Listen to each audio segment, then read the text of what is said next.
Hello everyone, John with Fun to Be Free coming to you live from Epcot. Let's go!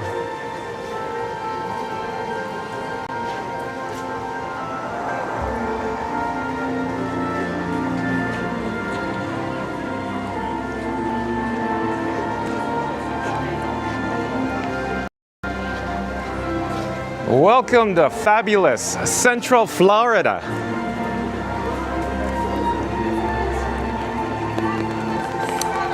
Like I said, John with Fun to Be Free. Hello explorers, thank you for joining me here on this live stream as we are here for the last day, of course, for the 2025 Epcot International Festival of the Arts. In a moment I'll flip the camera and we'll check out the marquee sign, but we're also here today. You can probably see a monorail if I move the umbrella. It's also a rainy day here at Epcot, but we'll do our best to bring live coverage streaming to you. Of course, I have my trusty umbrella covering the camera, so I'll attempt to keep the actual lens dry today. At any rate, the reason for today's video, we're actually here to see if Epcot consistently polls as Disney's best theme park. Stay tuned and find out. In a moment, I'm gonna put this umbrella down and I'm actually gonna whip it good. I'm gonna turn the camera to the front. Give me just one moment. I'll be right with you.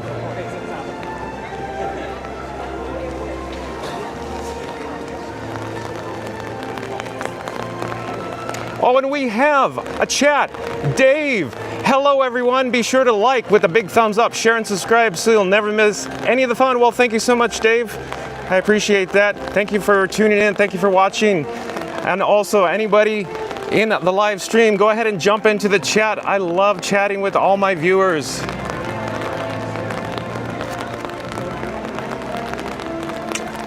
And so, as you could probably imagine, I feel like a one-man band today. As you know, I only have two hands, and you can see the umbrella sticking into the screen there. So I'm gonna do my best to flip the camera, change the scenes, and juggle all at the same time, live here on YouTube. Like right now, I'm attempting to change something. Hold on.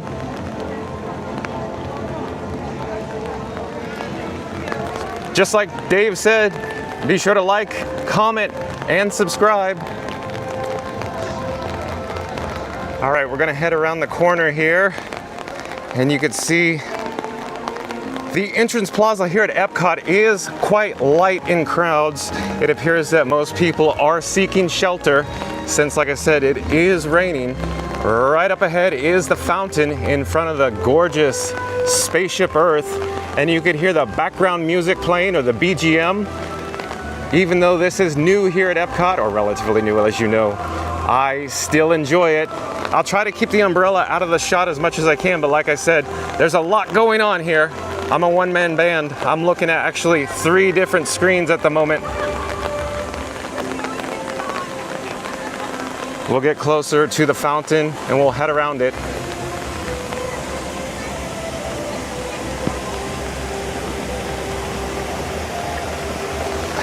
And I keep juggling the umbrella. I'm actually holding it with my neck as I put logos up on the screen, so on and so forth. I'm not quite certain how I'm gonna bring you the breaking news. I need a third hand, like I keep saying, but maybe I'll have to put the umbrella down once we get to some shelter here, and we'll talk about how Epcot consistently polls as Disney's best theme park. Stay tuned for that. Oh, and we should just take a look. As we're heading to Spaceship Earth, we could check out the wait time here. It's just around the corner, just around the mirrored little columns here. Oh, it's 20 minutes, so 20 minutes in the red LEDs. There's an idea what it looks like right now.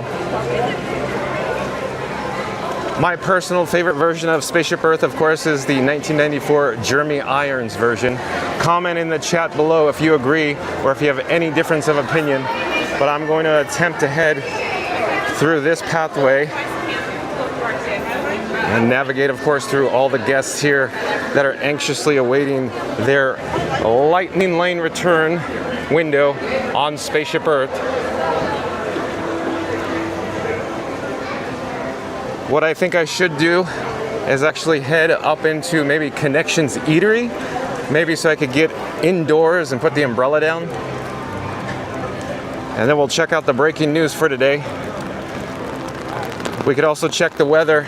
Before we went live, or the last time I checked the weather, it sure looked like it was going to rain all day here in Central Florida. Up on your left-hand side is guest relations. You can just see it beyond those two green umbrellas. One is actually in the down position and one's in the up position. I love the font here at Epcot. Possibility bold.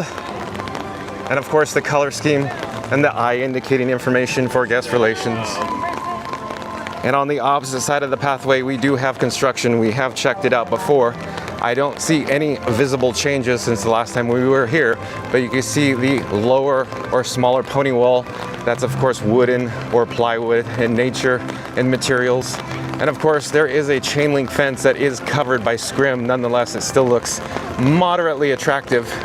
A 2-layer construction wall. And we are actually entering Connections Eatery. If we go up here, let me get in the doorway and then I'll pause while I put my umbrella down. Give me a second. I'm just gonna get out of the guest flow pathway here. My umbrella is still dripping, so I'll let it dry just a bit. The camera's probably bobbing up and down. In the meantime, I'm gonna pan up overhead. You could see the ceiling and of course all the theming elements here that's reminiscent of the original Communicore building that they brought back here at, of course, Connections Eatery. We're actually gonna go down this little ramp here. There's a sign overhead that does say restrooms. So we'll head off in that general direction. And I'll actually pan the camera down so you can look in the lower level of a packed house here at Connections Eatery, enjoying their quick service dining experience. I could only imagine most people are indoors because it is a little wet and raining outside here today. But there is also an onstage kitchen. And remember Horizons, all shining and new. You know Horizons here, 1983. George McGinnis, Tom Fitzgerald Horizons, where Mission Space took its place. But this onstage kitchen with the overhang really reminds me of one of the show scenes in Horizons. I think they've just nailed it. The Walt Disney Imagineers perfected their craft. Okay, we're gonna go around the condiment section and of course the beverage distribution location here. You can get a look at what it actually appears to be right now here at Connections Eatery. I think there's a corner over here that you can't see on camera, but I'm gonna back into. I'm gonna put my umbrella down and I'm gonna get set up for the news. In the meantime, enjoy stunning views of Connections Eatery ordering kiosks. Like I said, I am taking the BAT phone, B-A-T phone out of my pocket. I just updated the wallpaper with my handle at Fun to Be Free. And I'm going to enable the wireless feature and I will be right with you. Thank you for your patience.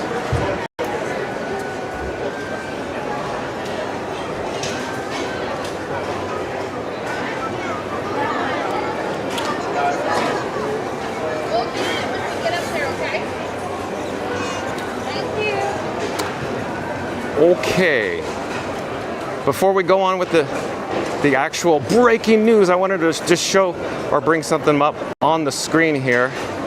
If you give me just a second. Like I said, I only have two hands. Usually I try to multitask.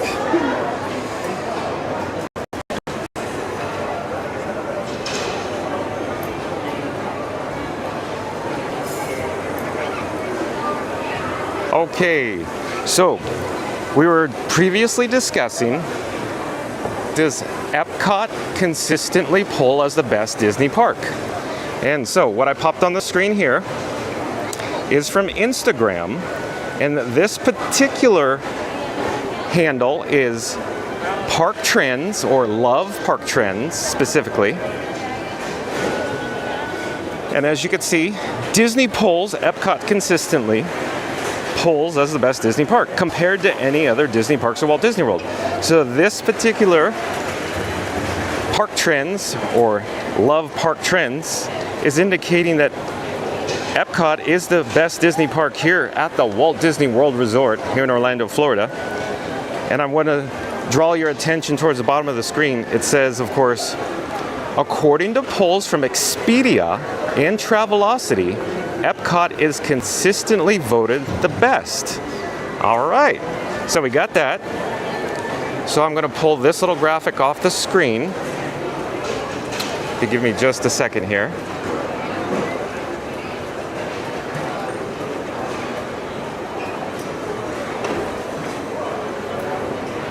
And now, of course, you're looking at the ordering kiosks. But let's go on with the breaking news. And I wanted to talk more about, of course, the polling, the guest experience, the opinions what the guests have here at the Walt Disney World Resort of Epcot. And I want to give a quick comparison in comments. Likewise, in comparison to Magic Kingdom. On with the breaking news.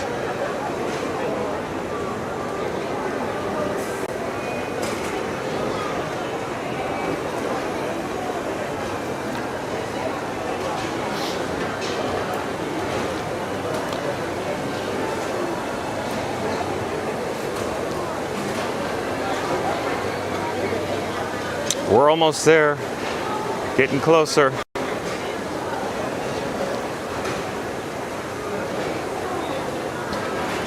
Okay, we're all ready to go here. I just pulled up TripAdvisor, so Expedia, Travelocity, TripAdvisor, they're all in the same ballpark, I can imagine. But this particular TripAdvisor content is just indicating Epcot. In other words, all the information about Epcot. But I wanted to draw your attention down here. If I hit reviews, some reviews are mixed, you know, they're hit or miss. So some may not be contributing to this poll, some will be. But you can see, of course, there's 29,818 reviews. We're not going to look at all of them. But they mostly enjoy Epcot. They're excellent. This particular one, I'm just going to read the title. It says, no real value for the money spent. So it's not pulling too high for Epcot. But the other ones seem to be extremely high. For example, Andy P. here from Paris, Illinois, he says, be prepared with the 4 green dots. Each park at Disney has their own unique experience. Magic Kingdom, everyone loves. Animal Kingdom is for animal lovers. Hollywood Studios is for thrill seekers. And Epcot, well, Epcot is best known for, fortunately, for alcohol. So Epcot should be known for the different cultures and learning experience. There's not a lot of rides, but there's a good few really good ones. So this is mixed, like I say, but here's a good, perfect example of what I wanted to show you. It appears that TripAdvisor populates these comments differently, almost like every time you go to it, they're different. But perfect day out, December 2024, this family says, visited at Christmas with our young son and had a great day out. And then this one says, terrible Epcot visit. But like I said, they're generally mostly great park. We love this park. Soarin' is a must-do. It's like a hang gliding experience. For the front row is the best. And if we keep going on and on and on, you can see more and more and more. I can scroll up here. Like this one says, wonderful, lots to do and enjoy, beautiful park, nice but not as good as expected, International Flower Festival, world-class venue, we should read that. Okay, outstanding location for guaranteed family fun, lots of wide-ranging entertainment, lots of concerts, check the itinerary on the app beforehand, lots of themed eateries with associated entertainment, but not cheap. And then, of course, hot day, of course, talking about the weather. Epcot is always beautiful in the spring. This park is incredible. This is the 4th time I've been back in. It always surprises me. The only point I have to highlight is the online queue for some attractions. Try to find out a few days in advance so you don't get lost in the day. It says good additions following long construction. We could actually go into more detail, see more. Here's a fantastic park. I love this park so much, and I love how it has 2 different sides to it. And this one, not so hot. But Epcot is for adults and nice. Bippity, boppity, broken, happy.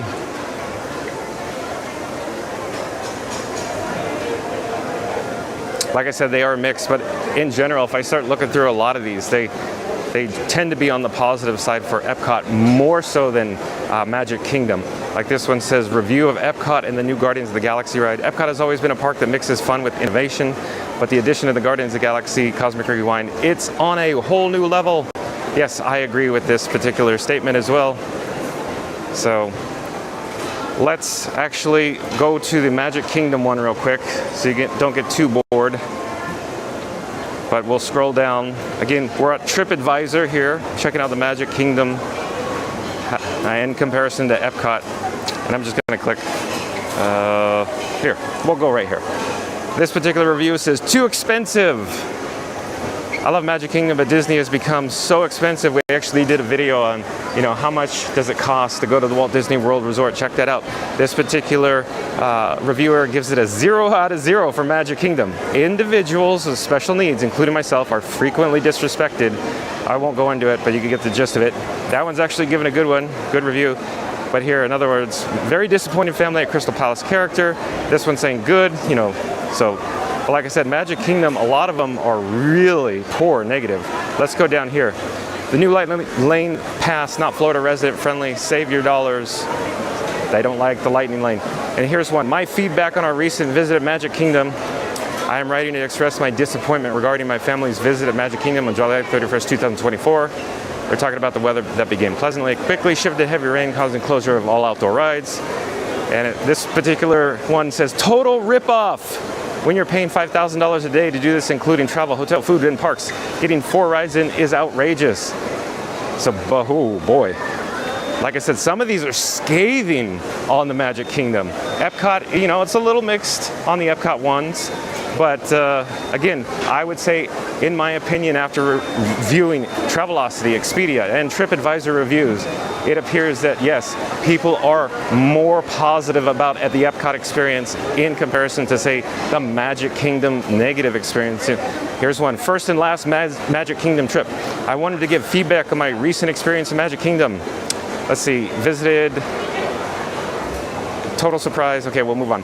No fireworks, disappointed. That viewer is saying, first and last time that I went to visit this park. I'll read this one. I went to a different park during this vacation and my worst experience was at Magic Kingdom. I was so disappointed by the whole visit. And they'll explain. Let's just get the gist of it. They're talking about riding different attractions like Buzz Lightyear. Horrible staff, it says. I completely see it differently in regards to the cast members. My personal experience here, the cast members are very nice and they try to go above and beyond to accommodate all guests. But that gives you an idea. Oh, there's some positive ones. That's good. So we'll leave it on a positive note. A good family time, such as a great fun day at the park. But again, I just wanted to give you a comparison of Magic Kingdom comments versus the Epcot one. So I would say, in this case, yes, Epcot definitely consistently pulls better as the best theme park here. In other words, the best Disney theme park at the Walt Disney World Resort. What I'm actually doing now is I am disabling the wireless feature on the Bat phone, and I will be right with you. Just give me one moment, and then we'll continue our tour. Okay, I think we're all set up. I'm putting the Bat phone in my pocket now. The camera may bounce around a bit. Excuse that. I have to actually bend down and pick up my umbrella now. The umbrella was at my feet. Okay, we got the umbrella.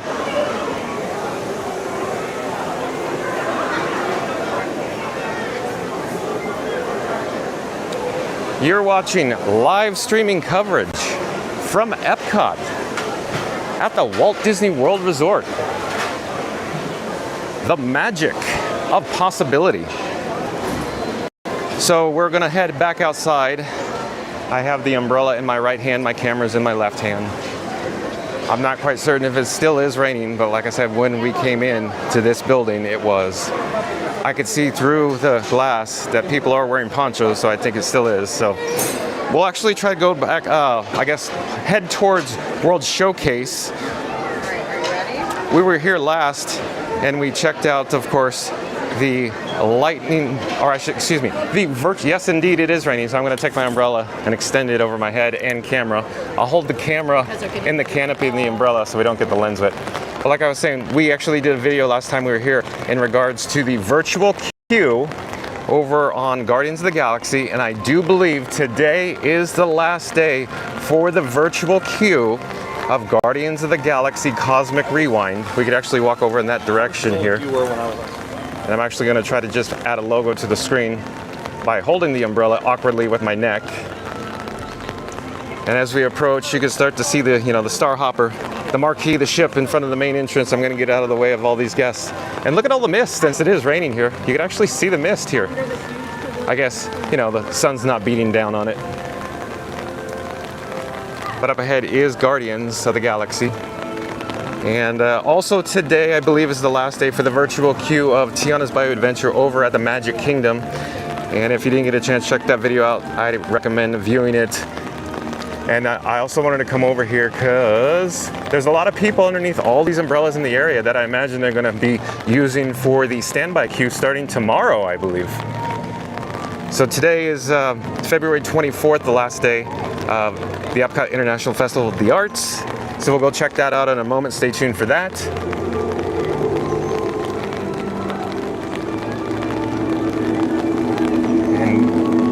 And so all these people are just, escaping the rain, the weather underneath these umbrellas. So these umbrellas up ahead. Oh, there is a monorail cycling overhead. Here's a great view in front of Spaceship Earth.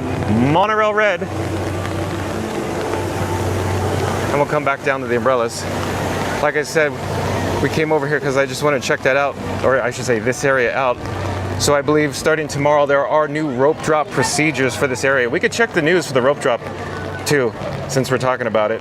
But right now I'm outside and I don't have an available hand to be juggling the actual camera around. I'm holding an umbrella with my opposite hand. But I just want to give you an idea. Tomorrow, this is probably going to be chaos, a zoo at rope drop when Epcot opens. So I just wanted to show you what a quick look that looks like. Of course, the operations cast did set this area up, quite some time ago, but we could check that out in the news. And now we're walking back actually towards Connections Eatery because I wanted to go show you that Donald, we saw that in a previous video as well, in the Guardians video.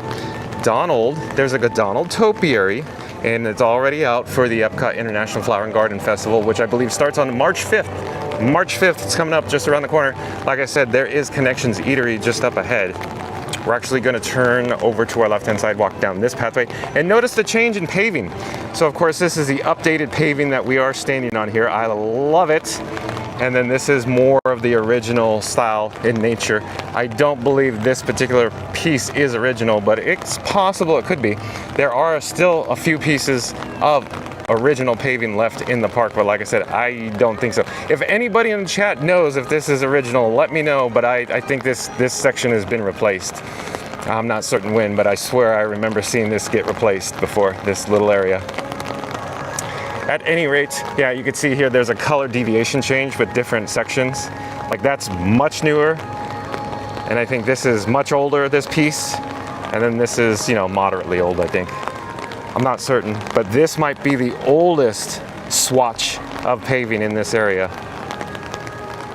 But like I was saying, there is a Donald topiary here we're gonna take a look at. We just have to swing around to the front and check them out. On the opposite side is Huey, Dewey, and Louie, his nephews. We'll go take a look at that in just a moment too. And you can hear, of course, the background music, the BGM, as I say. Love it. All the updates, real quick, all the updates they have been doing to Epcot, I do enjoy, but like I said before, I really like original Epcot. I want my original Epcot back, but the Walt Disney Imagineers have done a tremendous job here at Epcot. Of course, if you look carefully on Donald's forehead, you can see the bee, of course, with his eyes focused on it, tending to his garden. What a neat topiary. Oversized. I'm not certain how tall it is, but it's big, large, way oversized. But of course, Huey, Dewey, and Louie over here, they're in scale or in proportion to Donald. They are tall in stature as well. They're a little more camouflaged, but nonetheless, they are still neat. Oh, we'll stay out of the way of these guests here. And then, real quick, we'll just get a quick look at all three of them.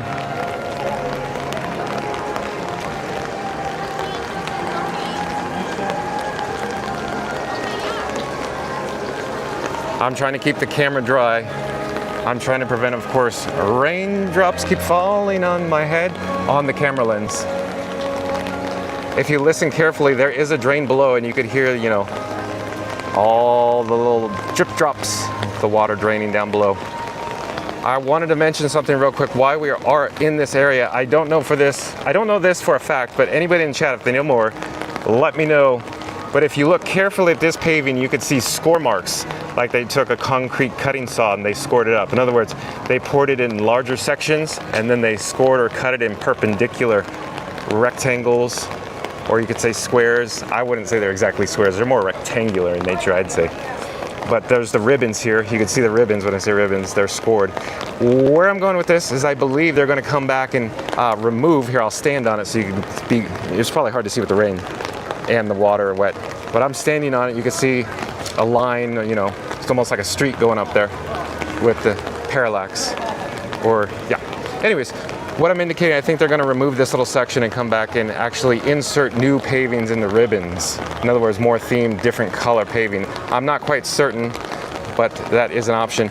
Likewise, I think some of all this, you know, this hodgepodge, this mismatched paving over here, this I think is still a remnant of course, interventions from 1994 era here at Epcot. You remember Epcot, 94. Anyways, they're always screaming at you for everything from the 90s at Epcot. But I believe, if anybody in the chat knows more, this is probably on a construction schedule to get all replaced, but they only replace, you know, a few sections at a time. And my assumption is the contractors over at Disney's Hollywood Studios working on pieces of paving right now. So they'll get over here one day. When? I have no idea. But can you hear the pitter patter of all the rain on the umbrella? Over in this direction, of course, is the Baby Groot topiary. Baby Groot is fixed in a new location for this year. I'll move out of the way, the guests there, and I'll get a good overhead shot. It says Greenhouse Mix Volume 1, and in last year, the inaugural year that they had Baby Groot, I could show you, I'll whip the camera, I'll whip it good. It was over in this area over here. So if you see a golden dome beneath the actual monorail beam and the trees there, those southern live oaks, that's where Groot was placed previously, but I'll turn the camera back, not so fast this time. But again, Baby Groot, last year, the actual cassette tape, the audio cassette tape, the wheels were spinning. I'm not quite certain if they're broken or if they haven't been turned on, enabled yet, I don't know. But they may turn them on, you know, March 5th, the first day. Oh, Robert Sprite's back in the chat. Hi, Rob. Still raining? Yeah, it's still raining here in beautiful Central Florida, but like I say, even a day where we have some weather issues, it's still a great day to be here at the Walt Disney World Resort. You can't beat it. Robert Sprite also shows little emoji icons of clouds with some raindrops. Thank you for being here, Robert Sprite and Dave. Just up ahead, of course, is Test Track. I'm going to call it Test Track 3.0 because we're getting a new version of Test Track. And as everybody knows, World of Motion, Test Track 1, Test Track 2, and now under construction, Test Track 3. You can see the actual canopy, the awning there, with the plywood that's kind of essentially, you know, it's looking at us because they haven't applied the plywood skin yet to the left or the right-hand side of the, of course, the radius of the canopy. But I don't want to be in this area because the monorail beamway pours on us even heavier. Okay, so we're going to head towards World Showcase. This, for reference, is World Discovery. And as I previously mentioned, I love the signage, I love the fonts, I love the colors. And of course, you could see the reddish in color indicating we are in World Discovery. And just up ahead here are some festival booths. It appears that all of the artists have closed up. I don't know if they're closed, you know, today because of the rain, or they just closed because there's water intrusion or the wind blows. But I'm walking in a large puddle, which I will show you. I wasn't watching or paying attention. Here, I'll turn the camera down. And I don't know if it comes across on camera. There is a large puddle over there, but I'm avoiding. Oh, there's an even bigger one over here. So real quick with the paving here at Epcot, I do believe they're changing the elevation in the drainage systems, or, you know, they're trying to modify it to avoid issues with drainage. But if anybody in chat knows more, let me know. Robert Sprite also comes back. Rob, I hope you have a good umbrella. Well, I have a umbrella. I don't know if it's good. Oh, and good news. I guess the Promenade Fine Arts, they're open. There's a large crowd in there. I guess we won't go in there because they're, getting out of the rain. There's some puddles in this area, so I'm looking down around. So we got some art, but last time we were here, there were some, coffee tables, sideboards, themed artifacts, all distributed around this area. Of course, they were metallic in nature. My umbrella, I don't, oh, we got some Star Wars over here at the Promenade Fine Arts. We didn't come over here last time. Real quick, there's Obi-Wan, and one of my personal favorites, Han Solo. Breakfast at Tiffany's, anybody? Audrey Hepburn? Of course, Madonna. There's Luke and Leia down there. Marvel characters as well. We're gonna slowly back up here. I didn't want to get too close because the rain is pouring off that tent.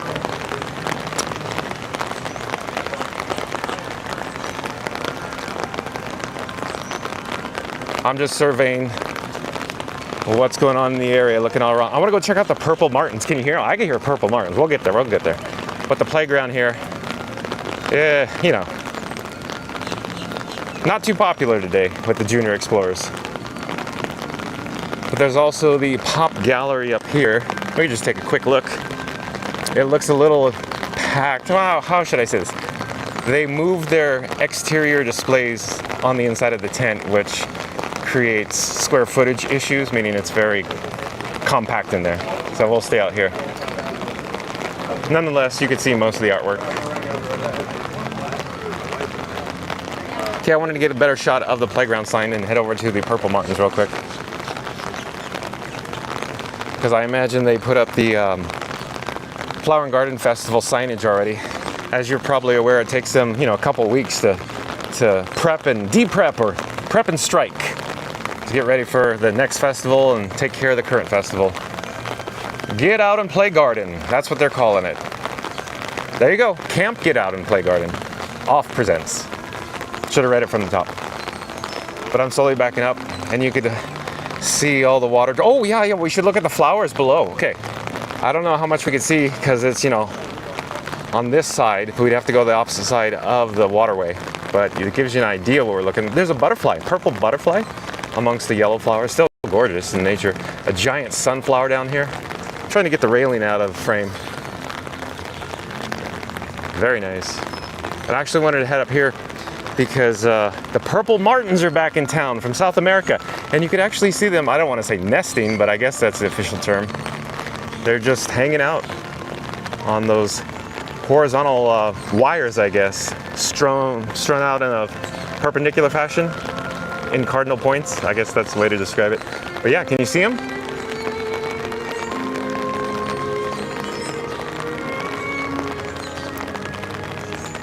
So let's see here.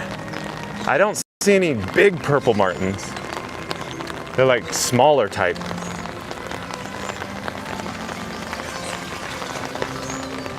But as we get up here, we'll take a shot of Communicore Plaza. I can't say that enough. I can't get enough of Communicore Plaza because, of course, it's original in nature, and I love my original Epcot.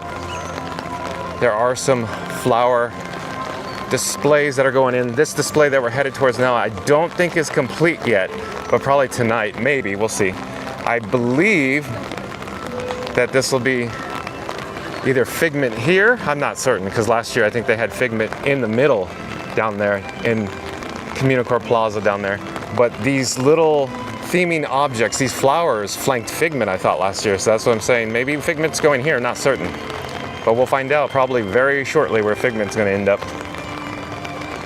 But we'll head over in this direction. There is Phineas and Ferb. The Phineas and Ferb topiary has returned after many years on hiatus here at Epcot for the Flower and Garden Festival. We'll go take a look. I'm not quite certain why they go on hiatus, but I'm making this up. Anybody in the chat know more?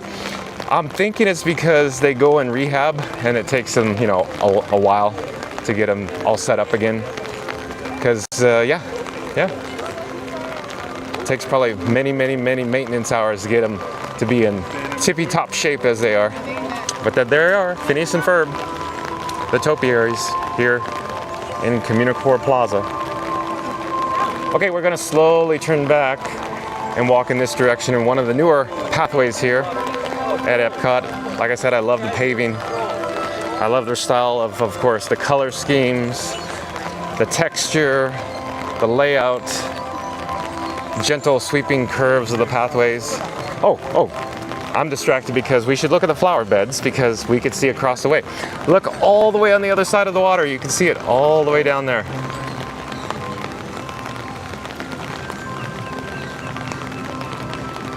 Slowly pan down here. There is a butterfly like we saw on the opposite side. So that gives you an idea of all these nice flowers. And I'll try to get another vantage point here, another view. If I do that, Even on a dreary day, it's still fun here at Epcot. I love coming here. As you know or probably aware, I come to Epcot quite often. I've said it before. I'm probably here more often than most cast members.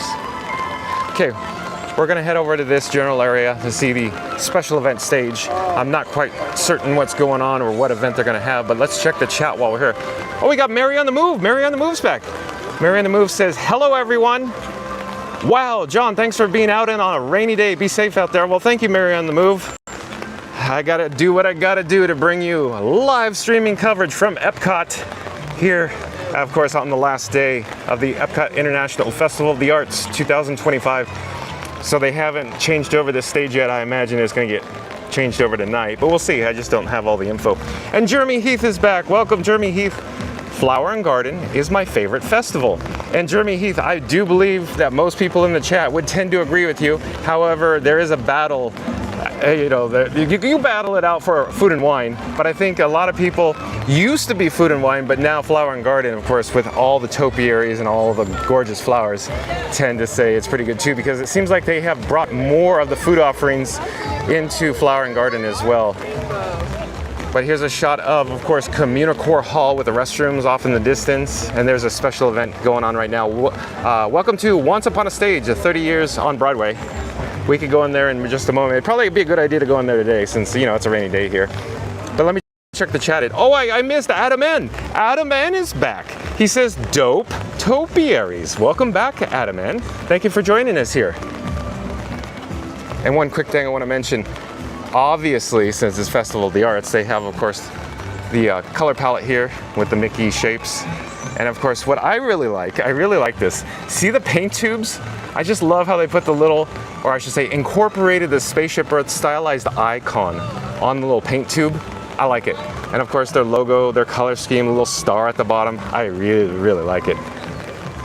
And Jeremy Heath comes back and says, good morning, fun to be free. Well, let me check the time here. I'm not certain where you are, Jeremy Heath, but it is about 2:39 Eastern time in the afternoon here in Central Florida. Before we check out Communicore Hall and welcome to Once Upon a Stage, 30 years with Disney on Broadway, which is a mouthful, let's go check out the Lion King topiary over here. Okay, we'll head over.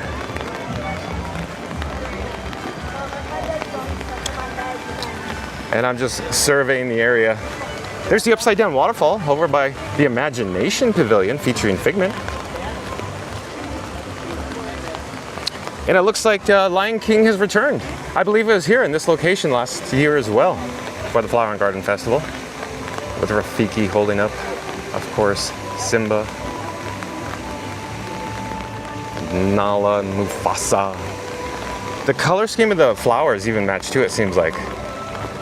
Seems like the same, golden hues and color palette that they use in the movie. Very neat. And Jeremy Heath says, good afternoon, with the little emojis in the sun. It's always nice to have Jeremy Heath and Adam N and Mary on the Move and Robert Sprite and Dave back in the chat as well. And I, kind of got the umbrella in the shot. I should get a better shot. I wasn't paying attention, but I'm slowly going to turn back here. And as I head in this general direction, I just want to point something out. This backstage gate goes nowhere. If you look carefully, this is a newer gate, by the way. They did a great job. I just love the design. Of course, they're mimicking Spaceship Earth with the Alucobond tiles with the triangles. And of course, there's access here for pedestrians or larger equipment where they could just store something backstage. We just poke around the corner and see it. But there's a large tent here. I don't know what the tent's for, but I can only imagine it has something to do with Flower and Garden Festival. It could be, you know, how they're setting up for it, or how they're striking, getting ready, or taking down all the items here for, of course, the Festival of the Arts. But I'll turn around slowly. There is a restroom block in front of us, one of the original restroom blocks here in, of course, World Nature, previously, you know, Future World. I prefer Future World, but World Nature sure is a good name too. And if we look down below, you can see all the raindrops just, you know, pitter-patter on the freshwater, I should say water feature on this side. But let's head around the corner back to Communal Core Hall. We'll go inside. It's not that the rain picked up, it's just I thought, oh, we could just, you know, a little reprise from the rain, little relief. I need a rest. A rest from holding the umbrella. I've probably said it before, but I'm a t-shirts and shorts kind of guy. I live in Florida. I like wearing just shorts and not holding the umbrella. So what I'm gonna attempt to do is enter this location, but they're probably gonna say that the entrance is on the other side. I'm not certain. Is it okay if we enter on this side? Yes, you can. Oh, thank you so much. Have a great day. Yeah, Cass says we could enter here. I'm attempting to take my umbrella and I will collapse it if you give me just one moment. I'm actually pushing it against the ground and it locked in place. I'm shaking it off so we don't drag water all around with us. If you give me just a second, I'm getting prepared or prepped here. Be right with you.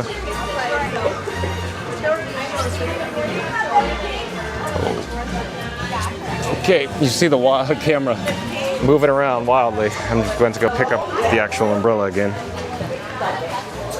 All right, so oh, hello there. Disney on Broadway.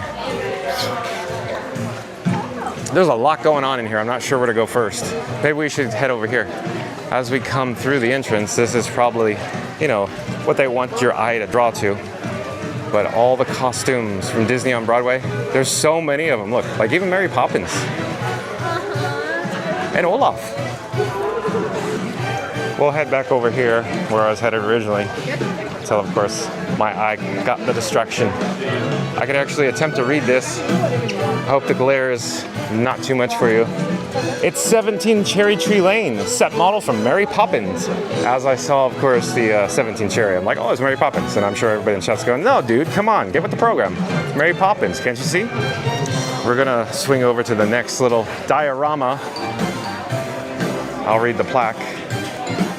And I'll just read the plaque instead of guessing. Elsa and Anna's bedroom, yes, there you go. So I'm sure you could see it there.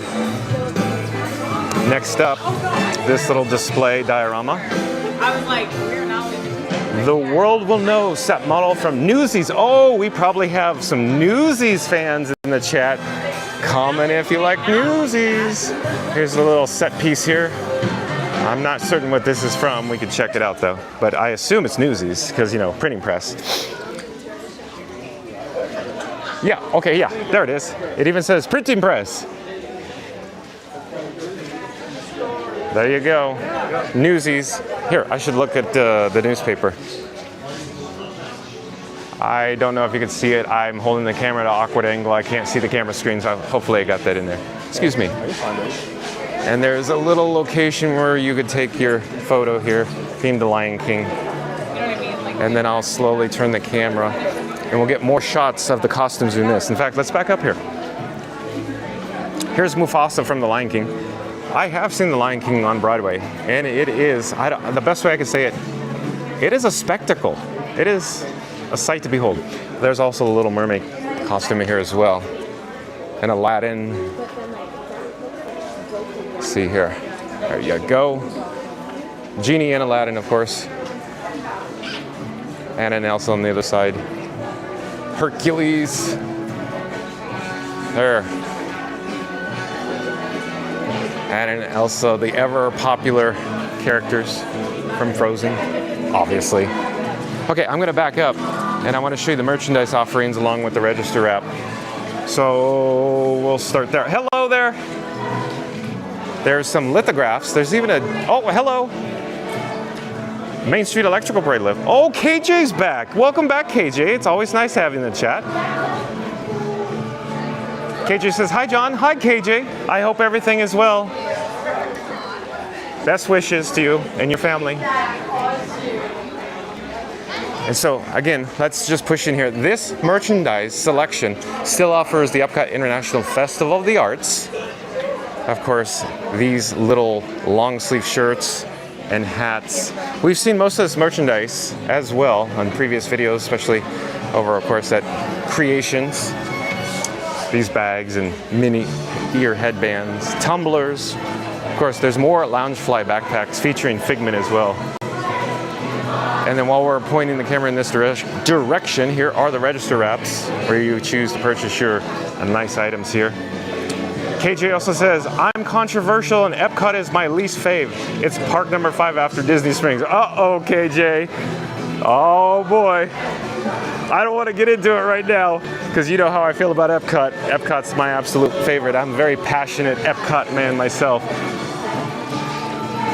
KJ also says, thank you, all quiet for now. All right, KJ, we'll catch you on the flip side.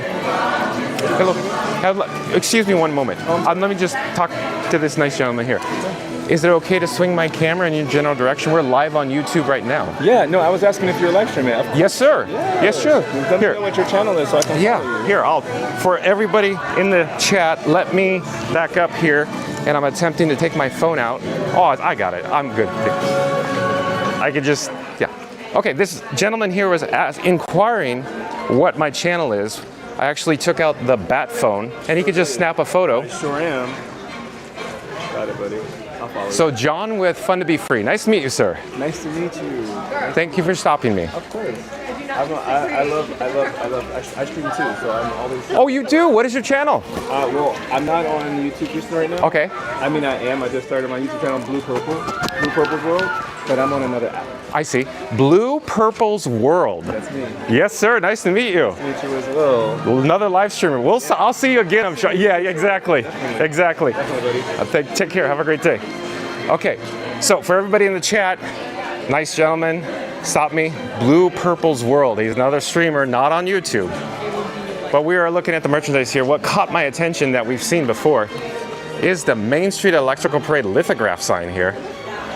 I like that. As you know, I used to drive the parade floats in the Main Street Electrical Parade, so all those exact units that came to the Walt Disney World Resort at the Magic Kingdom, yes, this guy, John with Fun to Be Free, drove all those parade floats for many, many years at the Disneyland Resort before it glowed away, as I always say. Because, you know, in 1996, the Disneyland Resort said, the Main Street Electrical Parade will glow away forever. Get your $10, Christmas tree lights. And then it went away and came back to Florida and then came back to Disneyland and then came back, California Adventure and then Disneyland and then Disneyland again. So there you go. But let's look up ahead, or overhead, I should say, at all the various themed. Oh, there is a Figment here. That I didn't see that till this moment. Look, they are mimicking the original Figment in the original Imagination Pavilion attraction, of course, with Dreamfinder in the arts section, I believe. Let me swing around here and get a better shot. They lit this Figment very well themed. That's pretty neat, and hopefully I'm not hitting my microphone. I'm trying to actually zip one of my zipper pockets on my shirt. I put the bat phone in there. I just wanted to ensure the zipper was completely zipped. And then we'll get a look over here at the not as exciting props above. But we'll pull back, and let me check the chat as we pull back here.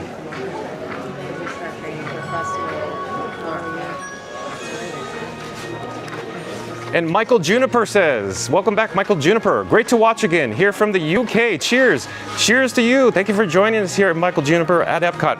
They also have these little, I'm gonna call it portrait style monitors where you could choose to view this particular example of Tarzan from 2006. Let me just read what it says below, because I'm not familiar with this.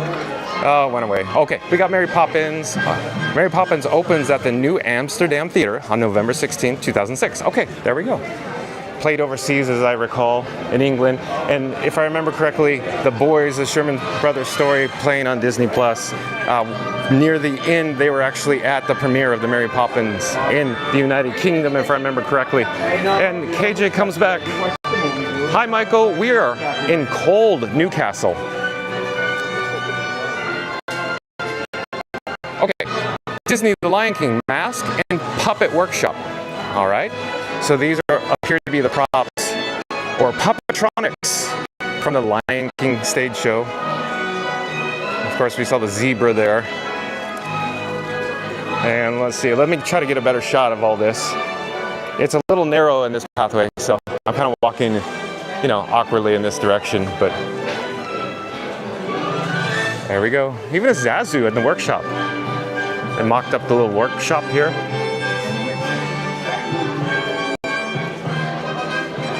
Very cool. There's a little baby Simba. There's even more on this side here. There's more props. Set pieces, costumes.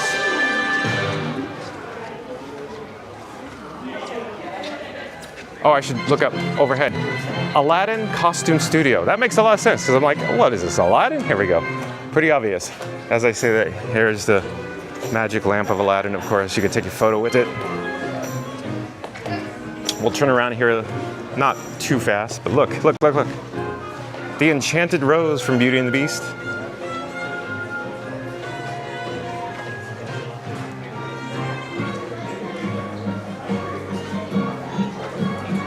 Okay, there's one other set piece here.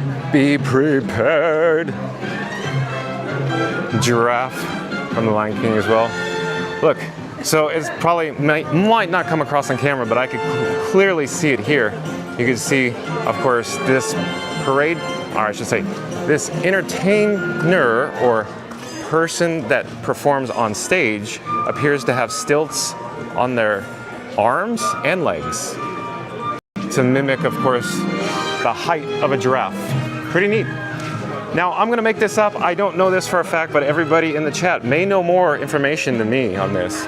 But my assumption is every single item in here, especially, I'll point it out, like the Zazu, the little puppetronics, or this particular set piece here. Let me get a better shot of Pumbaa. And of course, the zebra. They're probably all fabricated by Michael Curry. That'd be my guess.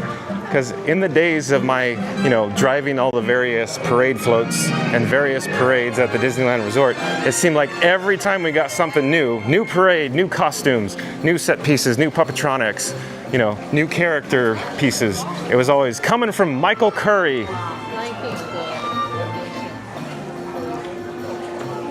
And of course, I wanted to mention, we are in Communicore Hall. Communicore Hall, as far as I understand, was designed for a flex space, F-L-E-X. In other words, a special event venue. So they could bring, new venues in and out of here for temporary setup.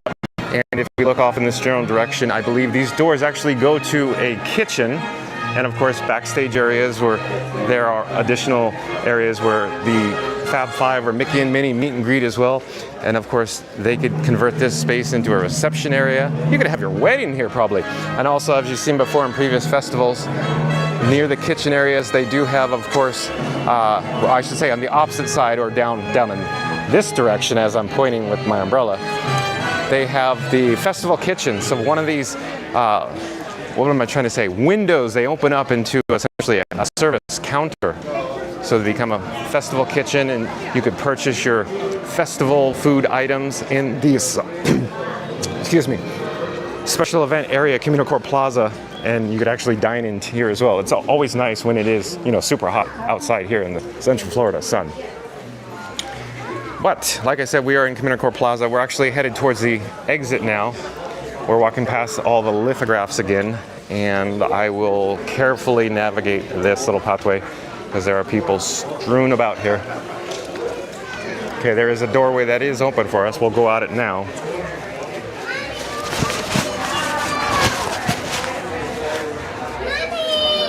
I'm attempting to put a logo up on the screen, and I'm having a little trouble getting through the doorway. I'm outside now. I need to put my umbrella up quickly, rather quickly, because here, I'll get underneath this larger umbrella while I actually extend my umbrella and put it up. Okay. Hello, everyone. Boom, Your boom, attention, boom. please. Due to inclement weather, this performance has been canceled. In lieu of this scheduled offering, we invite you to visit with the artists under the covered area inside their Disney Fine Arts Center. We apologize for the inconvenience and hope you enjoy the rest of your I'll slowly turn around. I'm waiting for the announcement to end. But as you probably heard, due to inclement weather, they're not having their little show right now, the Encanto show. But at any rate, I am looking back at Communicore Hall. We just came from it, and I'm double checking the chat. KJ says, we call umbrellas brawlies, with a little umbrella icon. So, KJ, this is for you. I'm currently holding my brawly in my left hand, and I just got it out of my boot. Jeremy Heath says, looks less like an airport cafeteria with everything in there. Oh, Jeremy Heath. So yeah, you and pretty much everybody else on social media calling, of course, the new Connection Eatery building that we were previously in, checking out the news of this topic, of course, you know, polling. Does Epcot consistently poll as the best theme park here at Walt Disney World? And in fact, I'd say yes, based on the reviews, because I've read a lot of reviews on the sites like Travelocity, Expedia, and so on and so forth. And it seems like there are a lot more positive reviews for Epcot than any other park here at the Walt Disney World Resort. But Jeremy Heath, yes. So you cruise social media and you see all that as well. Looks less like an airport. Let me go back to the chat. Like I said, I'm having trouble because I only have two hands. I'm holding an umbrella. KJ says something I can't make up. Okay, Scooter Adventures is back. Scooter Adventures. Hello, Scooter Adventures. Good afternoon, all. Good to see this stream while I'm at work. Okay, Scooter Adventures. Well, it's nice to bring you, of course, all the sights and sounds at Epcot, one of my personal favorite parks. In fact, I'll just say it's my favorite park. Oh, there is a purple martin here. I'll stop so that I don't startle the purple martin. Look, can you see it? Fresh from South America. Migratory pattern, I imagine. On the railing, the nice stainless. Oh, there it goes. So long. Okay. And as I was saying, Scoot Adventures at work, I'm here. I'm having the time of my life, Scoot Adventures, while you're slaving away. Let me go back to the chat here, and you're looking at a green box. I want to talk about this green box here in just a moment. Jeremy Heath says, can't wait to see what they put in there for Flower and Garden with the little like house and icon. Okay, KJ says, very nice, John. Please adopt Brawly forever. No, okay, KJ, my Brawly. It's almost like a Hello Dolly song, if you ask me. Okay, I want to talk about the green box. I imagine, and if anybody in chat knows more, this green box is going to become signage. You know how you've seen the signs? They're tall in stature and they're directional. Here at Epcot, the new Epcot signage. So I imagine this is a location where the signage will be installed. Probably not tonight, probably because they're still working on whatever they got to work on below. My guess is, of course, you know, score the concrete, cut it out, jackhammer it, pour the footer, and of course bring in the electrical. I'm making this up, I don't know this, but my assumption is there's already an electrical junction box, and it comes from probably in that direction there, and they probably put in conduit underneath this pathway before, of course, they poured the paving. But we'll move on because everybody's like, boring, green box, move on. So over in this direction, of course, is the Imagination Pavilion. We did see Figment, one of my personal favorite characters here at Epcot. As I say, they always need to use Figment more. I'm so glad they put Figment in. So yeah, what does Figment have to do with Disney on Broadway? Absolutely nothing, but I love that they put him in Communicore Hall. Okay, I'm wildly moving the camera around. There's the upside down waterfall again. Let me check the chat. Scooter Adventure says, happy. I can stop in to support you. Well, thank you for your support, Scoot Adventures.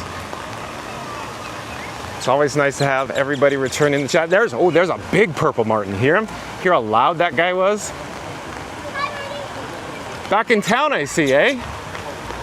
Remember, I mentioned this before. You used to come to Epcot and around the Innoventions area. All the purple martins would be so loud. They were like bullhorns. And they'd steal children's French fries right out of their hands. Oh, it's just so crazy, the little memories I have of all those birds.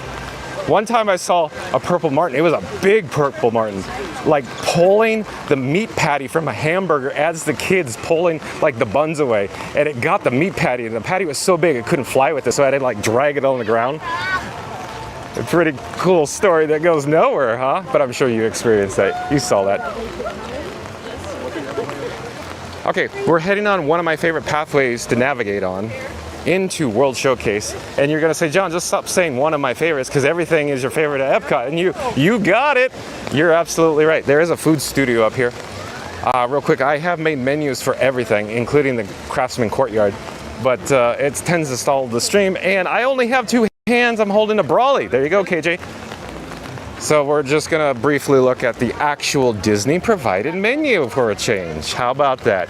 I know it's the last day, but you just get an idea what they have.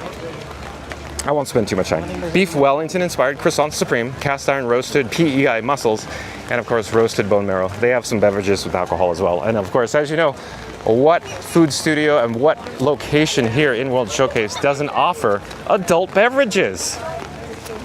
And I'm gonna head over to the opposite side of the pathway and look down at the flower bed, or I should say back from the direction we came from Communicore Hall, because I can't get enough of that word either. Even though people tend to not like the interior Communicore Hall, I think they did a great job.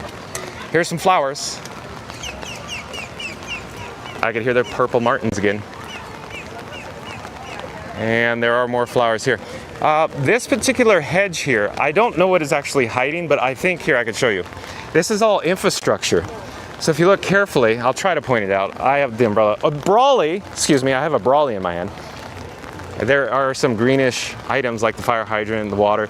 I believe there's some, rectangular and circular structures. They all have to do with, of course, the water usage in here. In other words, I think some of this actually fills the lagoon that we're looking at now. In fact, if you look back here, I don't hear it much or often anymore. But this time last year, up until several months ago, this green hedge area, you could always hear like water in a pipe rushing through. And you could see it if you look carefully. I could see it, but I don't know if you can see it on camera. Look carefully down below at the lagoon. You can see like a little circular spot where it disrupts. It's like, that's the fill where they're filling the fresh water in this lagoon. Of course, as everybody knows, behind me freshwater, in front of me freshwater, but over in the World Showcase Lagoon, you actually have natural. So they're deviated the 2 different waterways, indicating the different show, the theme. Of course, freshwater versus saltwater, as that's the best way to say it. I'm coming back over here to these hedges, these green hedges, because I wanted to hear if I could actually. Yeah, I hear it. It may not come across, but look, it says electrical for that box. I don't know where it is, but I think it's somewhere. Oh, there it is. There it is. I'll stand up here. I could hear it. You might be able to hear it now, but there's like rushing water through here, and it's filling the freshwater lagoon below, I think. But it used to be so loud, like it was on like mega upload, not the actual website, but filling the lagoon. It appears to me that they replaced this, maybe 3 or 4 months ago, the water infrastructure here in this area, or this particular valve system they got going here, because before it was a lot louder, and now not so much, but I still hear it, like I just said. Okay, so as we continue up as we walk down the pathway on the wrong side of the road, because I am holding my brolly, I should be in the UK right now because I'm driving on the wrong side of the road. I'm gonna go to the America side and go with the correct direction to travel. Like, I'll see all the guests over here, they're walking on the right hand side because we live in America. Anyways, the Craftsman Courtyard, like we previously just saw, is here, and I just wanted to show you the open flame. Now, I'm not a chef, and I'm not the expert on barbecues, but here is a Yoder Smokers, and anybody in the chat know more, but I could only imagine this unit is very high in capacity and very highly, highly regarded for anybody that barbecues. So I assume this particular vendor, this company, does an excellent job. This looks like a very expensive piece of kit, KIT, as all my friends from the UK would say, right? Okay, I'm gonna turn back and head to the pathway and continue down the World Showcase. Sometimes I seem like I can't get anywhere because I get distracted with Epcot details.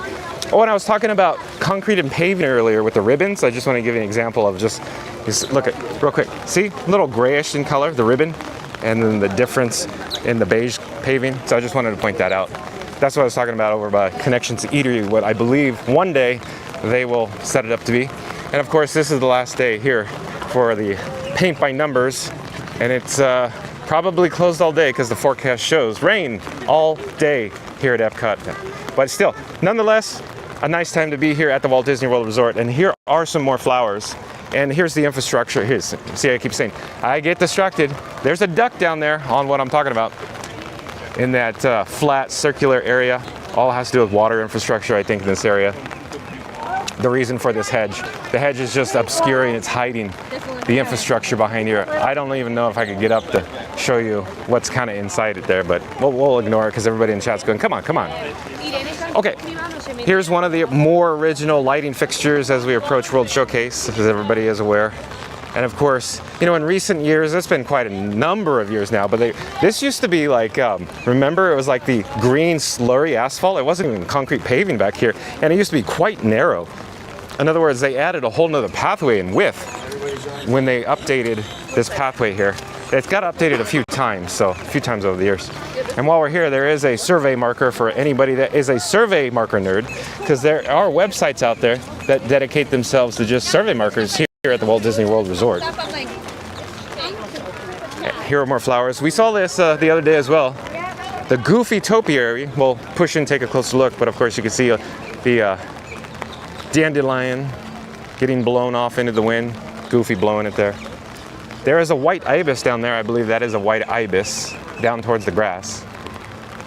It's always neat seeing the wildlife around Epcot.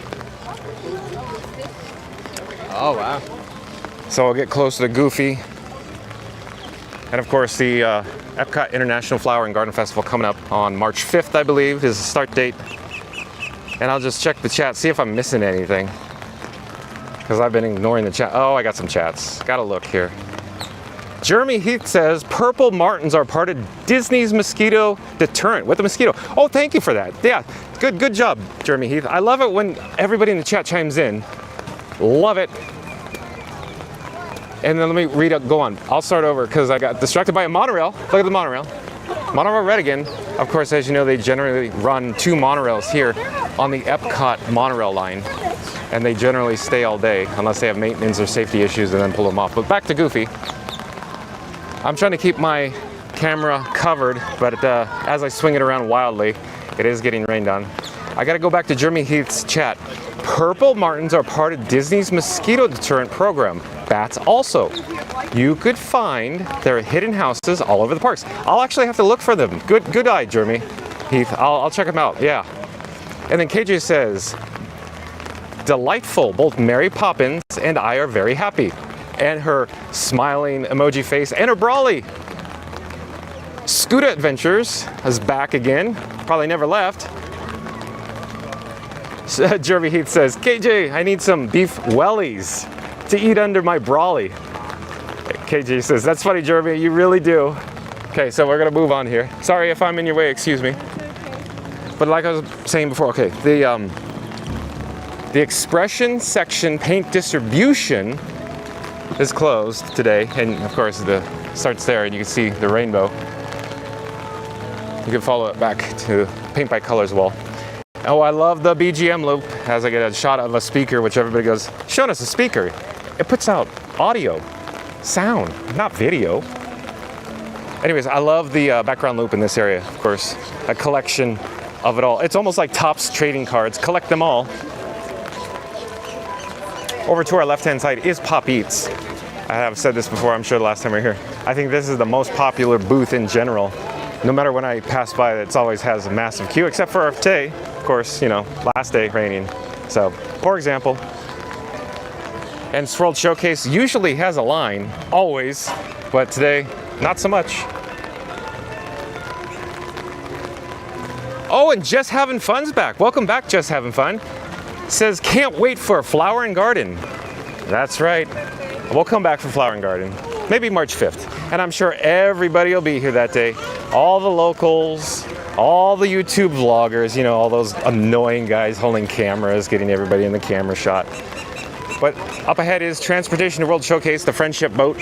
We're not going to spend too much time on this. Maybe we could do a whole video on friendship boats. That would be spectacular. I wonder if anybody would watch the video for me just ranting and raving about friendship boats for several hours. How awesome they are. Okay, I did hear more purple martins. There one, oh yeah, look. Oh, one hanging up there. Very purplish tint in color. I don't know if it comes across the camera, it's just black, but I see the purple and the feathers. And there is the Thomas Kincaid Studios tent. I was going to say that. But there's people in there, so we'll avoid going in there. Lots of people. Small area. So you kind of get an idea what it looks like here as we approach the Canada Pavilion. And in this direction is the refreshment port, as I call it, the rookie mistake here in World Showcase. Because it seems like people just go, hey, we're in World Showcase, let's go get French fries. I'll actually head up to the menu. Oh, excuse me, I'm sorry. No, please. I'll go behind you. I'm in your way. Have a great day. So, where I'm going with this, of course, French fries. The poutine, it seems like World Showcase had no line, but people want to get the poutine. So there's a kind of an example. Gourmet Landscapes actually has like no line. So you're going to hear me say that from now on. So I probably should refrain from saying that. There's, of course, the additional Thomas Kincaid Studios. Here, let me get through the pathway. There's, oh boy, big puddles in this area, so I'm looking down. But we saw this before, but we'll take a look again. Bambi and Thumper. Over here, it's this topiary.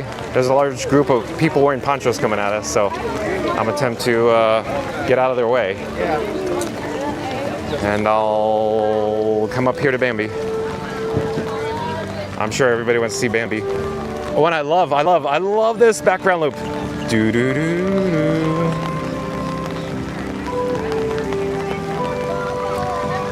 Adam N in the chat says, agreed on friendship boats being great. And I can't remember what video it is, but one of the days I was talking about, of course, I tend to frequent when I didn't live here in Central Florida in the Orlando area. I would enjoy staying at the Yacht and Beach Club resorts, my favorite resorts based on proximity. And of course, what I always love, first thing you woke up in the morning in your hotel room as you're still in bed and you hear the friendship boat's horn. Honk, honk, and then, you know, the sound of the motor. And then, oh, I love it. Just coming in the dock, pick up the guests that are eager to get over to Epcot and Disney's Hollywood Studios.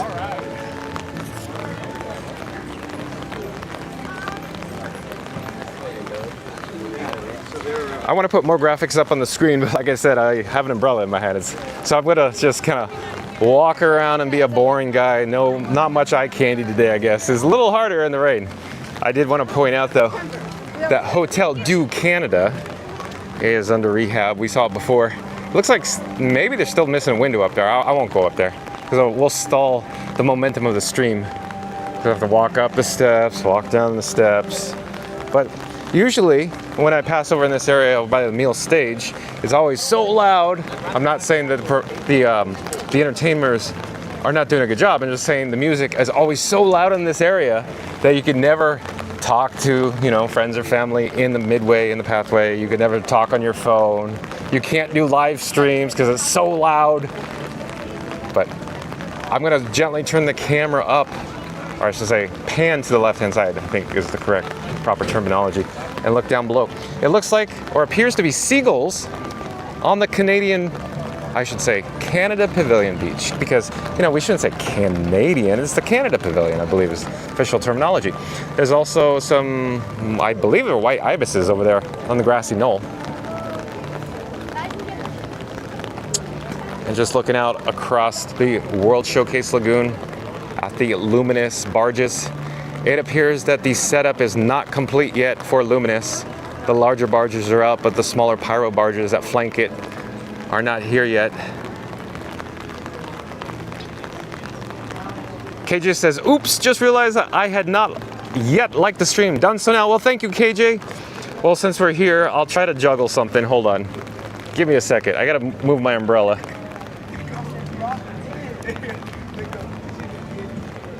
Okay, there you go. Remember to like, comment, and subscribe. Don't forget to ring that notification bell for future videos. KJ also says mine. Yo, you got it. KJ, of course, obviously everybody in the chat knows this. Referring to, of course, the seagulls at Nemo and Friends. The seas with Nemo and Friends, I should say. Mine over by the queue entrance. There's the mill stage again, of course. My guesstimate today is no performances simply because of inclement weather, but I could be incorrect. And while we're here, I'm avoiding large puddles. But there is the tech booth up there for anybody that's interested, that booth just above the beige umbrella. We're gonna slowly turn the camera to our forward direction of travel. And I love this loop everywhere I go in Epcot, of course. Every single loop I really like at Epcot. Background, BGM. Here is, of course, Captain Hook and Peter Pan as well. Swing around here. We'll get another shot. And a lot of, well, at the moment, oh, excuse me, I'm sorry. How about that? Usually, if it's not raining, there's a lot of people taking photos here. It seems like it's one of the more popular ones. And I know everybody said, but what about Anna and Elsa? I know, I see a lot of people taking photos there too. But the kids, for whatever reason, seem to love this location, and of course Peter Pan and Hook, and they try to mimic, of course, them sword fighting, it seems like. I just see the kids enjoying it more so than Anna and Elsa, because I guess it's more interactive in their poses, in their body language. And of course, tick-tock, tick-tock. Remember the original Fantasmic at Disneyland when they used to have the tick-tock barge that would trail behind the Columbia? Tick-tock, tick-tock. And I'm slowly going to turn the camera. Obviously, we are now in the UK Pavilion, and we have a lot of viewers in the chat from the UK. Oh, Kenneth is back. Kenneth says hello from Denmark to all with the fox again. Well, welcome back, Kenneth. Glad you're here. And KJ says it's a brawly, remember? Yeah, yes, KJ. You got me. You know, this live streaming business, it's hard to focus sometimes because I get distracted and I have all the strollers coming at me. Not so much today, light crowds. But we are missing a lamppost today. Okay, I don't know how long the lamppost has been missing. But maybe last night or the night before last. But there you go, under rehab. Usually there, it looks very similar, identical to that one right there. While we're here, let's take a look at the Winnie the Pooh and Friends topiary in front of the sportsman shop here in the UK Pavilion, or United Kingdom Pavilion. Of course, you got Tigger, Piglet, and Eeyore here. And I'll check the chat. KJ says, go Brits! Of course, with the Union Jack icon. Steve Brownlow! Hi all, another Brit here. Well, welcome to the channel, Steve Brownlow. Thank you for subscribing. It's nice to have you. Chime into the chat. I'd love to get your thoughts of all my nerdiness, my geek talk here at Epcot. One of my favorite parks to visit here at the Walt Disney World Resort. In fact, I'll say it is my favorite. I'm very passionate about Epcot. I'm an Epcot man myself. Steve Brownlow, I'm sure you might be too. Oh, and KJ says, hello, Steve. I can bring Brits out all over.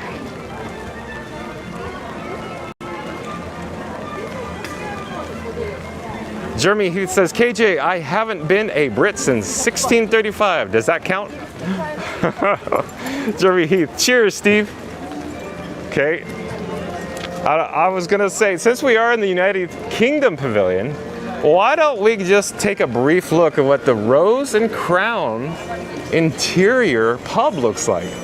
So obviously we're looking at the exterior here on High Street, but I am going to head around to the main entrance, go through the double doors of the pub, of course.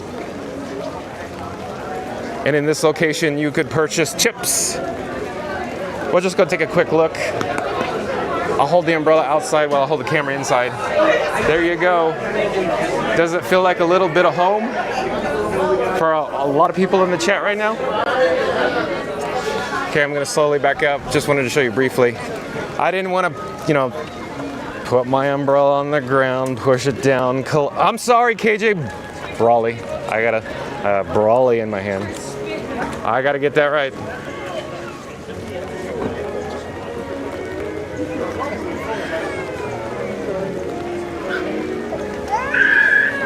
We got an unhappy camper. Last time I saw, I was just pointing out real quick. I won't spend too much time. New tree, new tree. There used to be an old tree, been removed in this area here, but new tree. And then I believe that it was very similar to this style. I don't know what type of tree this is. Anybody in the chat know more? I'd love to find out. Beautiful tree. Oh, we are missing something more important though. Tinkerbell. Tinkerbell, look at all the little twinkle lights behind her in the hedges though. Here, I'll start over here. Gotta look carefully though. It's probably a little hard to see. I cannot see a single twinkle light twinkling on camera, but in person, they stand out in person here. Probably because, you know, there's no sun today. But there's Tinkerbell.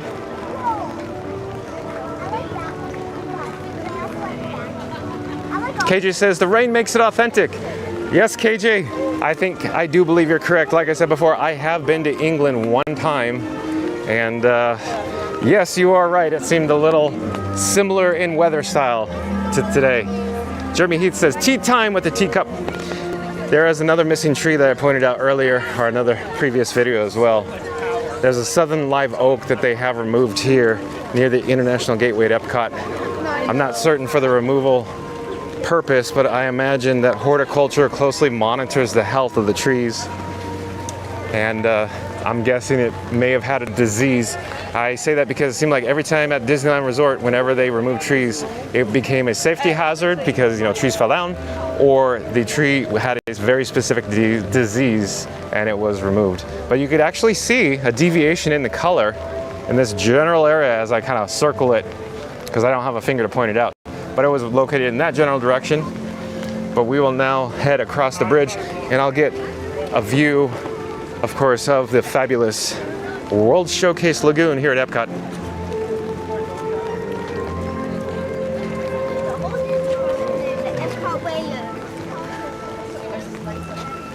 Balancing my brawly, KJ. Oh, I hit the microphone. I'm probably gonna clunk. Give me a second. I just want to pop something up here. You're watching live streaming coverage from Epcot at the Walt Disney World Resort. And I just wanted to point out real quick, over at the Yorkshire County Fish Shop, you could enjoy, of course, your fish and chips underneath those brownish color umbrellas, and of course get stunning views of the World Showcase Lagoon as I pan across here. And this area below, of course, is utilized generally for special events. Right now, nobody chooses or elects to go to the lower levels. Passing in front of the Festival Arts sign, excuse that for a moment. There are a few ducks hanging out below. See some seagulls flying over.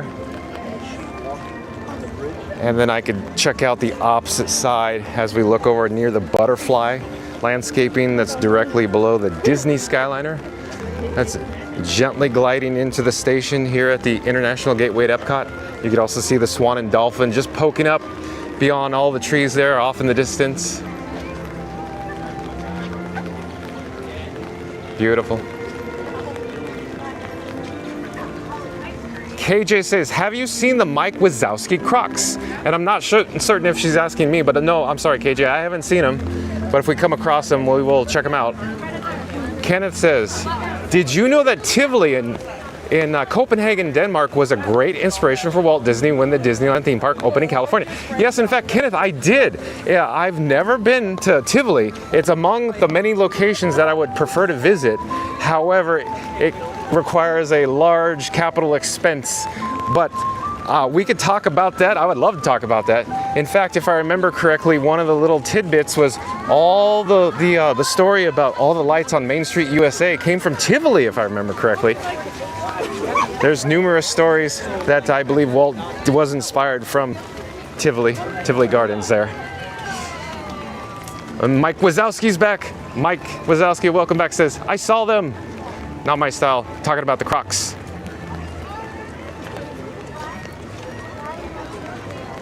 But yes, there's a lot of inspirational stories that are a little less known that this is my opinion, John at Fun to Be Free's opinion, that the Walt Disney Company chooses not to share. The Tivoli Garden ones, you could find it in books that are published, oh, I'd say probably, you know, circa, somebody help me out here, the 90s, the 2000s. But it seems like it's not one of those stories that the Walt Disney Company likes to share, because I don't think they really want to tell you, hey, we copied, you know, Tivoli Gardens on a lot of this stuff. The architecture, the layout. But of course, you know, there's many inspirations for Disneyland, and I always tend to talk about Knott's Berry Farm in Buena Park, California, because when I go to Knott's and I just, you know, I hear the stories or read the stories and I go to Knott's and I go, oh yeah, boy, oh boy.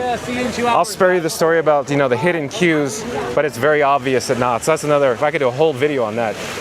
Up ahead, of course, the Beauty and the Beast sing-along here in the France Pavilion. Maybe we should just go take a look, just to look, because there's pretty flowers. And I guess what I'm trying to say is probably very soon or very shortly, one of these nights, we're going to start seeing a lot of flower and garden paraphernalia pop up in these flower beds here in France and various other pavilions here in World Showcase. I'm not quite certain how far I should go into the France Pavilion because, you know, I love this area, of course, who doesn't? But maybe we should just go over here to Les Hall. And maybe we can see, you know, the queue for the ice cream, even though it's a rainy, chilly day. There's still a line out the door, look. Well, not exactly out the door, but, you know, still people in demand for ice cream and gelato. Les Halls. Okay, I'm looking, okay, I gotta go this way. So we'll just take a quick look and then we'll go back to the case. Head around counterclockwise, I guess. I go inside because I don't want to, you know, strike my brawly, but I'll just put my camera inside and keep my brawly on the outside of the door. Give you an idea what it looks like. As you can know, it's probably crowded because, you know, it's raining inside. It's always popular in here anyways. Oh, I'm gonna back up here.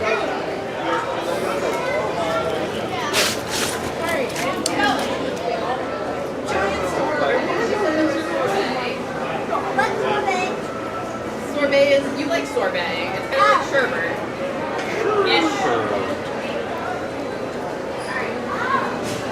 Oh boy.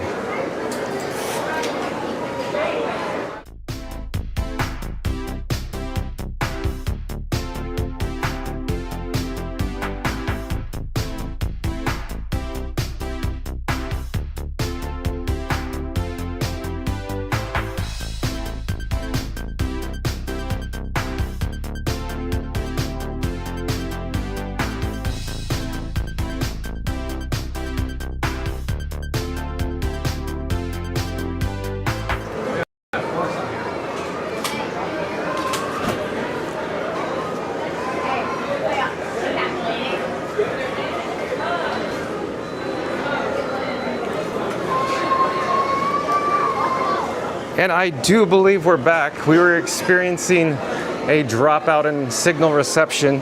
I just had to figure out what was going on.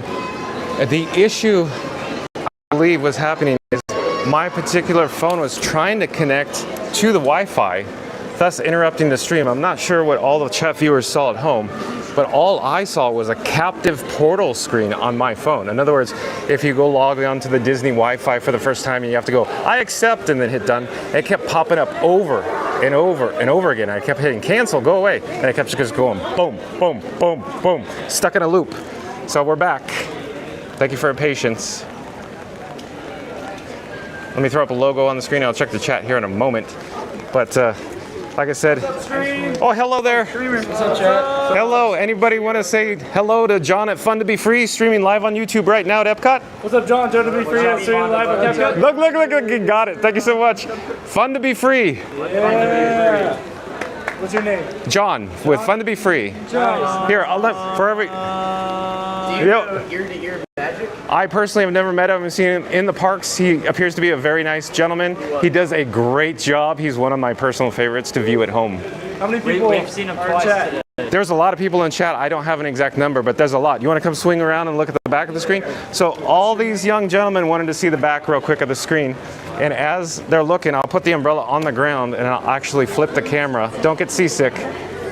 So here we are. So here's the view I'm seeing. Hey, chat. What's up, chat? See all the chat people? they just see a bunch of lines of text. Yeah. So I got multiple screens, well, 3 screens, of course, delayed. That's crazy. So I tell everybody in the chat, it's like a one-man band. I'm literally juggling because there is so much going on. Wow. There's a lot going on. So yeah, and then I got all kinds of crazy stuff I could do too. Like we're at Epcot, right? So I could just put up, say, I call it my Epcot privacy. So what's going on right there in a second, you'll see nobody at home. Nobody could see us. They could hear us right now. Oh my god. But they can't see you next 51 in chat. We got 51 viewers. What's up, guys? What's up, Shot? And then if I take it off, Young men, this little weird. well, do you want me to call you explorers? No, young men's good. Young men's Young good. men. This is awesome. And then I could take it off the privacy and just put it on a banner. Oh! And we could just say, It's awesome. It's breaking news. Sick. oh yeah, I could do breaking news. I got all kinds of crazy stuff. I have a phone sick. that I could send wireless video. So check out the channel, Fun to Be Free. Fun to be free. I'll subscribe YouTube. Yeah, at Fun to Be Free, YouTube. Let's do it. They're gonna do it right. They're gonna look me up and they're gonna subscribe. So as they're subscribing, look. Here's another one I could put up, just because they're very interested here. I hit my subscribe banner. Bang. He's got it. Fun to Be Free. All right. Yes, sir. That's right. And I put up a subscribe banner. So if you look carefully, you can see. Hey. So Like and subscribe. that's right. I was just gonna say. See, he's got it. Like and subscribe. All right. It was nice to meet you guys. Thank you for stopping me. And for everybody in the chat, as I always say. Have you been around to all these places? Oh yes, sir. What is the best food? What type of food are you looking for? Here, let me get a shot. Like good, like something really good. How you want to spend a lot of money or a little money? Little. Okay. Katsura Grill in Japan. It's a quick service. That's the place to go. One of my favorites. I think a lot of people in the chat will agree. Do they have noodles? They have all. You'll love it. Yes. We're looking for Fun to be free. Yeah. Fun to be free. Fun to be free. Fun to be free. Okay, so here we go. Let me get my umbrella. Let me put it back up. And I'm going to flip the camera. Hold on. You don't get seasick because I don't have multiple hands to juggle and switch the scenes like I normally do. As I've said before, what I attempt to do is make all this seamless so you don't get to see the camera flips, so on and so forth. But for this today umbrella, the camera got wet and I don't know, I can't really see if the lens is wet. I really want to put it down and check it. So I might throw up the Epcot privacy window just to check it out because you might be viewing on an opaque screen right now, all blurred out. So if you give me a second, I will stop. I'll throw up my privacy window and then I'll be right with you. Thank you for your patience and I'll be right back to the chat. Hold on.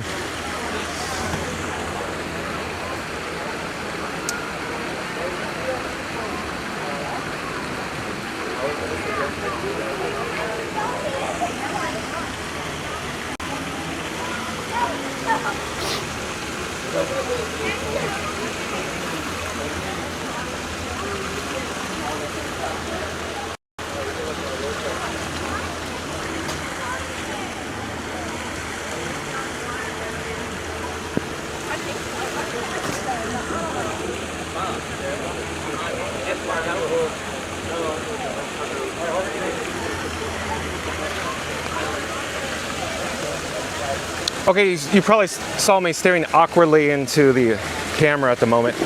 I was just double checking, like I said, to make sure that there's no water drops on the actual camera lens blurring it out. But it looked good to me. If anybody in the chat just says otherwise, let me know and I'll try to clean it off. But it looks really clean, like no water on it. Okay, we're back here in the World Showcase Promenade. And as I was, I guess, trying to mention, is that with the young explorers there, and of course I call them young because I'm an older chap myself. There's a good one. KJ, I'm a chap holding my brolly, just came from the UK. But as I was saying, they seemed extremely interested in the setup I had streaming live to YouTube. And I do very much enjoy interactive experiences, meeting new people. That is just another example of them. But let me check the chat as I keep saying.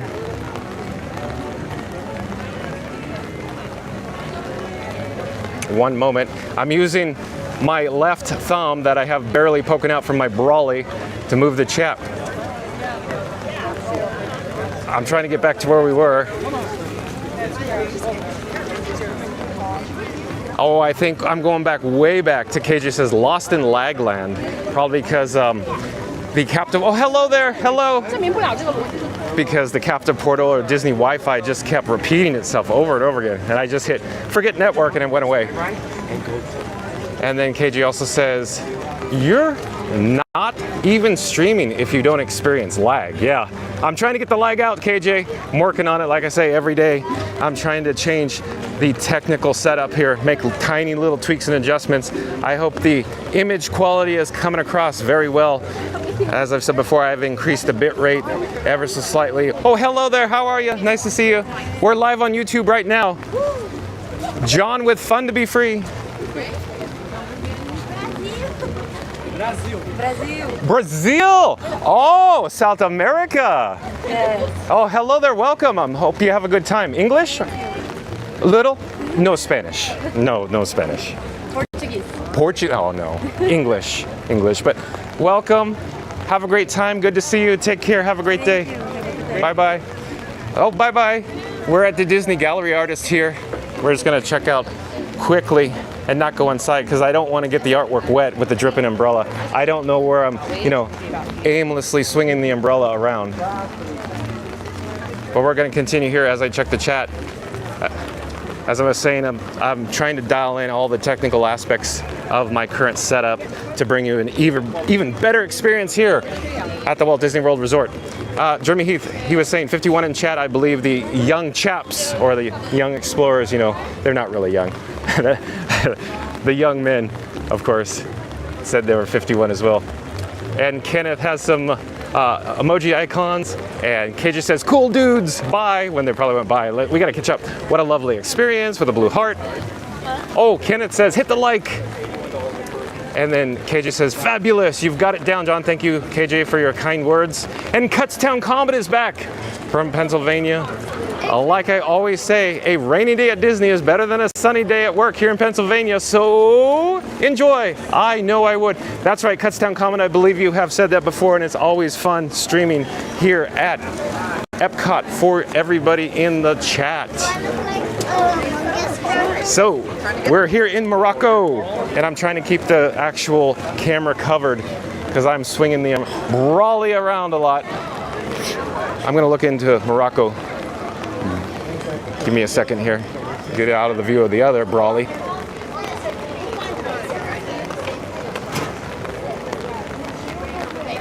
We should, I don't know if we should go in here because I'll stall the chat. I have so many stories I want to talk about with Morocco. But we'll probably save it for another day. We'll just take a quick shot of the fountain. Of course, the new fountain tile. There was some hubbub on social media and blogs, but I think it looks great. I think they did a good job. But with that said, I do miss the original handcrafted tiles that were made in Morocco. I do miss that. But we'll continue walking counterclockwise around the World Showcase Lagoon here on the last day, February 24th, of the Epcot International Festival of the Arts 2025 edition. But don't worry, of course, it'll be back. As you know, there'll be another festival. Today, Festival A, tomorrow, Festival B at Epcot. There's Oasis Sweets and Sips. Refreshments and delights. We're going to continue. The rain appears, or it sounds on my umbrella to be, slightly heavier. It probably doesn't come across on camera or over the microphone, but it's getting a little heavier right now. A little more consistent. Disney Gallery Artists. Again, I really don't want to go inside because when I, move my brolly around, it just whips water everywhere because I'm not really conscious where the umbrella water's going. So I'm going to try to avoid from going inside the booths on this last day. Here's the Acme Archives, and I tend to enjoy this particular location a lot because it has some of my personal favorites. I'll just show you from the outside looking in. Like Indiana Jones, of course, one of my favorite franchises. Who doesn't love Indiana Jones? Come on. Of course, one of my favorite films is Indiana Jones and Raiders of the Lost Ark. But there's, oh boy, Rogue One, Darth Vader. What a great sequence. I could drone on for hours about just that sequence in Rogue One with Darth Vader. But of course, I'll spare you right now because I'll stall the stream. Everybody wants to enjoy the sights and sounds of World Showcase here at Epcot. Oh, hello there. And here, for the young chaps that we just saw back in France, I was mentioning that they should check out Katsura Grill. We're coming up to the Japan Pavilion now. As we pass it, there is a food booth here that, of course, I really can't pronounce this. Goshiki! I think that's the way you say it. I'm just, an American trying to pronounce Japanese. But, of course, popular food booth. I hear it's good. I just wanted to walk over to Katsura Grill to give everybody in the chat, what it looks like in there, because I'm sure everybody in the chat's eating at Katsura Grill, and I assume that most of them would agree with me that this is one of the best places to eat here in World Showcase Lagoon for a reasonable price. It's good, and of course, I guess I should say they offer a limited amount of indoor seating in the interior dining area, so it's probably just packed. I see people seated along the exterior bench, so it's probably every seat taken in there, as always.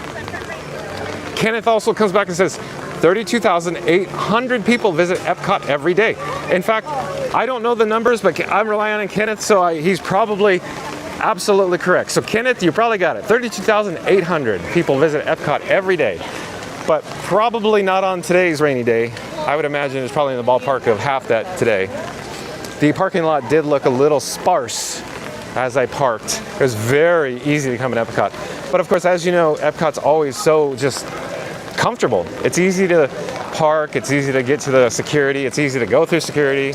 It's just a breeze going through the main gate. It's not the Magic Kingdom. Magic Kingdom, as I've mentioned before, tends to be a little more challenging to just get to the actual guest entrance. But I continue to walk down here in Japan. There is another set of steps that I was gonna actually ascend up to Katsura Grill, a quick service dining establishment here in Japan. And I'm walking up the steps, lots of puddles. I got water dripping from the interior of my umbrella. It's like leaking, so you might see water drip in front of the camera. But nevertheless, we're almost at our destination just to go check it out and look. Yeah, there are people eating out here, so it's probably crowded inside. Again, maybe I should just look through the window. And you're gonna say, I can't see because there's glare, but I just wanted to check. Yeah, every seat's taken. It's gonna be difficult for me to open the door because both my hands are currently occupied and a lot of water dripping off the roof here. I'm being conscious not to get any water dripped on the camera from, of course, the eave, the gable. So quick look at Katsura. That's what I was mentioning before. And I'd say if it wasn't raining, I'll pull up a menu because I'm excited. I could use some Shogun right now. There, we're gonna go look at the menu. We'll go look at Disney's menu. It's just text, I think, unless they updated it. But we could double check. They do have some update photos though. They offer sushi, ramen and udon, curry, teriyaki, chicken. They have kids meals, sides, dessert, alcoholic beverages, and soft drinks. There's some additional photos. But no, you're fine, no worries. You're fine, no worries. I just wanted to mention while these nice young ladies are looking at the menu, over here there is a large gathering. Okay, never mind. We'll go back. Katsura Grill, I'll just show you what the photos look like real quick. So you just get an idea. But like I said, everybody in the chat's probably been here, and I assume or imagine it's an actual quick service restaurant that most people frequent. I certainly do as well. But I wanted to go over here and just briefly show you. Obviously, people are gathered underneath all the shelter. In other words, where it's not raining.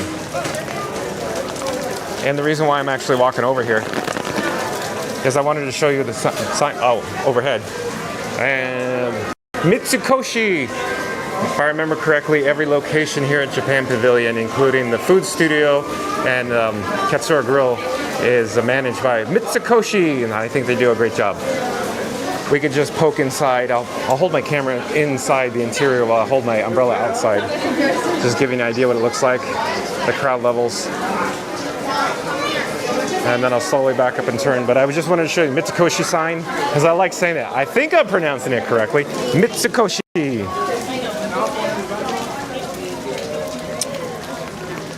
And there's that nice tarry gate. And if you line up your camera, of course, Spaceship Earth could go in between the columns, the pillars there, I should say.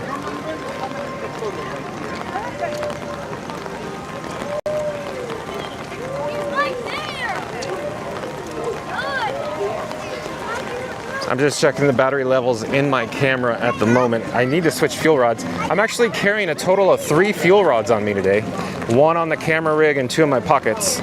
At some point I need to switch it out if I want to continue live streaming.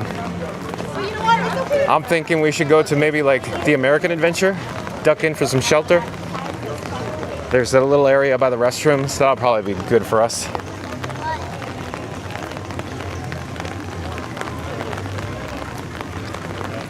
And then this funnel cake stand is usually quite popular, but today with the rain, of course, not so much. Over here at Disney on Broadway, there's the dinner package entrance. I would say let's go take a closer look, but we should go replace the fuel rod, so bear with me just one moment. I just have to pop out the current fuel rod, pop in a new one. I have it in my pocket, so it should be a relatively quick fix. I just want to go to an area that's not raining on the camera so I can put my umbrella down. And I'll actually go around the long way. Let's go around the horn. Get a shot of this food studio here. I should pronunciate better. This food studio here. I believe it's the artist table as I'm looking towards the entrance of the American Adventure, just seeing what it looks like over there. Here is the menu, but like I said, I want to go get a fuel rod replacement. In other words, I still have it in my pocket. I'm surveying, I'm looking to see a good spot to go. I'll go over here in the corner. Not to disturb everybody. Just want to get out of the rain for a moment. Okay, you're gonna see my brolly pass in front of me. And I collapsed it. Oh, you got a great look at the ground, and I will turn around. So I get a good shot here. Look at the fountains.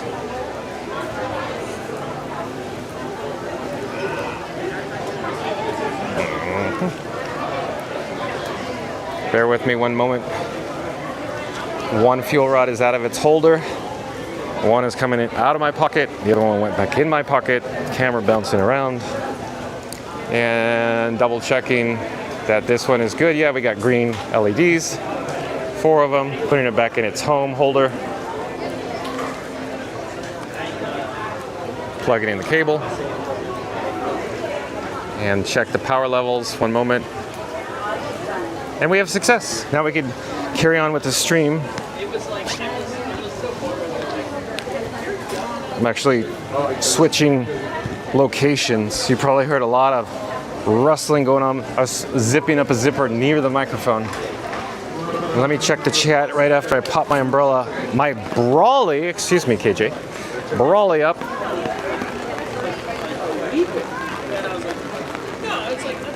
Oh, and KJ says John has a beautiful black brolly with a umbrella icon. And Ryan Wesley's back. Hello, Ryan Wesley. Ryan Wesley says, hello, everyone. Okay, American Adventure, one of my personal favorites here. We're not gonna see the show, don't worry, because I'm sure everybody in the chat's gonna go, no, don't go into American Adventure. I won't, don't worry. But again, what's not to love at American Adventure here at Epcot? It would be an excellent time to go see it on a day like today. Or another day that's, hot and humid. That'd probably even be better. But here is the gorgeous fountain in front of the forecourt. Oh, I want to go over here because this is probably the last day. If I had 2 of me, or a mini me as they say, I could take a photo of myself with George Washington. I love the forced perspective that they're using. Of course, these guests appear to be fun in nature, enjoying their adult beverages, but a good photo location nevertheless. Let's head through this direction here, past the smoker. I don't smell any meat, no brisket barbecuing, no smoke emitting from the smokestack. Oh, there's a white ibis down here. Look at that guy. Oh, 2 of them. There you go. Obviously, probably just looking for food.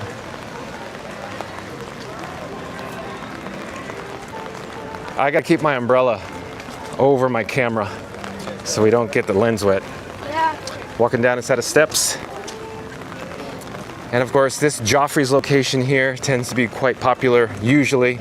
But of course, as I say that, you know, not too many people gather here right now.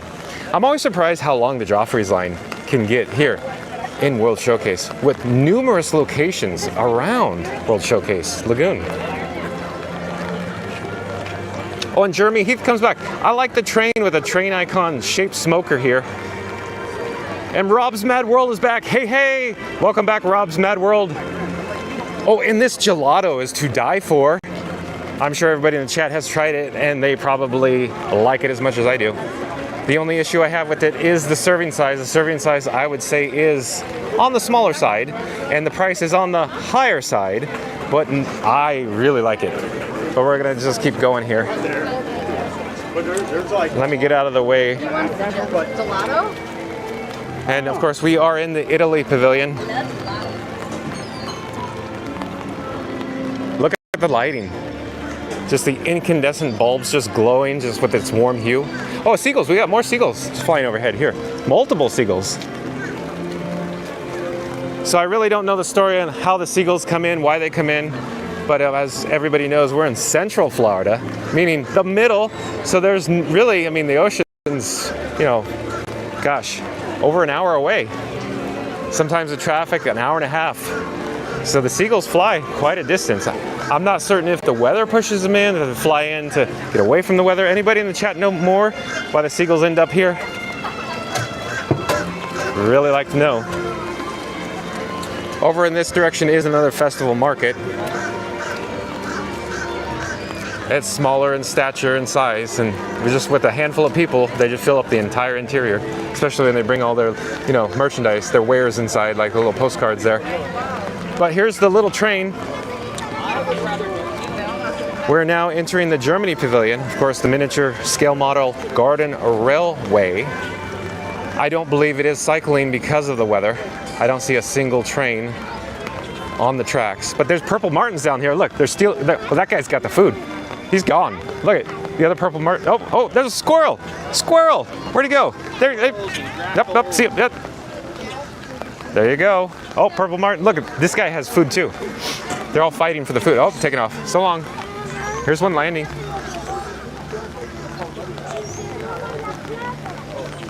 Oh, the squirrel. Look, he's gonna take the food. Nope. And all the Purple Martins are back up here. I gotta cover the camera though. So I'll continue because I get so distracted that I'm exposing the camera to the weather. I'm hoping there's no raindrops on the camera lens. KJ says, I have never noticed as many seagulls. Yeah, so every now and again, KJ, they end up here. And sometimes I see a lot more than this. Today is on the lighter side, but again, I just don't have all the facts about the seagulls. I really don't know. Hey, while we're here, I'm gonna go get a drink of water. Not quite sure how I'm gonna do this. I probably have to, you know, balance my brolly on my head, and it's gonna ruin my hair. You know, like Cousin Eddie, he says, on, you know, one of the vacation movies, with his plate in his head, it was National Lampoon's Christmas Vacation. His hair ain't just gonna look right. But anyways, I'm gonna, you could enjoy views of the train while I expose the camera.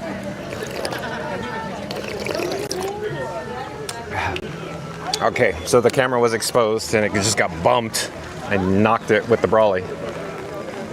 Sorry. Jeremy Heath says, seagulls go where the good food is. She's probably right. It's probably that simple. They know there's food here. They come here.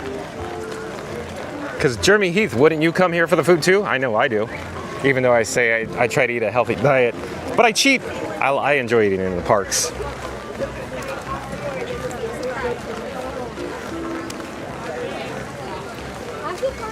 Oh, I mentioned this before, but if we look over in this general direction and overhead, of course, the horticultural team here at Epcot has pruned these particular trees.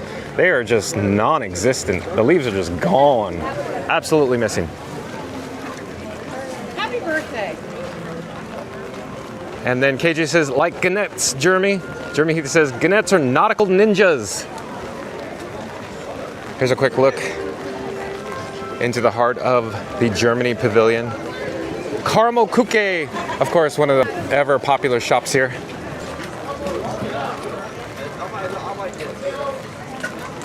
And there's nobody here at the pretzel and beer cart. Here, I'll walk across the pathway and get a shot, which is to me unusual, because normally I gotta go a long way to make this camera turn around.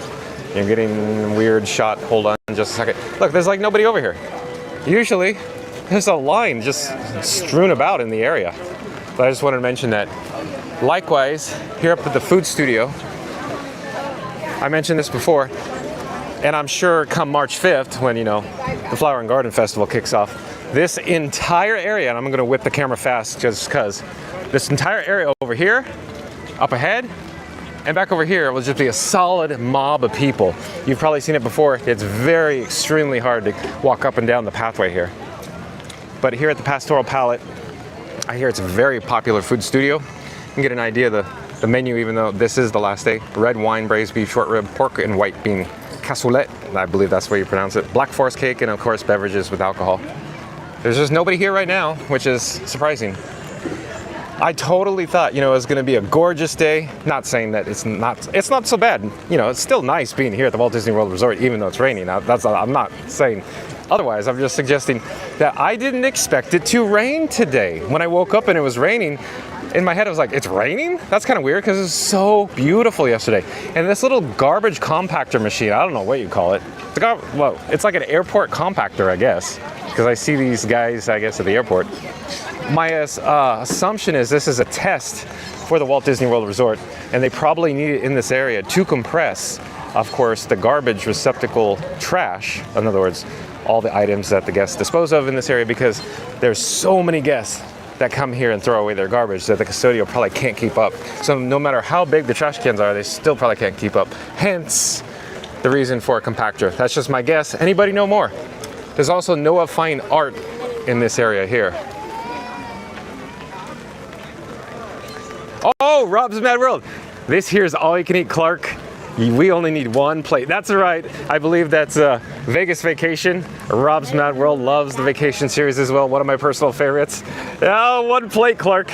Oh boy. I should do a video just on like vacation alone. Oh, I don't know if many people will tune in to a video as I walk around, say, the Magic Kingdom talking about a vacation movie. But, oh, one of my personal favorites in the series. Save the neck for me, Clark. Oh boy. I'm sure we have a lot of vacation fans and Chevy Chase fans in the chat as well. Oh, real quick.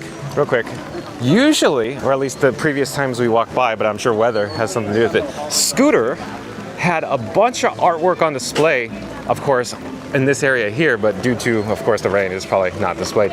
But this gentleman, I believe that's Scooter there, wearing excuse me, I'm in the pathway here in this way, so I'm going to back up. The gentleman in the black Disneyland Spirit jersey, I believe, is Scooter. I could be wrong, but he does do a good job. He's very talented.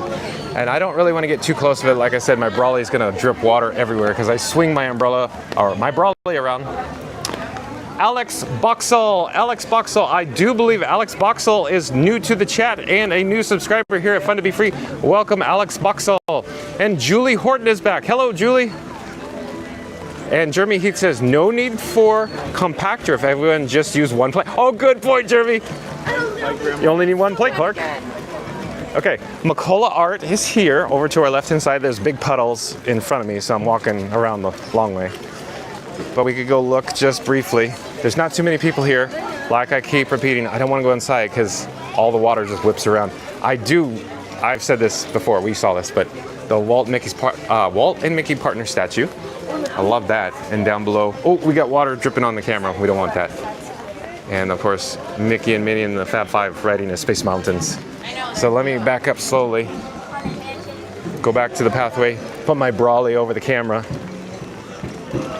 And I'm actually going to hold it at an awkward angle because I want to check to see if I can see. Oh, we're looking good. We're looking good on the camera lens. There's no water dripping on it. So it looks, the image, you know, comes in clear as a bell, just like planes, trains, and automobiles.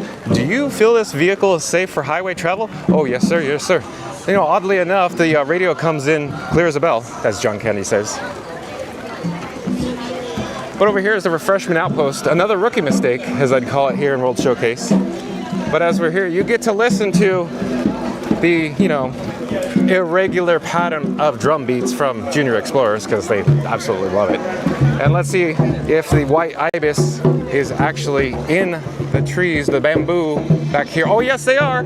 So as we approach the inlet here, the tributary, there are multiple white ibises nesting. Nesting is probably a wrong terminology. They're probably just, relaxing, hanging out.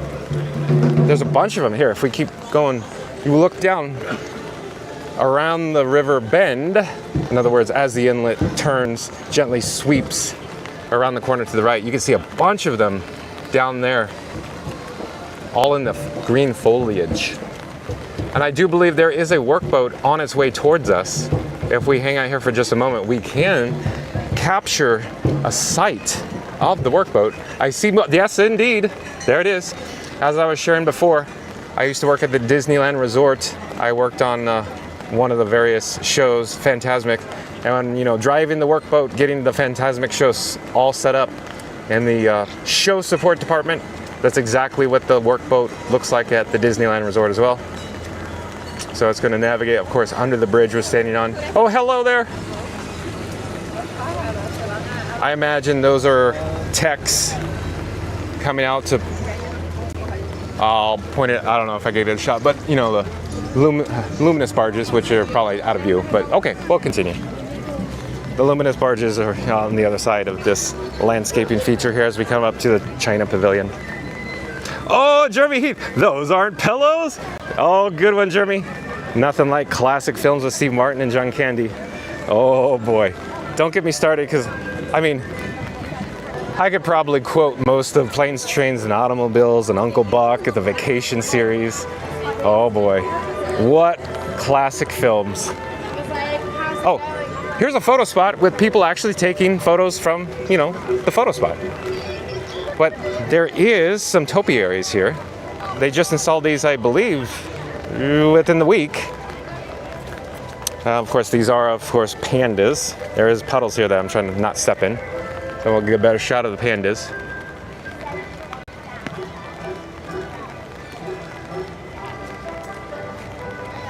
What a neat view. Okay, we'll go around the corner here. Just take a quick look at the China Pavilion. And I guess I want to ask the chat, anybody know more about, of course, Reflections of China in Circle Vision 3D?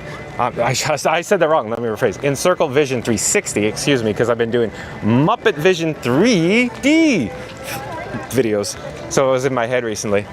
The reason why I ask is, weren't we supposed to get a new inspired film that was using or utilizing the new Circle Vision 360 technology, the projection, just like the, remember before Epcot was complete, all this, and you could go see the Epcot preview of all the upcoming attractions coming in, and they had that projection array system suspended overhead at the Odyssey, where they could take multiple projectors and seamlessly sync them together.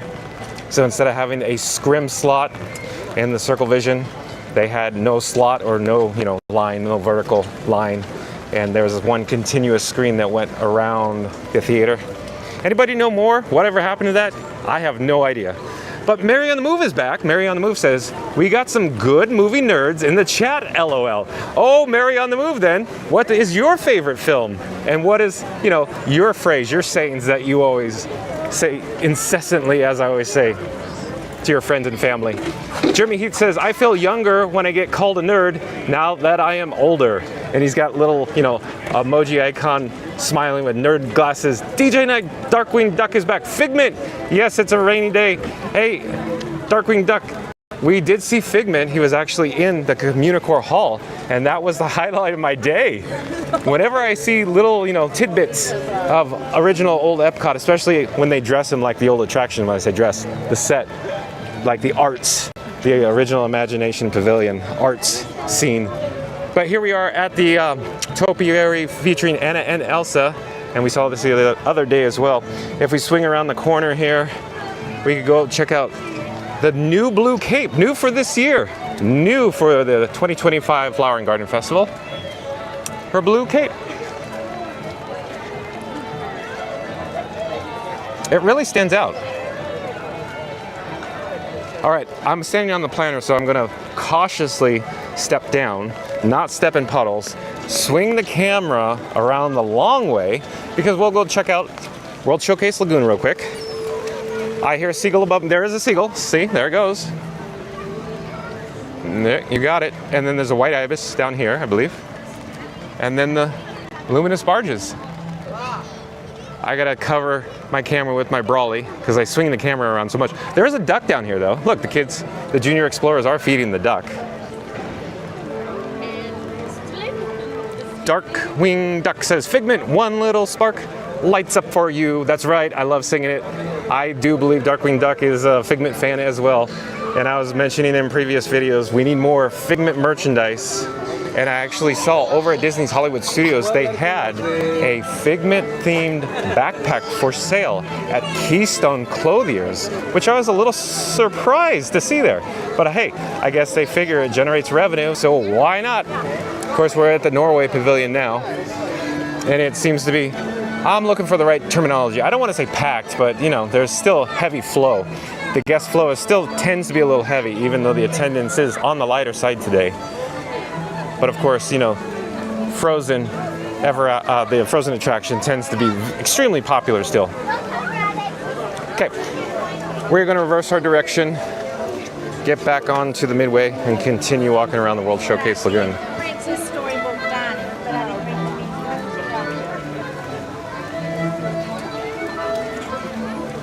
Oh, and there's multiple stroller parking. Stroller parking is on the lighter side, but it's got, oh, there's a big puddle here. Oh, I don't know if you can see, look, when they tap into this puddle. Wow, that is a lot of water. Custodial's here to save the day. They're probably gonna get out their squeegees and push out the water to the drains. Look, TSA's wearing the boots. In other words, like the manager, green boots, green waterproof boots, because she's probably knows what she's doing. She's here for one purpose. Okay, let's head over in this direction. Let's go check out the troll topiary. I don't know when they added this, but I assume or speculate within the last week.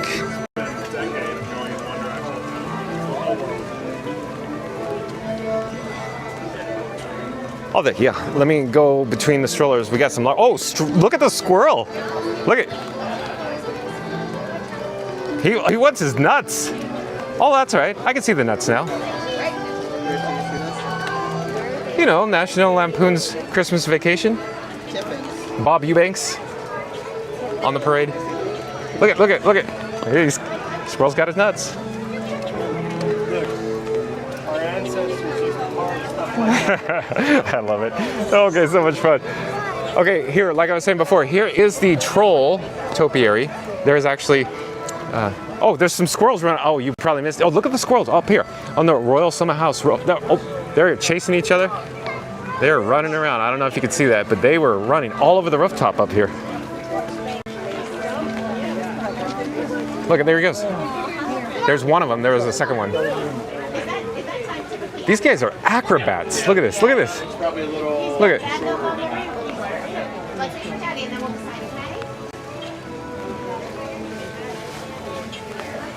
He's gnawing on, I don't know. He's taking a break. Okay. He might be frightened that I'm standing here holding this large object at him. So I'll back off, cleaning himself up. We'll just go take a quick look at the troll topiary again before we leave the area.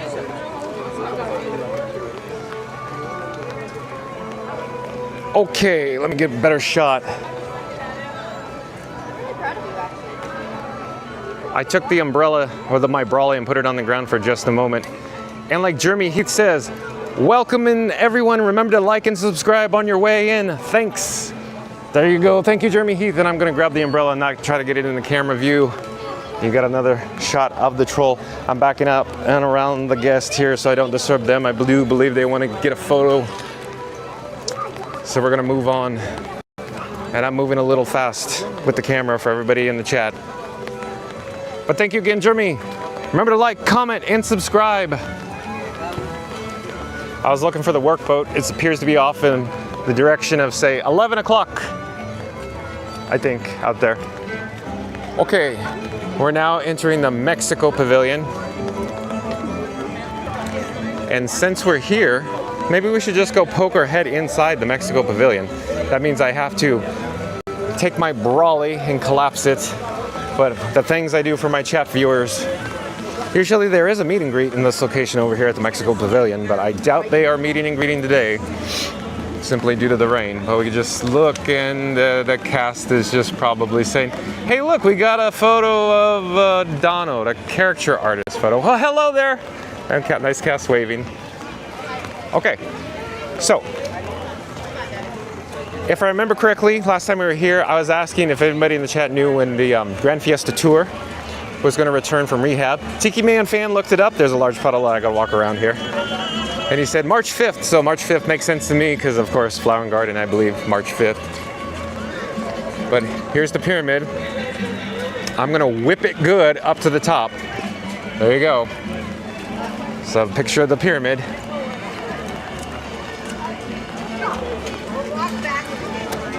Just walk around the corner, try to get the sign.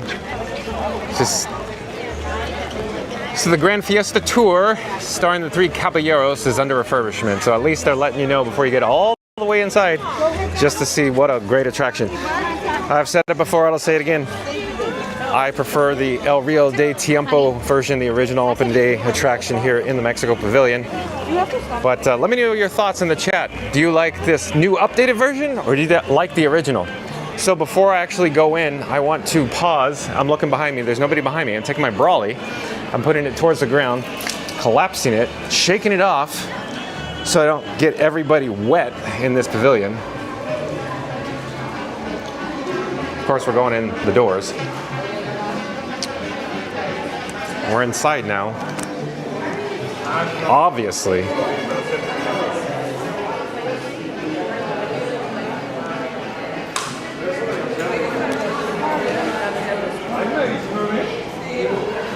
Oh, we're just getting a little back up here. And of course, I just wanted to mention this little stanchion, the La Cava de Tequila de San Angel Inn. I can't speak Spanish, but it gets so popular that the extended queue reaches into this interior space. In other words, the bar is way down there, as everybody knows, and this entire area is just one giant queue. And there you can see, there's an example. We'll go down and check it out. Rodney Woods. Hello, Rodney Woods. We're live streaming from Epcot. We're currently in the Mexico Pavilion, checking out the bar here, the tequila bar. I just wanted to show you. The line is shorter in size at the moment, or today, I believe, due to the weather. The actual, here, let me get out of the way here first, because I don't want to stand in that pathway. But that gives you an idea what it looks like now. Let's see here. As always, I believe it just has to do with fire code. They can't get too many people in that small space. So there's a look of the queue on the interior space here at the Mexico Pavilion. And they offer a lot of interesting merchandise here. Excuse me, I'm sorry. And these little areas are a little small in size to navigate around. But here's a neat little merchandise item. This plush is pretty cool. I just want to look at the price. It is $39.99, a little pricey, but you do get the 3 Caballeros in a boat. Not too shabby. It's really neat that they are making themed merchandise to the specific pavilions. I really like that. And I'll turn the camera to the opposite side or behind us. There's actually also... Oh, yes, sir. Yes, ma'am.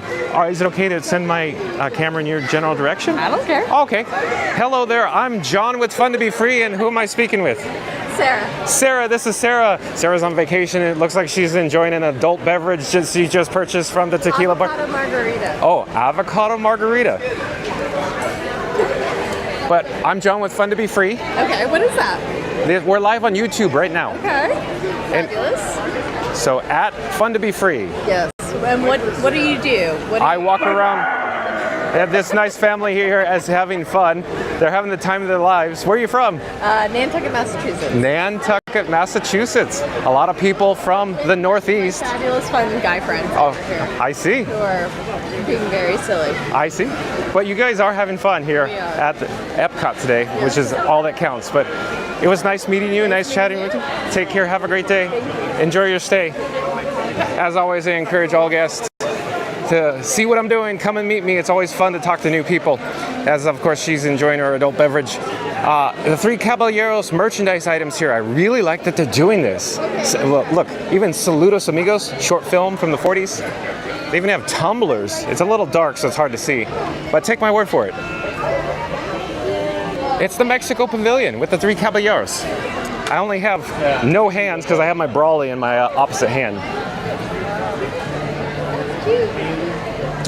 And there's some mini ear-themed headbands, of course, with the Three Caballeros on it as well. And we got some, I believe they're towels. I can't touch them. I don't have an extra hand. But again, I think it's so cool that they have very specific merchandise like Viva Mexico with the official Epcot Mexico Pavilion font logo. Awesome.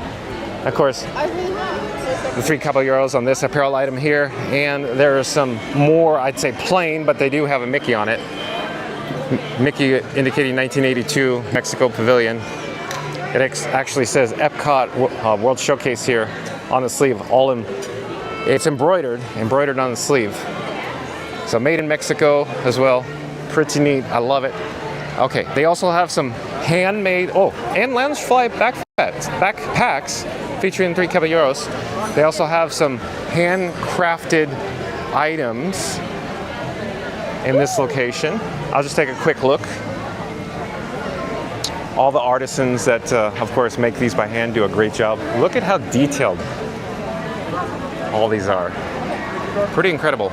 Pretty neat. I don't think there is one in here. Okay, I'm gonna back up around this small group here.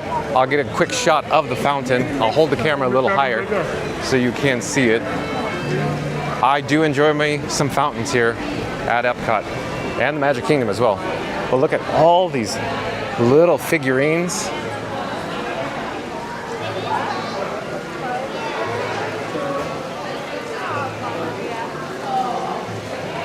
Look at how delicate and small and detailed they are. I'm not going to get too close to them because I'll end up touching it, breaking them, knocking it over. It'll be like Eddie wearing his turtleneck, his faux turtleneck, his Dickie on, of course, National Lampoon's Christmas Vacation when he goes to hit, that little, and it'll fall apart. At Clark W. Griswold's house.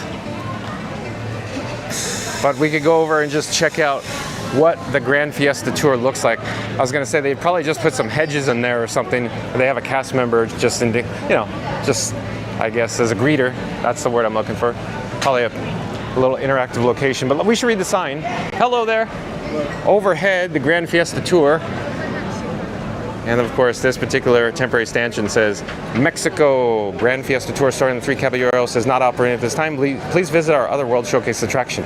Yes, they also have some palm tree plants there as well, and some interactive games for the junior explorers. But I wanted to go over here before we leave. I wanted to just show you, of course, if we were able to enjoy the ambiance of the Grand Fiesta Tour, we'd get to see, of course, the pyramid off in the distance there. And there is a little diorama. It's impossible to see from here, but lower right-hand side of the pyramid, there's a scale model of a diorama, and it's in forced perspective, and it is marvelous. I love how they lit it. I love how they made it. It's just so perfect. I love this area. It's amazing. Anybody in the chat also enjoy coming into the Mexico Pavilion and just looking at, of course, all the forced perspective? If you look carefully, I'm sure it doesn't come across the camera, but behind the pyramid, you could, of course, see the curved wall, of course, painted. And, of course, the volcano with a little projection of the smoke or the steam emitting from it. I really like it. I'm going to back up, and as I do, I just wanted to mention, it's been a while, it's been a few months now, several months, many months, but they installed the overhead lighting here at the San Angel Inn, a table service dining experience. Of course, this area was dark. When I say this area, this interior dining space of the San Angel Inn was so dark that you couldn't read the menu. Hence, I believe for two reasons, safety, and of course, so you could actually view the menu, they installed more lighting in the area. I think they did a good job with it. It doesn't obstruct the view too much, but still, I think they did a good job. It enhances the guest experience while dining at this. I believe the correct way to say it is San Angel Inn, but again, I don't speak Spanish. There is quite a line to go check in at the podium. But without any further ado, we're going to head back towards the ramp. Oh, hello there. Excuse me. Good, thank you. There's also other various merchandise locations with other merchandise. Oh, we saw this before, but I'm just gonna turn the camera just to see it again. So turn it very slowly. So we're gonna head back here. We saw it, I believe it was over at Disney Traders, offering these t-shirts. So they have Mickey themed to the Mexico Pavilion. Not too shabby. So there you go. So, like I was saying before, we're gonna head up the ramp, back outside into the rain. See what other trouble we could get into as I check the chat. Stephanie Jones says, we'd love to see what Toy Story and Monsters Inc. Magic Bands there are for sale at the moment. Coming up, it's our first trip in over 3 years for a big birthday. Okay, well, Stephanie Jones, we could try that. I think the best area to go check out some Toy Story and Monsters Inc. Magic Bands there for sale would probably be in the Creation Shop. But I could be wrong. Anybody have any other suggestions? I believe Creation Shop does offer the largest selection of magic bands. But anybody in the chat know more? And Darkwing Duck says, interesting. And he also says, I've seen the Christmas Vacation movie, and I'd say a lot of people in the chat have, and I'm sure they enjoy it probably pretty much as we are on a level similar to ours. I quite enjoy Christmas Vacation, but it's nowhere near Christmas, of course, behind us. So, you know, we could talk about other films such as the first National Lampoon's Vacation, right? Okay, I'm back outside, and oh boy, I think we're in luck because I don't feel raindrops. I'm walking down the steps. Oh, wait.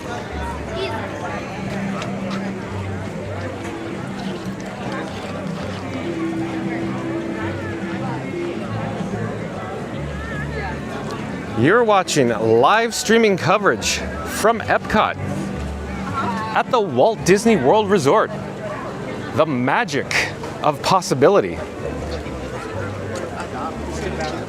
We're just leaving the Mexico Pavilion here.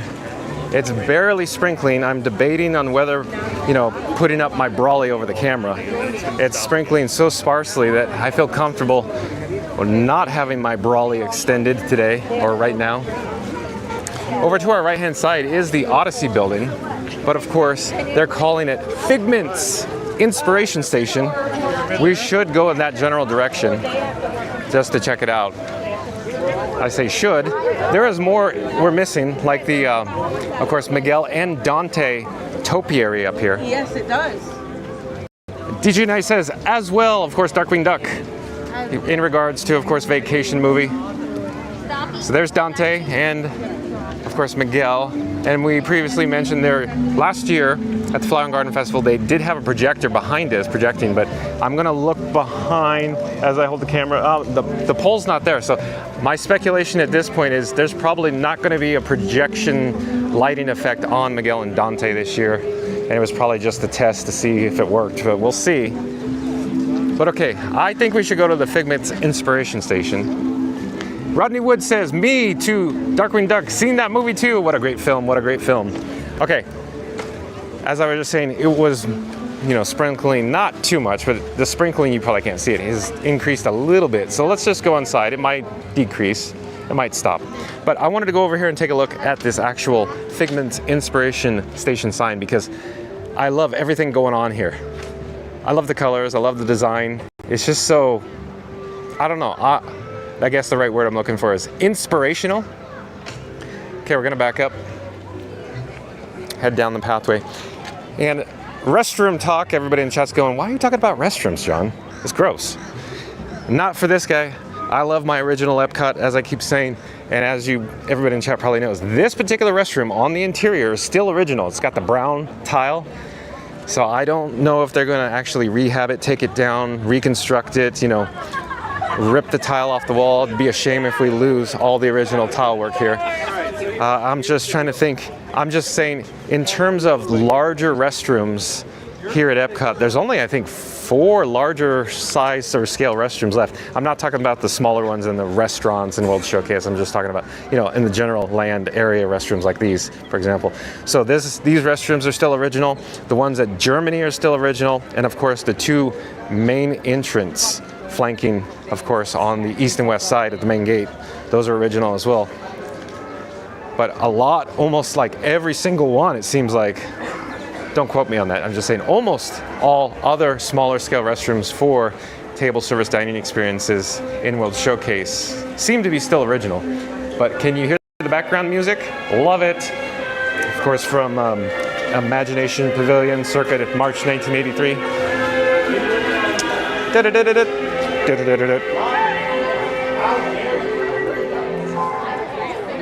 And Stephanie Jones says, thank you, Creations is a great shout for magic bands. If you happen to pass there, that would be able to pop in and take a peek, please. Yes, Stephanie Jones, yeah, I will go over there. We're just headed there now. That's a good suggestion.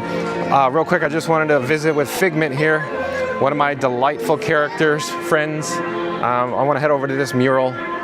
This mural, I believe, is latex. In other words, I think they print it on a latex plotter. And of course, they adhere it to the wall. But there it is. You probably saw my thumbnail today. In other words, the image, the picture you clicked on. Can't get enough of Figment here at Epcot. He's adorning, of course, his yellow fleece that he traditionally wears. Imagination.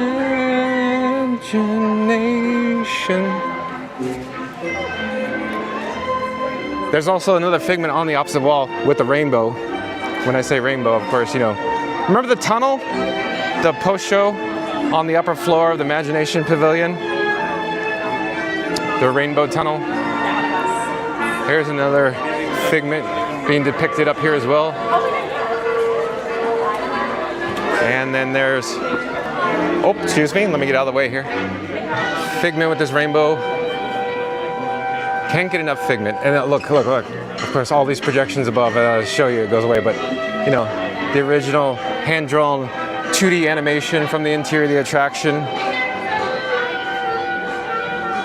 And then just for everybody in the chat, here are the popcorn buckets and a pin trading station, but we'll just take a quick look at the popcorn buckets again as we go back. I gotta check the chat though, been ignoring the chat. Jeremy Heath says, best hidden restrooms with the restroom icon signs are behind the Figment ride. You were right, Jeremy Heath. In fact, we should go check it out. While you brought that up, there is a little fun fact. Oh, is that a little sweeper robot thing? Oh, well, here, everybody in the chat, the cast goes, I'm not sure, but what's going on with this? Why is it? I have no idea what this is. If anybody in chat knows what this blinky light thing is or does, let me know, because I've never seen that here before. Okay, we're gonna go out of Figment's inspiration station, and we're actually headed over to the Creation Shop. Let me check the chat again. We're headed to the Creation Shop for Stephanie Jones. We're gonna go check out some magic bands. I believe there's still magic bands available. So I think last time I saw them, there was a big selection, large selection. Of course, over to our right-hand side is the original World of Motion show building, but of course this is becoming Test Track 3.0. But I gotta check the chat again. Going back to the restrooms. So Jeremy Heath, the restrooms behind the Figment ride. You ever look in the concrete, the paving below at the men's restroom? And I believe it says exit. It's like scored. Like somebody took a nail during the construction process when the concrete or paving was wet, and then they wrote in there like exit, I think. If I remember correctly, it says exit. But we could go check that out. It's a tiny little detail that, unless you come to the parks often, that you will never ever notice. And Jeremy Heath says, no lines, that's right. Decreased attendance due to the weather, I imagine. And of course, I was expecting, you know, a little more crowds here today because it's the last day of Festival of the Arts. And of course, we had a marathon behind us, but of course, maybe all those marathon runners that came from out of town already went back home. I don't know. But Angela Florentino saying hello. First went to Epcot in '84 as a 5-year-old and have been obsessed with Figment ever since. Angela Florentino, I agree, I concur with that statement. Oh boy, I am glad you came in and started talking about some good Epcot from the 80s. So we are about the same age, and so yes, as a 5-year-old, obsessed with Figment ever since. The first time I saw Figment, I always thought, what a great character. In other words, Disney needs to utilize Figment more. So I don't want to go on a long diatribe right now because we are on a mission. We're trying to get into the Creation Shop just straight ahead here, check out some magic bands. But yes, Angela Florentino, Figment. I guess you could say I'm obsessed with Figment too. And Lisbeth comes back. Hello from Sweden. Hello, Lisbeth, welcome back.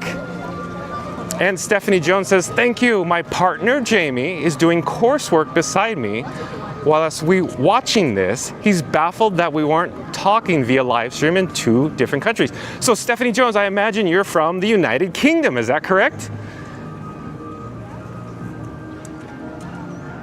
And Rodney Woods comes back and says, it's new. So we're entering the creation shop here.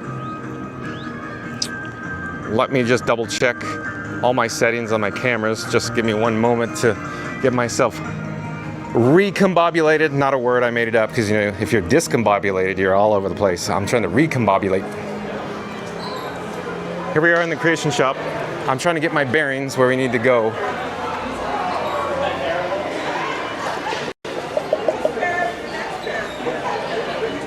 I'm looking around. Yeah, you too. Thanks, guys. Hello, sir. I'm sorry to bother you. Where are the magic bands located these days? It's gonna be right over here. Oh, okay. This nice young cast member is going to show us where the magic bands are. Sorry, John with Fun to Be Free. We're live on YouTube. I'm not trying to awkwardly put you on camera. It's okay. I don't mind. Okay, cast member says it's okay, but he's so nice and welcoming. I'm glad you think so. And he's so busy, I just took him away from his job. Actually, believe it or not, this is also a part of my job. Okay, So in all fairness, you're just making me do it even better. I see. So this is gonna be our magic. Yes, okay. Thank you so much. That's where I saw him. Thank you You have again. a Have great a day, you my too. Bye-bye. Nice cast member. Anything unlocked, there'll be a cast member with a red hat. Yes, sir. Thank you again. He says if we need anything unlocked, there's actually a cast member that can unlock these little reds. I don't know what they call them. I'm going to call them a red sucker. I don't know what they're called. Anybody in the chat know what the red things are called? But anyways, okay. Here we go. I'm not sure where to start for Stephanie Jones, but I'll start at the top. So, I'll look overhead. Here's the logo with Magic Band. I'll come back down here. So they have like the orange, the blue, the sparkle, the silver sparkle, the gray, the multicolor balloons. Here, I'll get closer so you can see the like more balloon logo. And then they have an Epcot inspired Magic Band. And then I lost her. And then we'll come back to that over there as well. But in the meantime, we'll come to the next row. The green, the pink, the white. They even have like a little Simba, Lion King inspired, more pink. Fab 5 with kind of a Magic Kingdom, a partner statue. You can see that as well. And we'll go down here real quick. Looks like a Baymax, more Epcot. Oh, even, look, Nightmare Before Christmas. Thing. And then down in this location, more of a Mickey themed, reddish in color.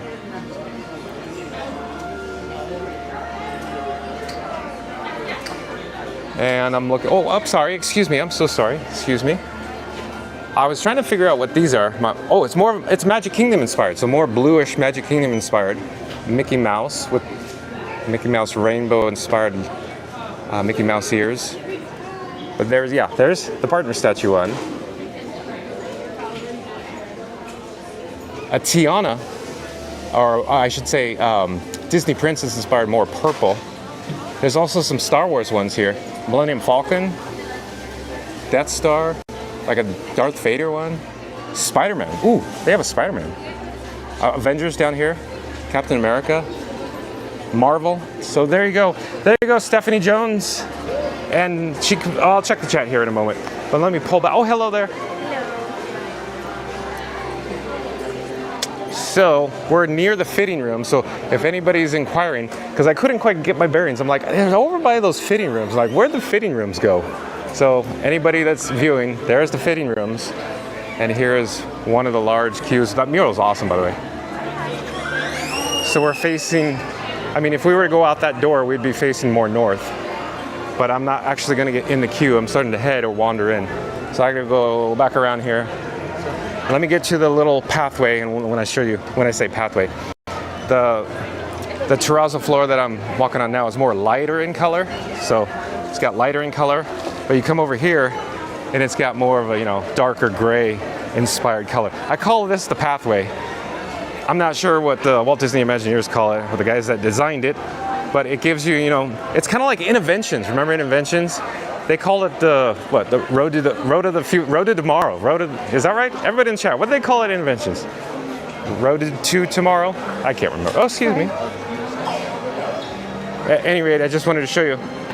That's the entrance that we actually came in, where I was, all discombobulated. And then the fitting rooms are over in this direction here. So if you need the magic bands, they're over in this direction. But let's head outside, check out the rain, see what it looks like out there. I like outside myself. Let me check the chat, as I keep saying over and over again. Darkwing Duck says rainbow is a rainbow icon. Stephanie Jones says, yes, that's correct. We're UK based with the Union Jack. Welcome to the channel, Stephanie Jones. Tom Does Time, sup y'all? And then Tom Does Time's asking, still raining. We're gonna check it out right now. We're going outside. And Tiki Man Fan's back.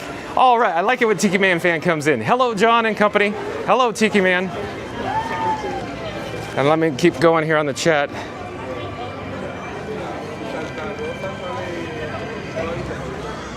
Darkwing Duck says, I'm part of the test track crew, so it's a little rainy day here at Epcot, but I'm sure it'll be sunny shortly. Really? So, Darkwing Duck, have you worked on the test track 2.0? Are you working on the test track 3.0? Are you in operations? Very interesting. Darkwing Duck also says, Julianne, yay, everybody loves Figment. Yes, everybody does love Figment, I assume. Julie's back. Hello, Julie. Welcome back.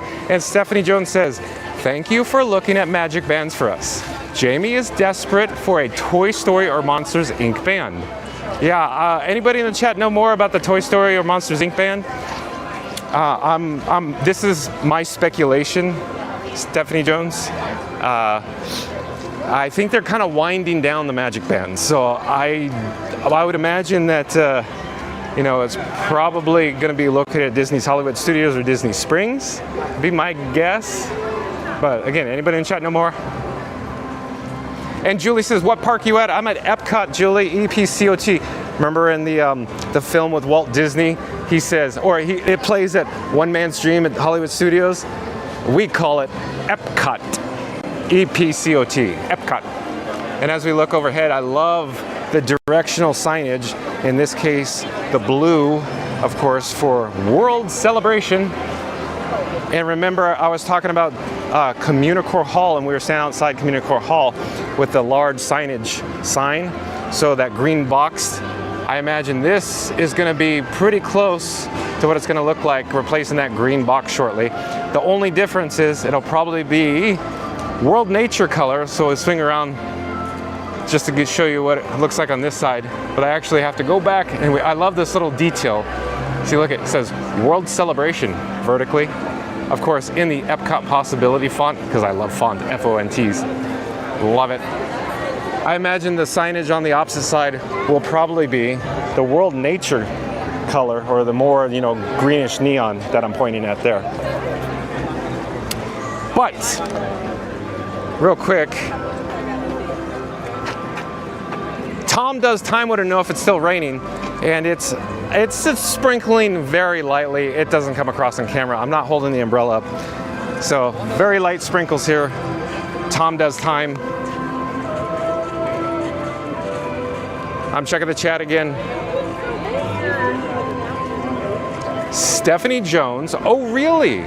Why are they winding down the magic bands? Like, I'm asking, anybody in the chat know more? Because I heard a rumor that they're going to switch away from the magic bands. I'm not quite certain if they're going to continue. Oh, there is a squirrel down here. It's going to run. Hold on, let me see. It's down here. We got to check it out. Anybody know more about the magic bands, like I was saying? Oh, look at them go. So long. Okay, we're back here in Communicore Plaza. In other words, Stephanie Jones, that is not official. That is just me making it up, speculating. I don't really know. That's why I'm asking anybody in the chat no more.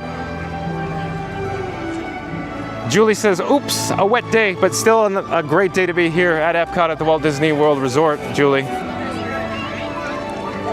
Of course, we are now in Communicore Plaza, and during the evening or nighttime, you get to see, of course, this amazing pavement light up. Anything in white in color in the, circular Epcot style logo, mimicking that awesome logo from, you know, the early 80s. I love, of course, this area, and it could change color along with these columns that, of course, they have show control. In other words, all the lighting in the area, as everybody knows, it matches or syncs with Spaceship Earth. So amazing, so cool. And there's, of course, the Dreamer's Point with the Walt Disney statue, looking over the Communicore Plaza. So lovely. And Natalie Straub is back. Hi all from Scotland with the Scottish flag. UK, it's 9:40 p.m. here. Welcome back, Natalie Straub. Always nice to have everybody back.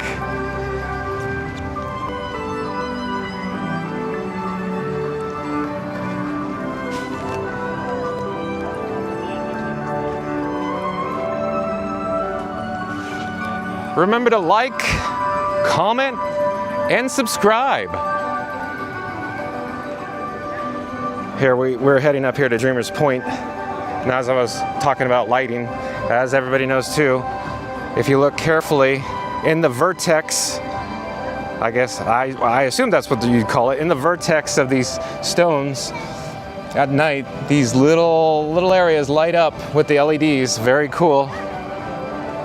And of course the pattern mimicking Spaceship Earth. Look at all the triangular pattern here. Very well done, nothing like it.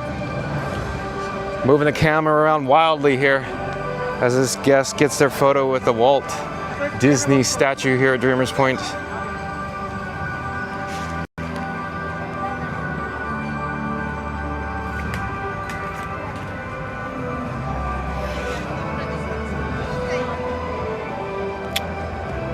I'm just turning the camera. We're going to take a quick look what it looks like. Looking over Communicore Plaza. Tom Does Time was asking, still raining. It's actually starting to increase in rain. I'm actually taking my bralette, putting it over my head because you can probably hear the pitter patter of the raindrops now.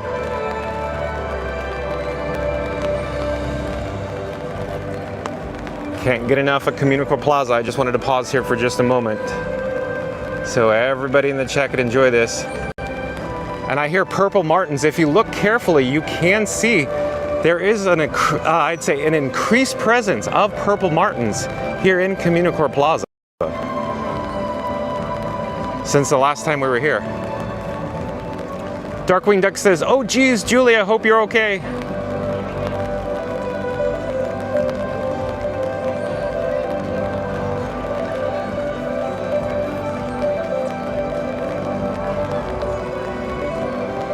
All right, usually we see, you know, a lot of guests choosing to utilize the tables over here in this area, but not today as it turns out. I wanted to go quickly visit the Adirondack chairs. I really like the little, I don't know, purple burgundy color. I'm not certain what the color you should call it is, but I think they nailed it. It's very Epcot-y, you know, like, yeah. In Guardians pre-show, Epcotian. For anybody in the chat, just in case they're wondering, I do enjoy sitting in these chairs. They are very comfortable. At first glance, they do not appear to be so, but they are. And of course, they have little details. There are squirrels, look at, running, up and down, up, there.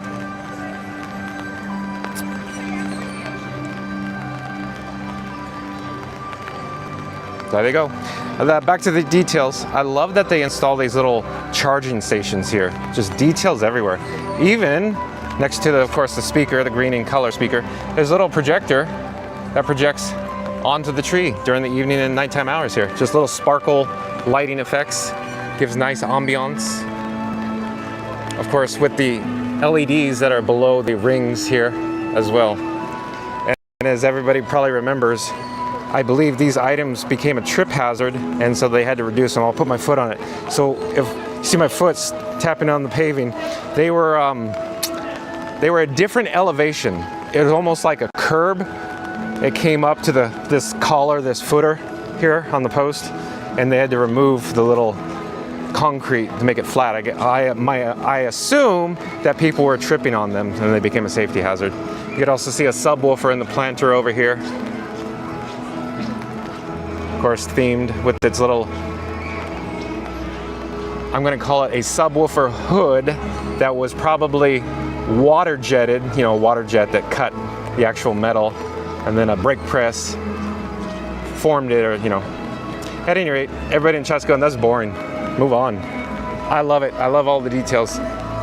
Of course, even the little pavers, the bricks here, and the alternating colors. Oh, and I do believe we have a new subscriber, Epcot Dawn. Hello, Epcot Dawn. Welcome to the channel. If Epcot Dawn, this is your first time, this is John with Fun to Be Free, and I am a giant Epcot passionate man. In other words, I'm an Epcot nerd. I love everything Epcot. We could go in the double set of automatic sliding doors here. Smells like Starbucks, obviously. I just wanted to take a quick look. And as everybody knows, I love the floor here in the terrazzo, all 3D printed, reminiscent of course, the Epcot film with Walt Disney, circa, I believe it was October 1966 it was filmed. Of course, written by Marty Sklar. I'm gonna walk down the rest of the steps. What I'm gonna do is take my umbrella. You're gonna get weird, awkward views for a second, because I gotta make my brawly, excuse me, KJ, Brian Brawley, collapse while I'm indoors. And right now, I'm going to actually just sit down on this table, take a quick break. And the reason for this respite, what I actually need to do is change out one of my fuel rods. Like I said before, I'm trying to keep my cameras charged. So give me 1 second, I will be right with you. Oh, we got a logo on the screen that shouldn't be there. We'll put it back to another logo. So I just put a fuel rod on the table. I'm digging for another one that has more juice. So the one that I have in my hand now has 4 LEDs. I'm removing the cables, taking the depleted fuel rod out of its holder, putting the new one in, plugging in the USB-C cable. Give me 1 moment. Thank you for your patience. And I do believe we have success in the charging. Yes. Okay, let me get back to the chat while we're here. Epcot Dawn says, first time. Again, Epcot Dawn, welcome to the channel. Thank you for viewing us here on this rainy day here at Epcot. And Angela Florentino says, I feel like I'm on a VIP tour of Epcot right now. Well, thank you so much, Angela Florentino. She has, of course, a emoji icon with a smiley face. But let me grab my empty fuel rods, put them back in my pocket here. And I'm gonna put my camera rig back down on the table for just a moment, as the camera probably gets a little weird. I'll zip up my pocket. You probably heard some rustling because my microphone is near my zipper. And we'll continue with this VIP tour. Okay, let me get up here. Since I'm in the building, you could get a shot of course, Starbucks. That was awkward how I swung the camera. I wasn't paying attention. I was looking to see where the wet spots are on the floor. You can't really see it, but the floor is wet, and I'm actually concerned about slipping. My shoes are soaked. I feel like I just got off a raft ride, like Tiana's Bayou Adventure. But here is an onstage kitchen here. We started earlier with this video. We were, or I should say, I was commenting on, of course, this onstage kitchen that is reminiscent of Horizons, an attraction that was replaced by Mission Space here in World Discovery in one of the show scenes. What I'm actually attempting to do now is head over to the drinking fountain. I know it's fabulous to see, you know, live on YouTube at Epcot, when, you know, in Connections Eatery with, you know, your host, John at Fun to Be Free, to go take a drink, but I really need to get a drink of water. As I approach, we're actually passing some restrooms on our left-hand side. There is the Feast of Maximum Occupancy sign here, as the Simpsons would say. You know, Homer calls sick because the Feast of Maximum Occupancy. Here's a maximum occupancy of the 1,718 people, so a large location that you could choose to enjoy your food and beverage here. But let me get a drink from this fountain as you awkwardly stare at some automatic doors, and I'll be right with you.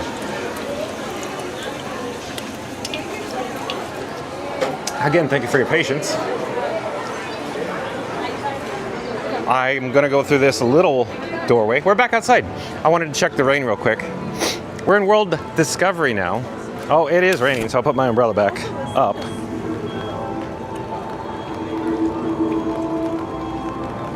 We were here earlier in the video. Came over to check out the Guardians of the Galaxy Cosmic Rewind, and I was briefly mentioning that today I believe is the last day for the virtual queue here at Guardians of the Galaxy Cosmic Rewind at Epcot, and also the last day for Tiana's Bayou Adventure over at the Magic Kingdom. There's a star jumper. And up ahead here, of course, is the last day that we're gonna see this signboard, the overhead sign say virtual queue. Let's go up and just take a quick shot, because we're not gonna see this for probably quite some time until we get a new future attraction. As you know, many attractions take multiple years, generally about 3 years in time frame, to actually be under construction and open. But nevertheless, there's the sign that says virtual queue, currently groups 104 to 108. So I just wanted to show you that real quick. But we'll head over back towards these umbrellas that I mentioned previously. Tomorrow I expect chaos, because tomorrow is the first day of when the rope drop comes, and of course you could actually just go to the standby queue after rope drop. There is a great view of Spaceship Earth, and in the meantime, view this awesome, vantage point of Spaceship Earth while I check the chat. Oh, Epcot Dawn, he's saying, what days do you stream? Well, Epcot Dawn, I try to stream daily. At the moment, I start live at 2:00 p.m. Eastern. It seems to work for my schedule. I'm a relatively new daily streamer. I have streamed in the past, however, it's been a while. But I'm trying to get back on track. So for the past couple weeks, I have been streaming daily. So 2:00 p.m. Eastern is usually when I start. And I just, go to the parks when there's news and show you what's up and coming. And then Epcot Don also says, hi Tiki, so I could only imagine he's saying, hi Tiki Man Fan. So Tiki Man Fan and Epcot Don are probably friends in the chat. But quick. I just wanted to say, operations is probably getting ready, having meetings with their fellow cast for the rope drop procedure for tomorrow, because I expect it to be a little chaotic. I can only imagine that, there are a lot of people that want to experience Guardians or Tiana's Bayou Adventure on the first day of standby with no virtual queue.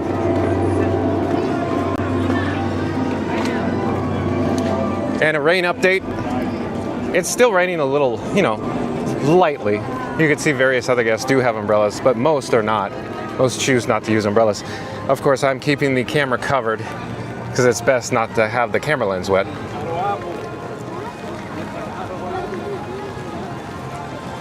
We did walk by this area earlier. We did take a look at Donald, Huey, Dewey, and Louie, and Groot as well. We could always check them out again as we walk by. I just wanted to mention real quick, we didn't get a shot, but this little planter here wasn't forgotten by the horticultural and decorating team. It very much matches, of course, the Donald topiary just on the other side of the planter. I really like the little sunflowers in the back, just flanking Donald there.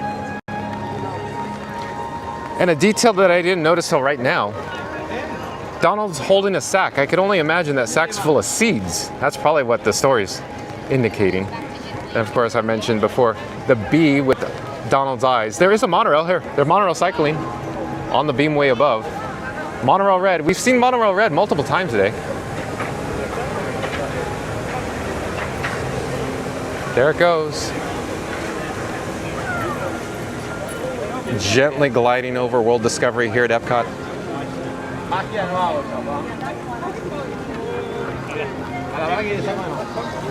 And then just up ahead here on our right hand side is Huey, Dewey, and Louie. We could go take a quick look at them again.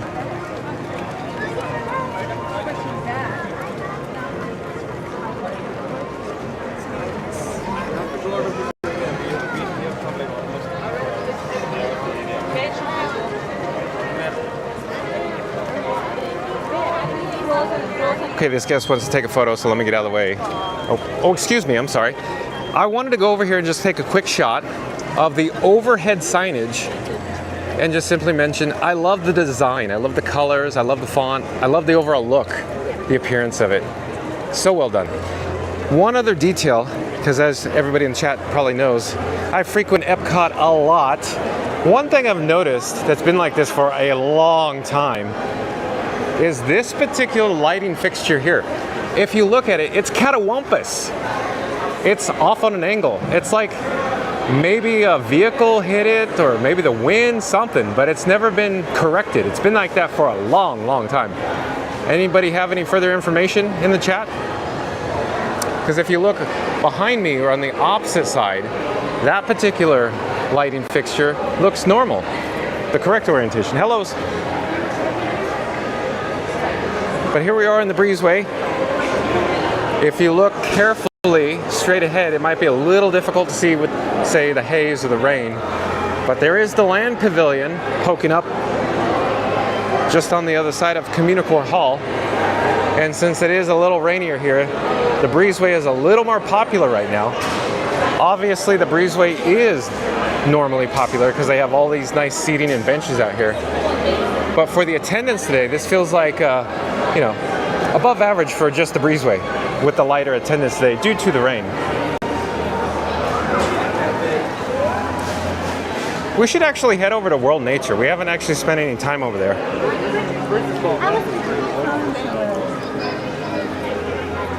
We'll go check it out, see what we could discover over there.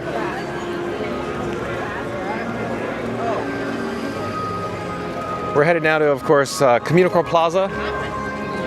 And over the next several nights, all the various planners that you see, there'll most likely be, you know, new theming elements installed for, of course, the Epcot International Flower and Garden Festival, the 2025 edition, which I believe starts on March 5th. Like last year, I believe they had Figment here, Figment at this location.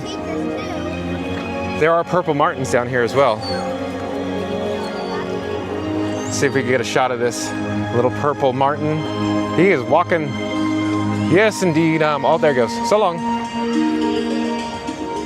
I'm going to slowly turn the camera in as we do. Check out Spaceship Earth.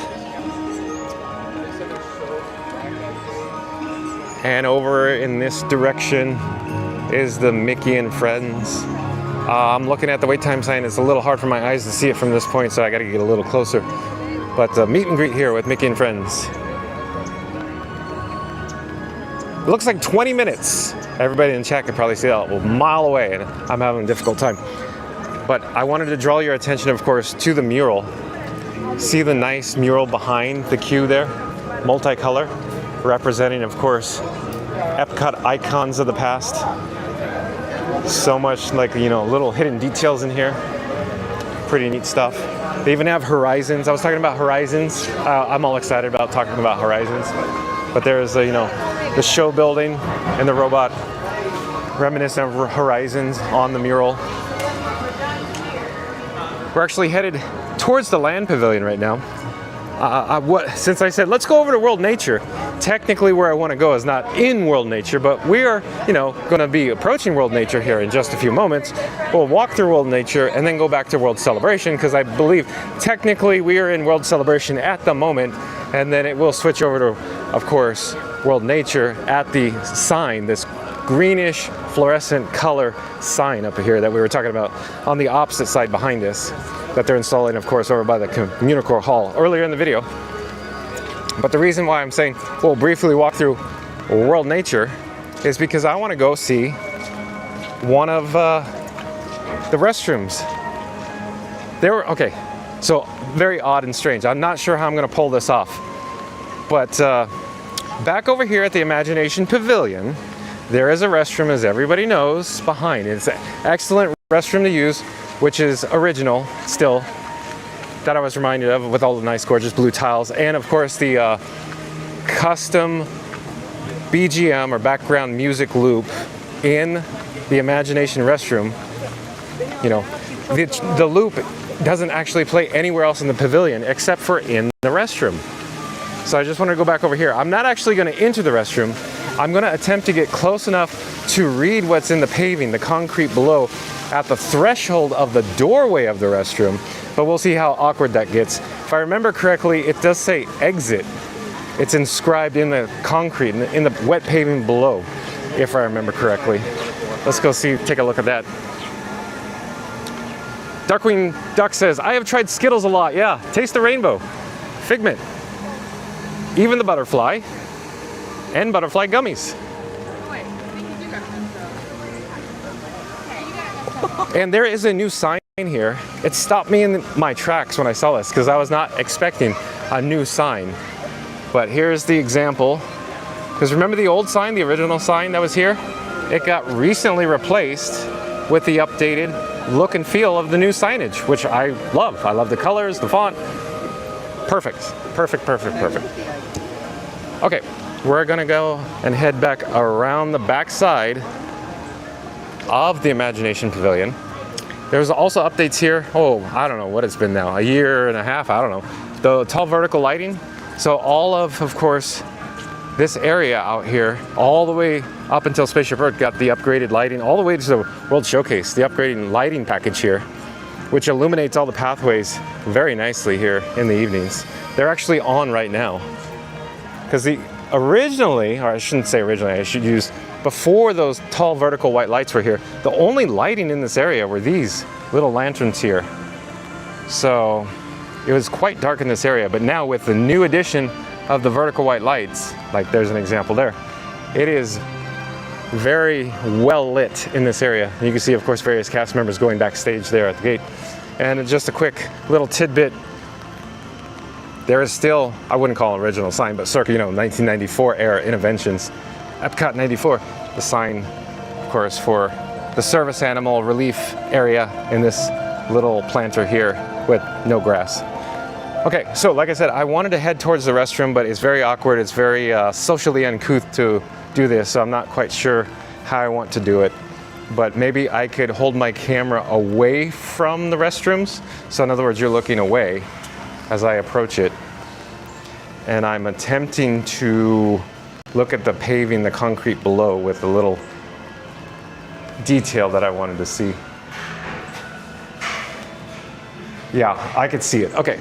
So I can't really show you, I don't want to go and show you, but as you're just going to have to take my word for it.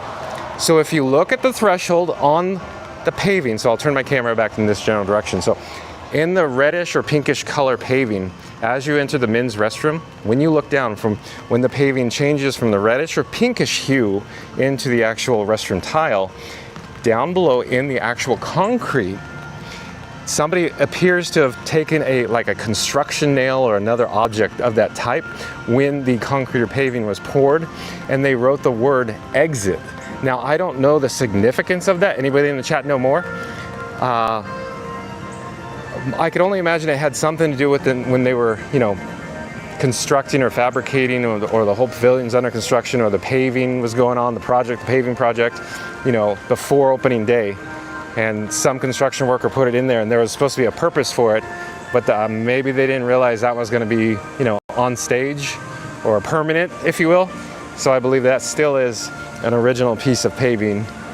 A lot of this paving in this area that I'm walking on now, I think is actually original. I don't think it's ever been replaced, but I could be wrong. But anybody in the chat know more? Obviously, there are sections that have been replaced, but a large portion of the area by the restrooms, I believe, are original. Oh, hello there. Like, for example, like this might be more original. I don't think it actually is, but this over here has been replaced, I think, these sections. But we should head over back to World Nature at the moment.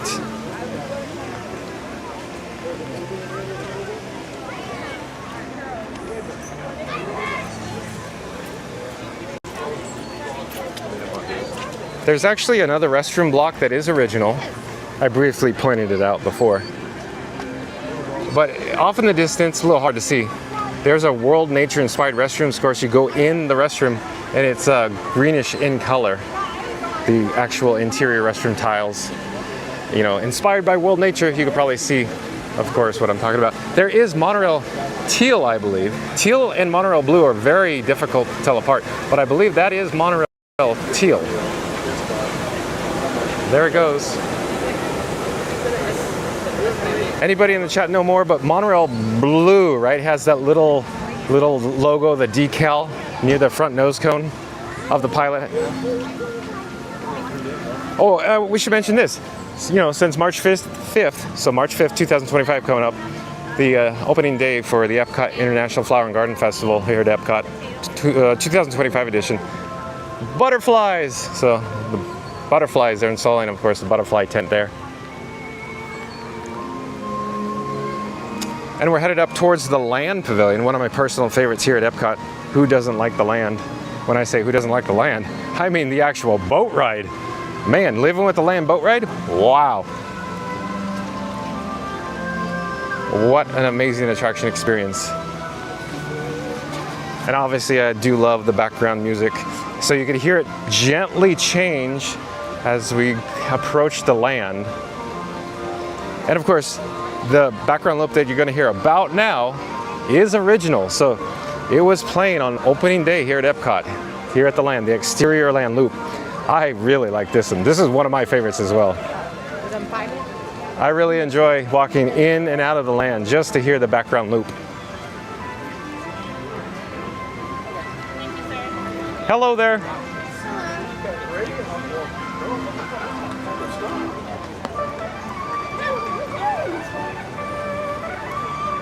Enjoy the land loop, exterior land loop, I should say.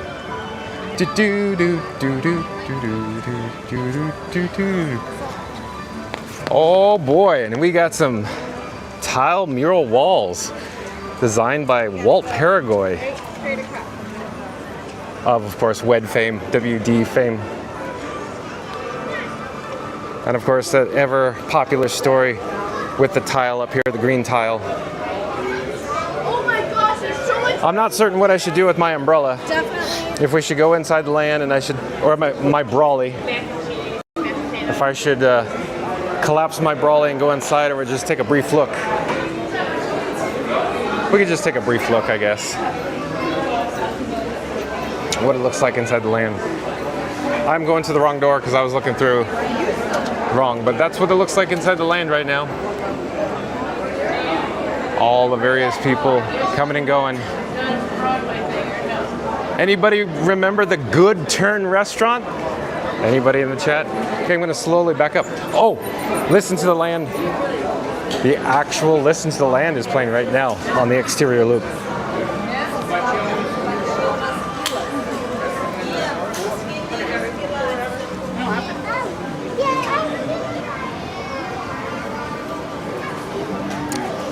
I really like the garbage receptacle latex sticker, the design of it, the colors. I really like this. The land. Oh, and while we're here, I believe they just installed this for the Flower and Garden Festival as well. Oh, wow. How beautiful. And while we're in this general direction, Sorry. You're fine, no worries. The gentle stream just starts right up here and extends on the opposite side. Just listen to the land. Let me check the chat while we're here. Darkwing Duck says, yup, and wow. And Olivia Danton, I'm sorry, let me read it again, bad eyes. Olivia Dantoni, welcome to the channel. I believe Olivia Dantoni is a new subscriber. And I believe she's asking, can you go on Nemo? I can, why not? Nemo is one of my favorite attractions. Let's go head over towards this, over in this general direction for Olivia Dantoni. And Tiki Man Fan says, I hope everyone who remembered to hit the like button on your way into today's stream with a big thumbs up. Oh, thank you, Tiki Man Fan. So with that said, I'm juggling my brolly and I'm attempting to, oh, we're experiencing some dropouts, I believe. Remember to like, comment, and subscribe. And it may have hit the microphone while I said that, because again, I'm juggling my brolly, my umbrella. And over in this direction, of course, is the stroller parking here just outside the land pavilion. And I love, of course, the earth berm. Look at all the landscaping that obscures the land show building. While we're here, let's get a good shot of Spaceship Earth.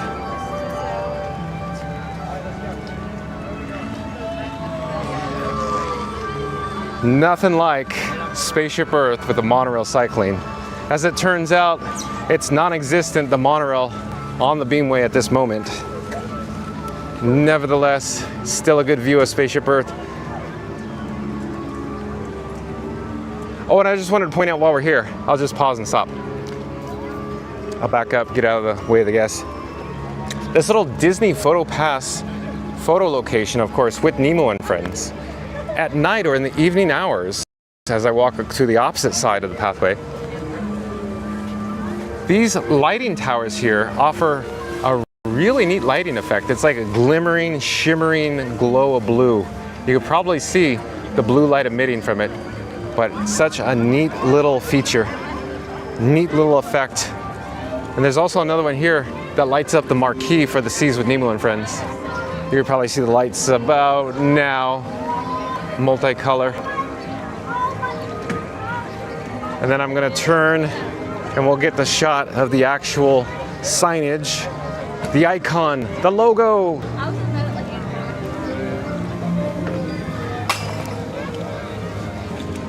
The Seas with Nemo and Friends. I believe the water effect is actually deactivated at the moment. I'm not certain what's going on. But the seagulls do not appear to be working. They're non-operational. Oh, I'm incorrect. I stand corrected. Excellent. Excellent that we're here to see this. Okay, while you're enjoying views of the seagulls, let me collapse my brolly as I'm hoping to keep the camera above the landscaping. Oh, my brolly opened on its own. I didn't hit the button. Oh, I think I got it clicked. Okay. So just doing a quick adjustment here. Let me pull back. There is a sign here informing guests that the Seas Pavilion will close at 7 p.m. this evening. So here we go. The standby entrance shows 15 minutes at the moment. Hello there. And you can enjoy views of the mural, of course, with the various characters from Finding Nemo. As we enter this well-themed building, let me check the chat here. Olivia D'Antoni says, yay, thank you. So this is for you, Olivia D'Antoni. I enjoyed as well.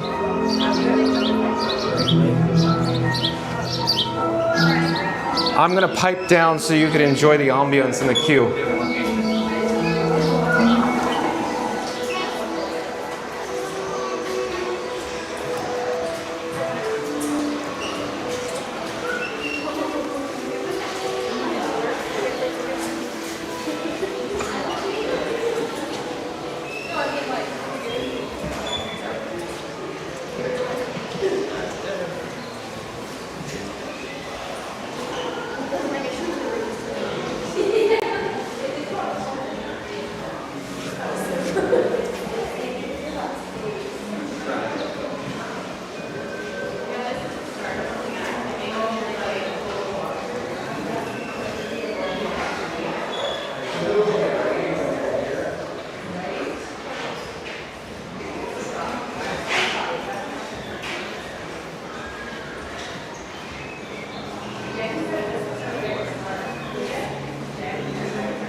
Oh, hello there.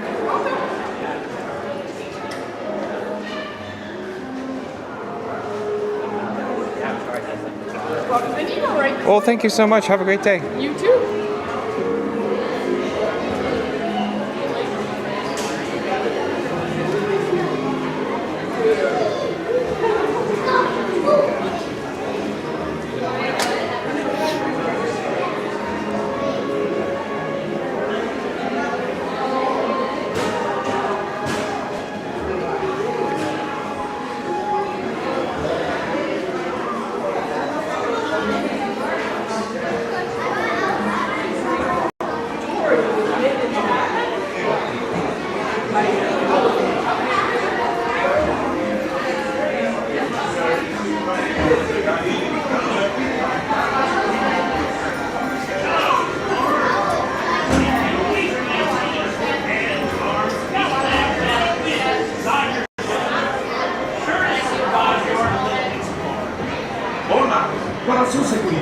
Oh, hello there. Just myself, just one. Thank you. Oh, thank you. All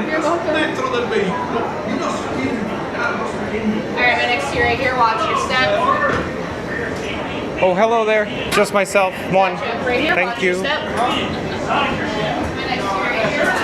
next to you right here. Permanezcan sentados con las manos y pies hacia la izquierda del vehículo y no se olviden vigilar a los pequeños peces. Hello, Explorer! When they prepare safety, please remain seated.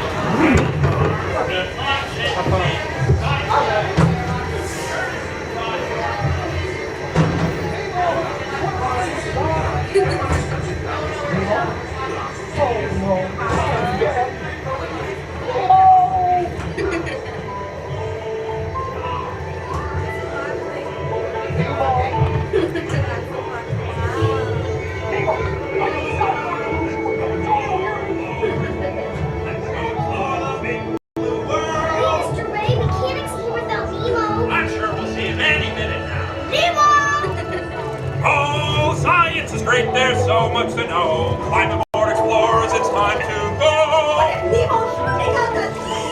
Don't worry, just keep your eyes open for along the way.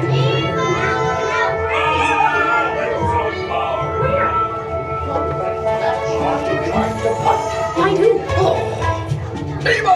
Where are you, Nemo? Who's Nemo? He's my son. You know that. I do. We went on a huge adventure together. Is he orange with white stripes and kind of like you on the small? Yes, see them. Now.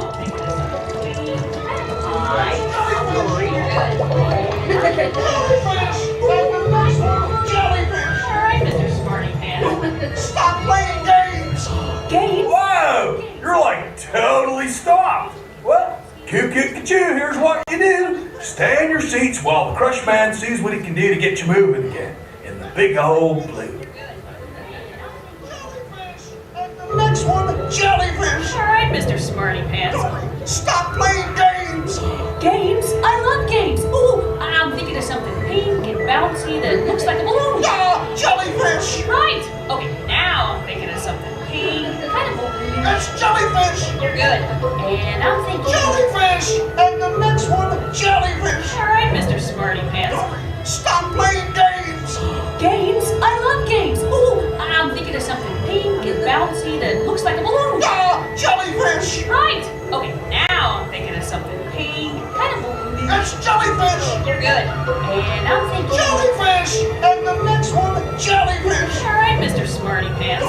Stop playing games! Games? I love games. Ooh, I'm thinking of something pink and bouncy that looks like a balloon. Yeah, jellyfish! Right. Okay, now I'm thinking of something pink, kind of balloon. It's jellyfish! You're good. And I'm thinking... Jellyfish! And the next one, jellyfish! Alright, Mr. Smarty Pants. Stop playing games!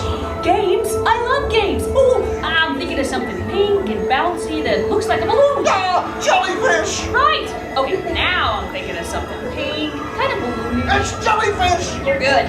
And I'm thinking... Jellyfish! And the next one, jellyfish! Alright, Mr. Smarty Pants. Stop playing games! Games? I love games. Ooh, I'm thinking of something pink and bouncy that looks like a balloon. Yeah, jellyfish! Right. Okay, now I'm thinking of something pink, kind of balloon. It's jellyfish! You're good. And I'm thinking... Jellyfish! And the next one, jellyfish! Alright, Mr. Smarty Pants. Stop playing games! Games? I love games. Ooh, I'm thinking of something pink. Ladies and gentlemen, we apologize for the delay. Please remain seated in your conscience with your hands and feet inside at all times. We will continue our search for Nemo as soon as possible. Thank you for your patience and understanding. Mr. Smarty Pants. Stop playing games! Games? I love games. Ooh, I'm thinking of something pink and bouncy that looks like a balloon. Yeah, jellyfish! Right. Okay, now I'm thinking of something pink, kind of balloon. It's jellyfish! You're good. And I'm thinking... Jellyfish! And the next one, jellyfish! Alright, Mr. Smarty Pants. Stop playing games! Games? I love games. Ooh, I'm thinking of something pink and bouncy that looks like a balloon. Yeah, jellyfish! Right. Okay, now I'm thinking of something pink, kind of balloon. It's jellyfish! You're good. And I'm thinking... Jellyfish! And the next one, jellyfish! Alright, Smarty Pants. Stop playing games! Games? I love games. Ooh, I'm thinking of something pink and bouncy that looks like a balloon. Ah, jellyfish! Right. Okay, now I'm thinking of something pink, kind of balloon. It's jellyfish! You're good. And I'm thinking Jellyfish! And the next one, jellyfish! All right, Mr. Smarty Pants. Stop playing games! Games? I love games. Ooh, I'm thinking of something pink and bouncy that looks like a balloon. Ah, jellyfish! Right. Okay, now I'm thinking of something pink, kind of balloon. It's jellyfish! You're good. Ladies and gentlemen, we apologize for the delays. Please remain seated in your clamshell with your hands and feet inside at all times. We will continue our search for Nemo as soon as possible. Thank you for your patience and understanding. Right. Okay, now I'm thinking of something pink, kind of balloon. It's jellyfish! You're good. And I'm thinking Jellyfish! And the next one, jellyfish! All right, Mr. Smarty Pants. Stop playing games! Games? I love games. Ooh, I'm thinking of something pink and bouncy that looks like a balloon. Ah, jellyfish! Right. Okay, now I'm thinking of something pink, kind of balloon. It's jellyfish! You're good. And I'm thinking Jellyfish! And the next one, jellyfish! All right, Mr. Smarty Pants. Stop playing games! Games? I love games. Ooh, I'm thinking of something pink and bouncy that looks like a balloon. Ah, jellyfish! Right. Okay, now I'm thinking of something pink, kind of balloon. It's jellyfish! You're good. And I'm thinking Jellyfish! And the next one, jellyfish! All right, Mr. Smarty Pants. Stop playing games! Games? I love games. Ooh, I'm thinking of something pink and bouncy that looks like a balloon. Ah, jellyfish! Right. Okay, now I'm thinking of something pink, kind of balloon. It's jellyfish! You're good. And I'm thinking Jellyfish! And the next one, jellyfish! All right, Mr. Smarty Pants. Stop playing games! Games? I love games. Ooh, I'm thinking of something pink and bouncy that looks like a balloon. Ah, jellyfish! Right. Okay, now I'm thinking of something pink, kind of balloon. It's jellyfish! You're good. And I'm thinking Jellyfish! And the next one, jellyfish! All right, Mr. Smarty Pants. Stop playing games! Games? I love games. Ooh, I'm thinking of something pink and bouncy that looks like a balloon. Ah, jellyfish! Right. Okay, now I'm thinking of something pink, kind of balloon. It's jellyfish! You're good. Ladies and gentlemen, we apologize for the brief delay. Please remain seated in your clamshell with your hands and feet inside at all times. We will continue our search for Nemo as soon as possible. Thank you for your patience and understanding. Now I'm thinking of something pink, kind of balloon. It's jellyfish! You're good. And I'm thinking Jellyfish! And the next one, jellyfish! All right, Mr. Smarty Pants. Stop playing games! Games? I love games. Ooh, I'm thinking of something pink and bouncy that looks like a balloon. Ah, jellyfish! Right. Okay, now I'm thinking of something pink, kind of balloon. It's jellyfish! You're good. And I'm thinking Jellyfish! And the next one, jellyfish! All right, Mr. Smarty Pants. Stop playing games! Games? I love games. Ooh, I'm thinking of something pink and bouncy that looks like a balloon. Ah, jellyfish! Right. Okay, now I'm thinking of something pink, kind of balloon. It's jellyfish! You're good. And I'm thinking Jellyfish! And the next one, jellyfish! All right, Mr. Smarty Pants. Stop playing games! Games? I love games. Ooh, I'm thinking of something pink and bouncy that looks like a balloon. Ah, jellyfish! Right. Okay, now I'm thinking of something pink, kind of balloon. It's jellyfish! You're good. And I'm thinking Jellyfish! And the next one, jellyfish! All right, Mr. Smarty Pants. Stop playing games! Games? I love games. Ooh, I'm thinking of something pink and bouncy that looks like a balloon. Ah, jellyfish! Right. Okay, now I'm thinking of something pink, kind of balloon. It's jellyfish! You're good. And I'm thinking Jellyfish! And the next one, jellyfish! All right, Mr. Smarty Pants. Stop playing games! Games? I love games. Ooh, I'm thinking of something pink and bouncy that looks like a balloon. Ah, jellyfish! Right. Okay, now I'm thinking of something pink, kind of balloon. It's jellyfish! Ladies and gentlemen, we apologize for the brief delay. Please remain seated in your clamshell with your hands and feet inside at all times. We will continue our search for Nemo as soon as possible. Thank you for your patience and understanding. Jellyfish! Right. Okay, now I'm thinking of something pink, kind of balloon. It's jellyfish! You're good. And I'm thinking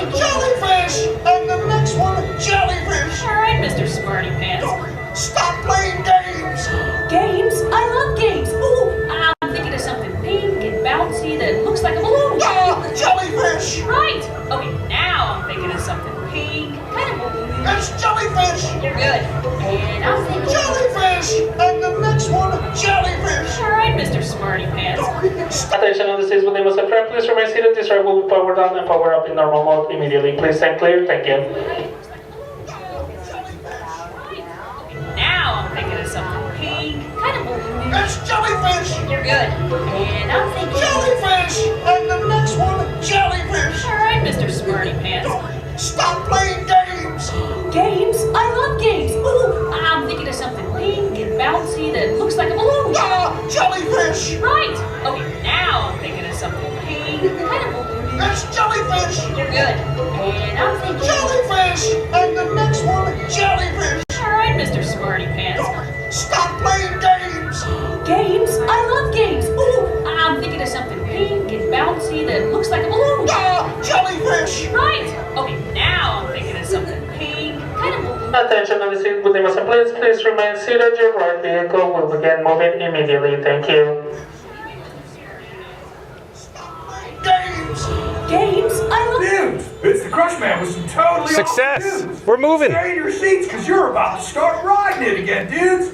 Rock on!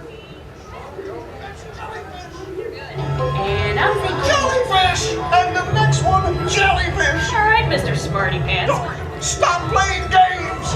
Games? I love games. Ooh, I'm thinking of something pink and bouncy that looks like a balloon. Jellyfish! Right. Okay, now. Let me tear down. You're not helping! Oh yeah, too fast for you. Stop fooling around!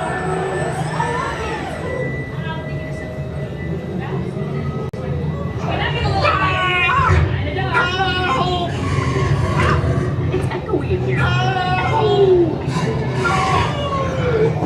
Hurry, do something! Hey, Snappy John. Can't catch me. Swim away! Let me tear down.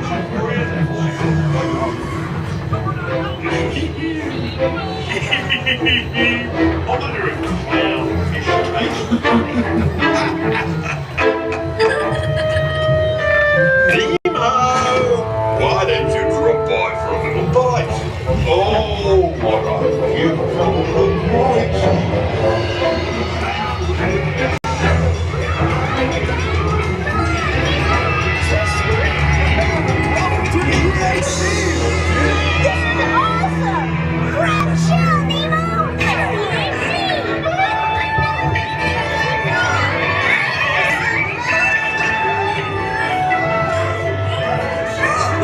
Your motor did. Hey, take a ride with you! Righteous! Pretty awesome! I want to try! Check out the Pretty Marlin!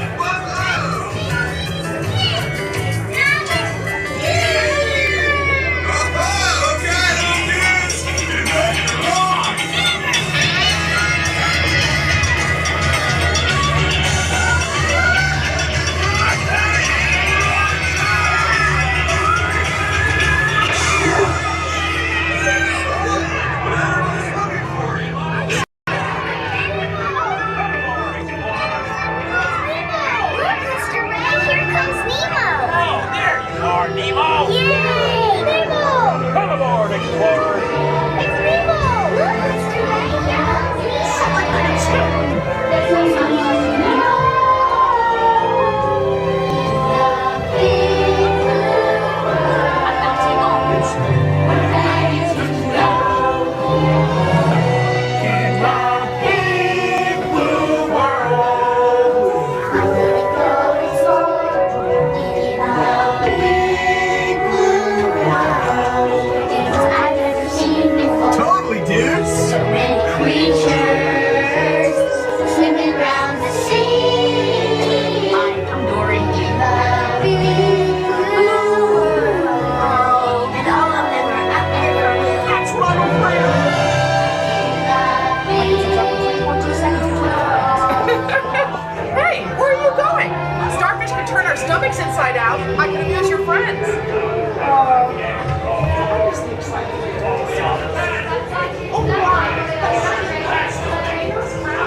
Thank you. Welcome. Watch your step, please. All right, we're on the unload platform.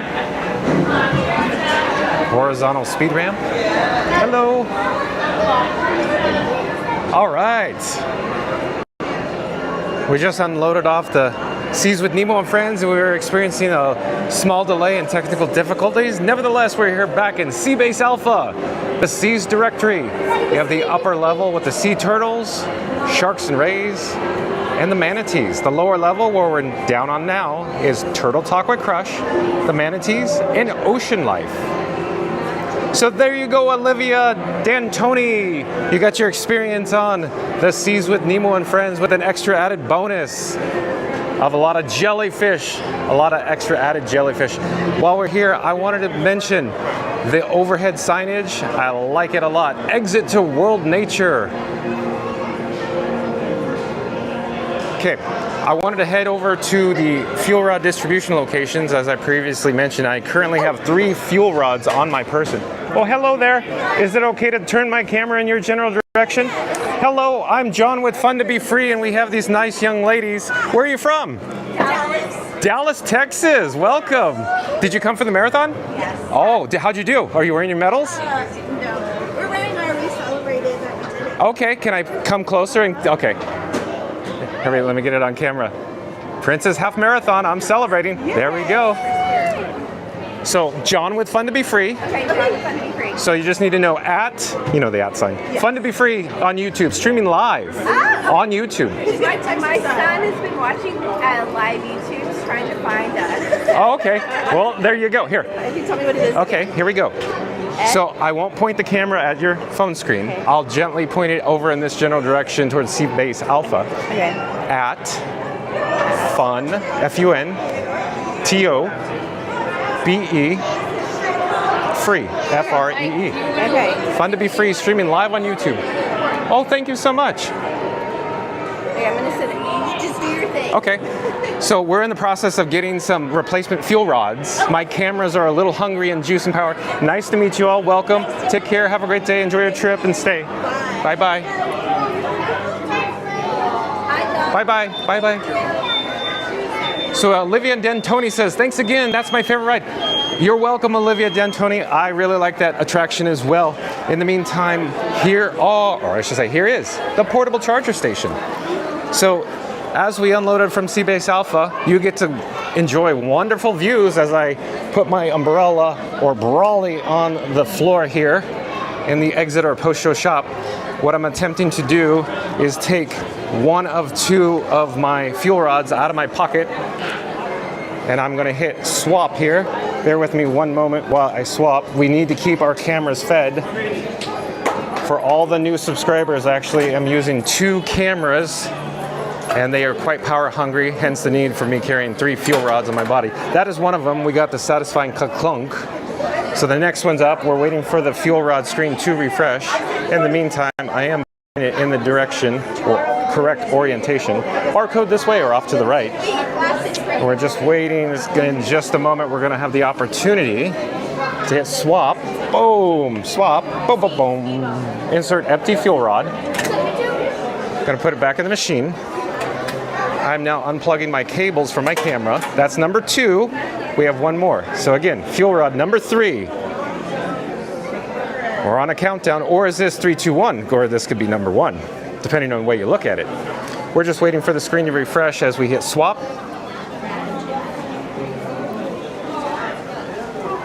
Swap. Insert empty fuel rod. Putting it in the machine. The machine's quite hungry as well. Boom! We have success. I'm grabbing all 3 of the fuel rods. Not a great shot. And I'm actually going to turn around and I'm going to move my umbrella off to the side so anybody else that wants to get a fuel rod are welcome to. I'm putting the fuel rods, you're hearing the clanging going around in my upper right pocket on my long sleeve shirt. If you give me just a moment, I need to zip it. As you could probably imagine, I only have one hand.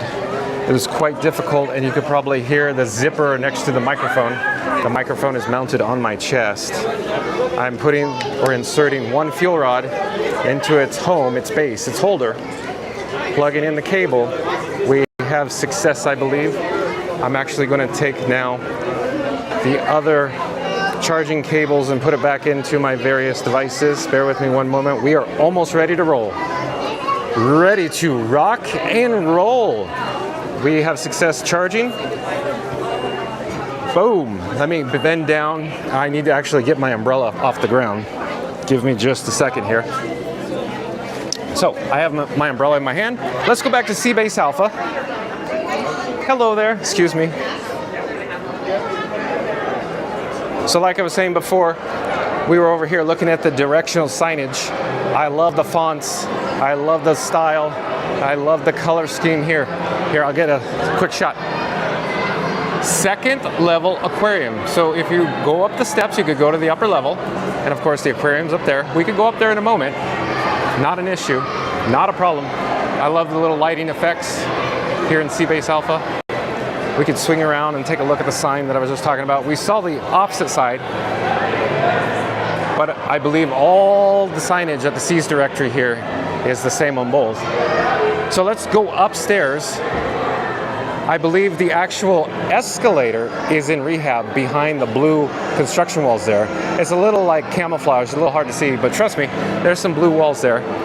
So we got two set of steps that flank, and of course it says second level aquarium upstairs as well. We'll go up there, no problem.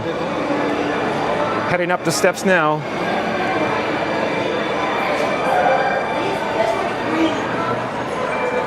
We're at the landing. Almost to the upper level. Once we do get up here, I want to go to this upper level mezzanine portion and just get an overall vantage point. Remember when this is actually named Seabase Alpha? I keep saying Seabase Alpha, but of course it's the Seas now. And the lockout chamber, of course, with the diver. Didn't you just love that? How they had the diver in there and the whole show that went on? And then some Nemo-inspired mural. And then these projections here are representing, of course, we're under the sea. Not at Mermaid, but, you know, Seabase Alpha. I'm choosing to call it Seabase Alpha.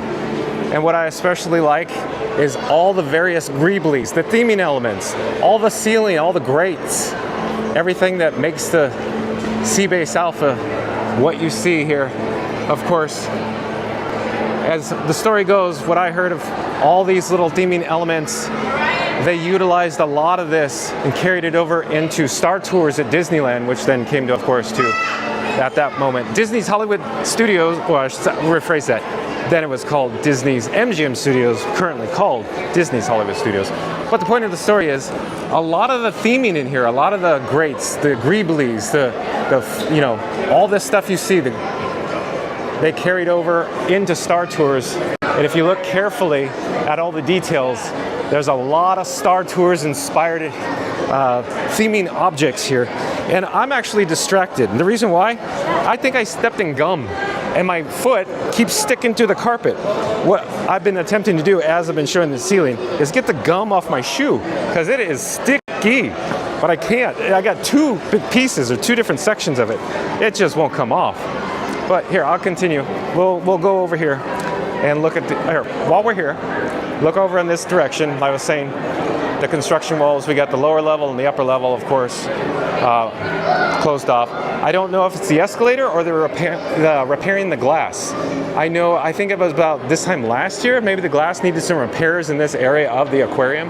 Not certain. If anybody in the chat knows more, let me know what's going on here.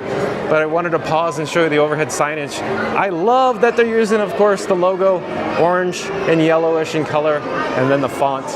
But if we proceed down this little descending ramp here, we can see some sea turtles, sharks and rays, and of course, reef fish.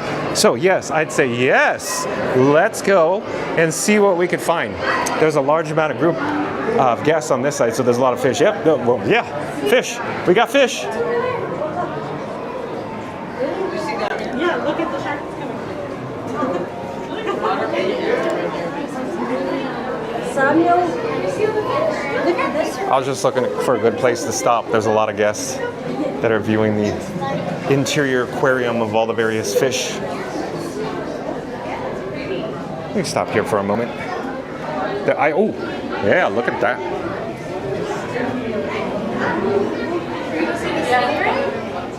There's a large stingray near the bottom of the tank, See right there. You see it's flying? swimming somewhat towards us. But he's gonna go behind the rock, or the coral, I should say. The coral. There goes that stingray. And there's a large section of blank, nothing, themed wall, so let's get to more glass. Yeah, there's more sting. Yeah, there he is. Sure. Big sucker. And baby stingray, too. Anybody know the names? I assume baby stingray has a name. I just don't know it. Hello there. Excuse me. Let me get out of your way. We'll go to the next panel, the next window. Lots of fish. There's that stingray again.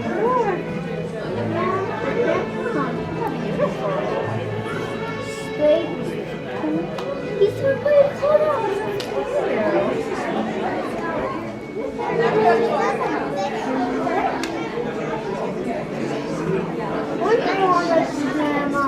Look at this guy up here. He's just hanging out near the top. Oh, he's gonna go out of frame. Okay, never mind. And we'll go clockwise around the aquarium in a circular fashion. Do. Another large grouping of guests over here. I wonder what they see that we can't. Oh, there's a Mickey logo down at the aquarium floor there. Can you see it? No, I want to see an angelfish, but I don't see it. I see, Oh, I think there might be a diver over here. Here. There's a gathering of people. I see some bubbles. Is there? Oh, excuse me. Sorry. It's getting a little tighter in here. Oh, there is a diver. Scuba diver right here. We'll push in and get a closer shot. There he is. My assumption is they're doing an inspection of the glass, possibly. Maybe we should go to the other side. Not quite certain. We'll try. We'll get over there. Oh, there's a diver waving. Oh, there's multiple. Oh, maybe I should go to the upper level. It's a little tight. There's no access to the level up, so I'll hold the camera awkwardly above everybody's heads, trying to get a better shot here. They're all waving.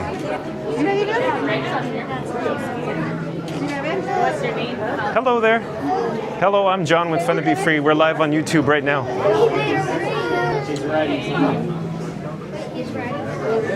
The diver is attempting to communicate with the guests on this side of the glass, obviously. We could go see what they're actually trying to say. And this cast member here is communicating back with this tablet. Of course, low tech. Excuse me. What is his name? I just said his name is Ford, so he might write. Maybe. Hold it up. Hold it up. Here, show it to him. It's not too often when I'm in Seabase Alpha and I get to see live divers communicating. Oh, look at that guy. Whoa. That her name is T-Boss. She's a permit. You want me to read it? Let's see what he's going to write. How old are you? 4. I'm 4.5. You want to take a picture with him? With the chat? No, I'll be right here. Do you have a question? Well, Hey, boys, come on. Let's give other people a yeah, this is Chad, and that's Tyler, and that's Micah. Chad, Tyler, and Micah. But sometimes Oh, cleaning. They're cleaning. Right now they're not cleaning. But Oh, right now they're not cleaning. They were cleaning, right now Cass they're says. hanging out with you guys. Hanging out, communicating with the guests. You may be able to hear the nice cast member, but I'm talking because I don't know the volume levels in here. Question if you want. Okay, you want to ask me? Yeah.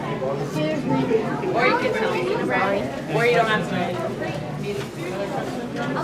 He's gonna blow some rings. Yeah, what's the question? I'm sorry. The biggest shark?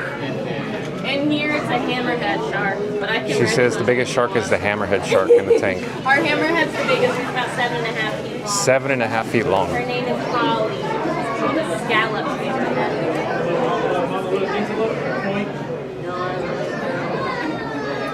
Want to draw a picture? You want to draw a little shark? Can you draw sharks? No, I can't draw sharks. I was hoping you could draw. It's an occupant. Oh, Whoa! I don't know if that was caught on the. Oh, you're fine. Go, no problem. I don't know if you chat viewers just saw that, but the diver just did some crazy, like bubble circle thing. I don't even know how to describe what he just did. That took some talent. Oh, you're good.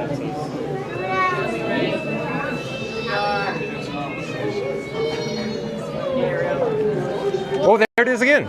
Whoa! That is crazy. They need to do it. Can't draw as well as they can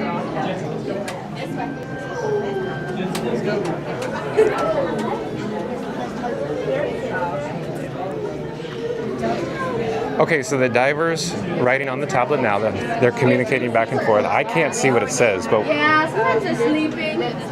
Big mama. Big mamas are smallest shark. Big Mama, I think. Black nose shark. Black nose shark. These are the sharks.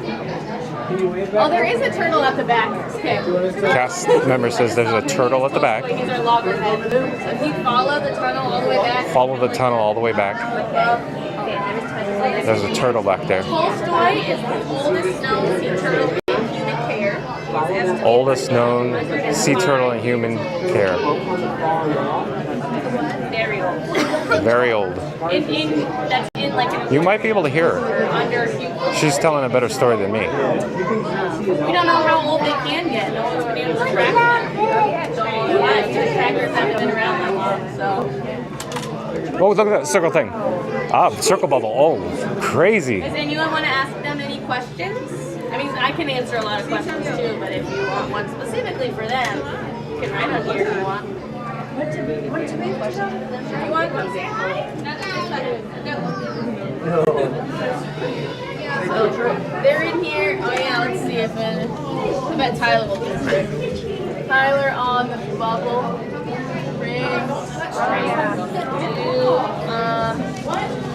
Woo! There's that little thing again, the circles bubble.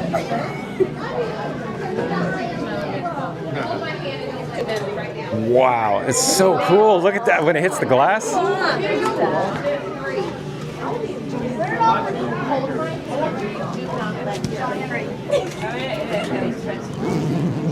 There we go. Inverted diver. Doing somersaults, They're flips. in here for hours every day. They'll do that. Yeah, that's applause worthy right there, yeah. They do get some wrinkling. Yeah.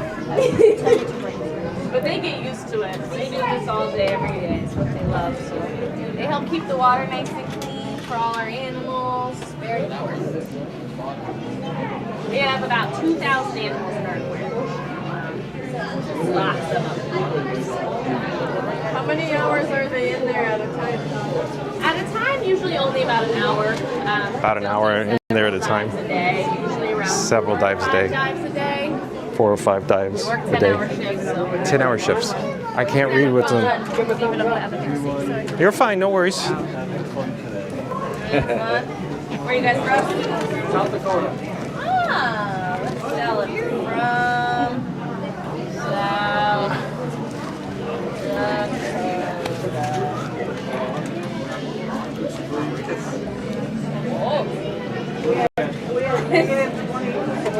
No, thank you. That's not for me. Even the rain and cold here is so nice. Yeah, yesterday was beautiful. Today's just gross.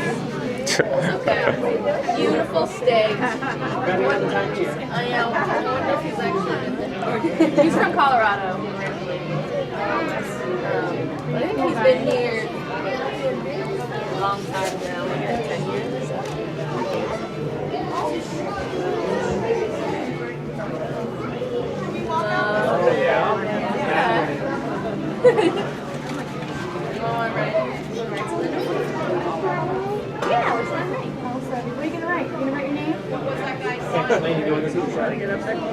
Yeah, if you walk down here, so the hammerhead, she usually hangs out kind of in the middle, sometimes towards the back, but you'll see her. She's fine. All right, so let's continue with our little tour, heading off in a clockwise type fashion. A little more fish. That was certainly enjoyable watching the divers. A neat special moment here at the seas with Nemo and friends. And we're gonna head back up this gently sloping ramp back to the upper level mezzanine.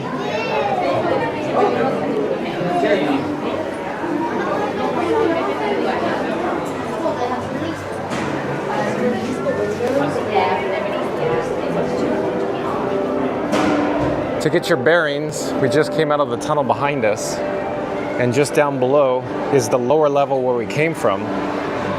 There's the lockout chamber. And then I'll slowly turn the camera around and show you where we came out of, or came from, where we saw the divers down there. Also additional sea turtles, the sharks and rays, and then the reef fish as well. I wanted to get a quick shot of, there's a small child below me. I'm waiting for them to pass, and then I will continue to proceed. I just wanted to get a quick shot of the signage. Conservation starts with you. Hope that comes across on camera. It's a little blurred on my camera screen. And this particular sign over here talks about coral, meaning the living tissue, the coral polyps, and the limestone skeleton.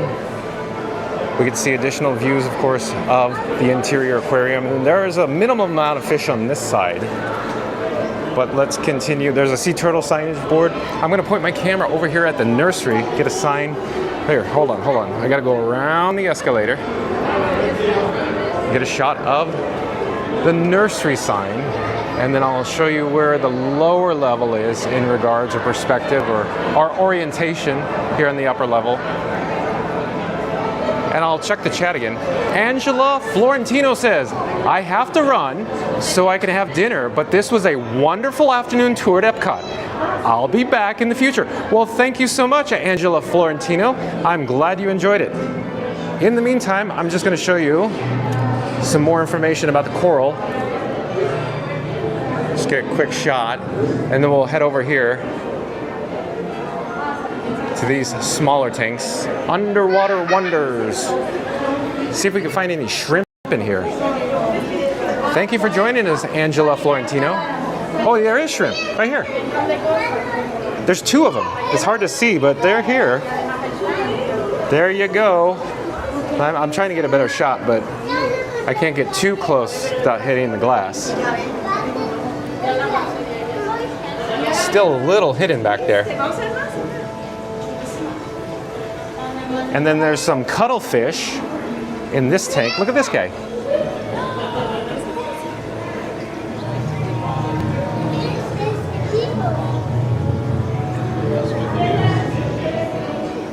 Pretty cool. I don't want to be a hog. I have some guests here waiting to view the cuttlefish, so I'm backing up out of the way. Have a great day. Okay, underwater wonders. Here we go. Mangroves. These, there we go here.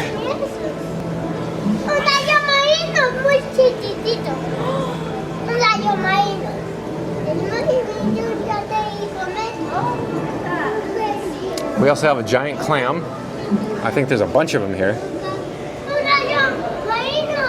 And I'm going to back up so these guests can enjoy it. I'm sorry, excuse me. I'll get out of your way. Please, please. No, I was going to go over here.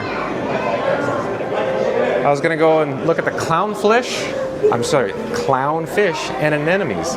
Nemo, we got Nemo.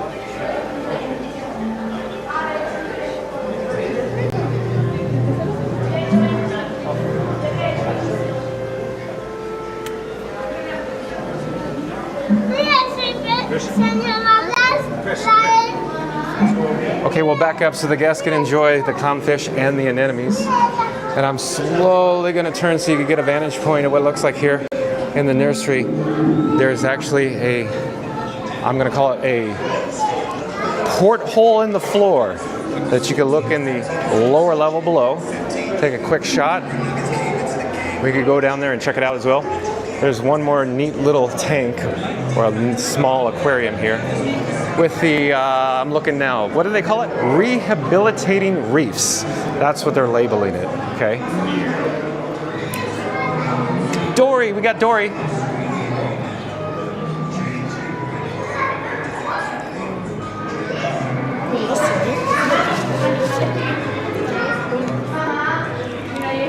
I could actually swing all the way around this one. See what it looks like from 360 degrees. As we do, I'm going to take the focus off this aquarium and look down below. There is some glass. You can look to the lower level that we came from earlier. That we'll return to in just a few moments here. And I'll slowly turn the camera back at this aquarium. And this particular signage is saying corals, a rocky way of life. And then we'll continue walking around it. Excuse me, sir. Hello. Rainforest of the sea. Okay, I'll keep the camera pointed at it as we kind of walk out of the nursery here. And I'll slowly turn the camera. There is an escalator that goes down that is fully functional. Of course, this particular sign says no strollers on escalators. Like Homer says, that makes sense. All right. Remember to like, comment, and subscribe. Also, don't forget to ring that notification bell. We're now descending to the lower level as I check the chat. Cuts Down Comments back. Cuts Down Comment says, can you go see the new manatees if it's not too full? Yeah, we'll go see the manatees, yeah. Of course we will, Cuts Down Comment. We can't miss the manatees. We're at the Seas Pavilion. Okay, there's some guests here. Give me a second to walk around. I believe they're from South America. But yes, we're near the manatees, so Cuts Down Comment. You are in luck, because here we go. Here's the manatee signage, which I mentioned I love the fonts and of course the colors, the design, the logo of the Living Seas Pavilion. And we're gonna go see here. We could actually go back to the upper level to get a better look. First, let's see if a manatee is in the tank. We'll check that out. Oh, Cuts Down Comment, I don't know where they went. Maybe they're on break. Ooh, maybe lunch. I'm looking all around, I just don't see. Maybe I'm missing it, but Cuts Down Comment, you see it? Because I don't. I do not see the manatee in the tank. Maybe they're backstage. Maybe they're in their dressing room, getting ready for the next show. We can go upstairs. Let's go back upstairs to double check, because Cuts Down Comment is extremely interested. We're gonna navigate up the steps again to the upper level. And this particular sign says undersea viewing in that direction, or up. What a neat sign. It reminds me of all the little logos I do for my thumbnails, the images, the photos. This particular stairway seems to be a little booked, but we are proceeding. This family is pulled over on the landing. Pull over! No, it's a cardigan, but thanks for asking. So we're headed around it. Them, I should say, around this nice family. So Cuts Down Comment, we're attempting to go to the manatees, so I'm going to slowly turn off to the left because it's very awkward here with the construction walls. Oh, and John Wood, I believe John Wood is a new subscriber to Fun to Be Free. Hello, John Wood, I'm John. Hello there, hello. Oh, here, real quick, is it okay to swing my camera in your general direction? Sure. Okay. Hello, I'm John with Fun to Be Free. Oh, this is poor lighting. We should go in the lighting. Oh, okay. Let's go over here towards the stairs. Yeah, that's okay. So for everybody in the chat at home, I have some viewers. They just said they watch me all the time. Oh, we just found you. We started watching you. Hi. Oh, hello there. Where are you from? From Michigan. Michigan. Thank you, Monica, from Michigan. Oh, Hi. Mike and Monica from Michigan. Thank you for watching. Nice to meet you. Yes, nice to meet you. I encourage, of course, everybody to come find me. I enjoy the guest interactions. So very nice to meet you. Nice to meet you. Take care. Have a great day. Enjoy your trip here at the Walt Disney World Resort. So, Cuts Down Comment. Let's go back to the manatees. Let's check it out. So they were saying they recently found me and they started watching me, but you probably heard them. But back to John Wood. So John Wood, I believe, is a new subscriber, and John Wood says the cast members that have to wear and swim the manatee costumes would be a tough day. I believe John Wood is referring to the cast members. He's suggesting that they're playing the role of the manatees, I believe. But we are here in the Manatee Pavilion, and I'm looking for the manatee for Cuts Down Comment. Marvelous mammals. I don't see too many of them, not even a single one. I see plenty of lettuce. But Cuts10 comment. I don't think we're in luck today. We could always double back before we leave. Let me check. Cuts10 comment says, thank you, John. Well, you're welcome, Cuts10 comment. Bummer, dude. Yeah, and John Wood comes back, says, yes, have fun to be free. New subscriber, you also have a great name. Oh, thank you, John Wood. So real quick, for everybody in the chat, you probably heard this before, but my channel name is based on an Epcot opening day attraction, World of Motion. Inside World of Motion, there was actually a song entitled, It's Fun to Be Free, to Be on the Move. So I essentially entitled my channel name or handle after the song, It's Fun to Be Free. There you go. And Monica Totti, I believe Monica Totti is also a new subscriber here at Fun to Be Free. She says, hi, was so nice to meet you. Oh, yes, Monica, nice to meet you too. Mike and Monty on the move. Oh, look at that, Mike and Monty on the move. We got a Mary on the move, now we have a Mike and Monty on the move with a heart. Nice to meet you as well. I hope you enjoy your stay here at the Walt Disney World Resort. And of course, as I'm saying this, like, comment, oh, hey, here we are again. And they just texted. There she is. So she was commenting and chatting from this location, from that device right there, next to the nursery. But again, nice to meet you guys. Take care. Have a great day. Okay, here is the main level. It goes back to the lower level, the steps here. We're gonna head down the steps, and I'll pause on the landing because I want everybody at home to enjoy, I'm gonna call it Sea Base Alpha, but of course it's C's with Nemo and Friends, everybody knows that. There's Turtle Talk with Crush, and the red wait time LED indicator sign says 15 minutes on the left side. Of course, there's the lightning lane entrance over to the right-hand side as well. It doesn't look too popular at the moment, but I'm going to continue to walk slowly down this set of steps. I'm actually somewhat holding the handrail. I have the umbrella in my left hand.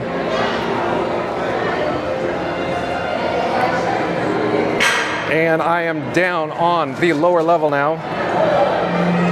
And Cuts10 comments back. He says, well, thanks anyways, and going out of your way to meet me. Thank you. Oh, wait, I'm sorry, I'll say that again. Going out of your way for me. You're welcome, Cuts10 comment. I enjoy when you come back in the chat. Okay, here we go. Bruce the Shark. Of course, an ever popular location where junior explorers can get their photos taken here at Bruce's Sub House. We could go in and take a look with the ominous music. Oh, Christian Sanchez is back. Welcome, Christian Sanchez. Can check the wait time for Star Wars ride.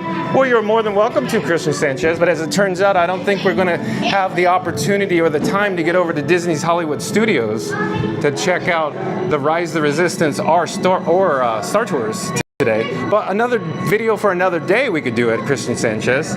Here's the backside of Bruce. You know, Bruce the Shark from Jaws, I should say, Steven Spielberg's animatronic. He's Junior Explorer says that's Jaws.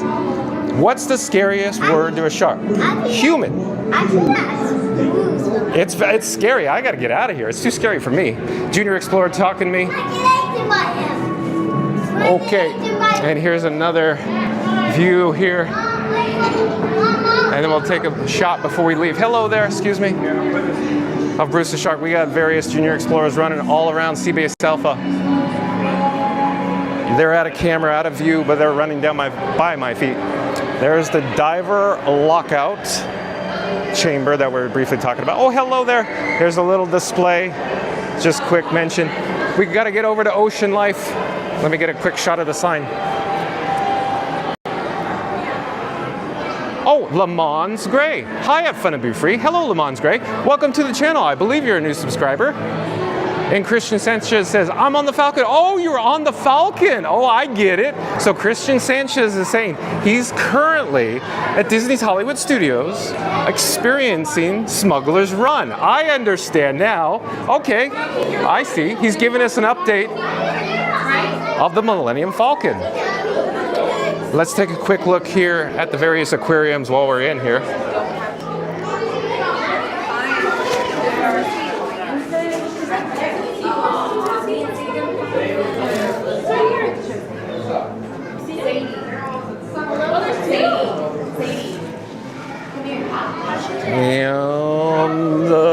I'm gonna turn the camera. I'm just trying to show you this. I believe this large screen uses the same technology as, Turtle Talk with Crush, but I don't think there's an interactive element to this particular screen. It just offers a neat little view. Just want to show you that real quick. We're gonna turn around, take some more quick looks of these aquariums before we head back towards the heart of Seabase Alpha, as I keep calling it, or the Seas. Dum dum.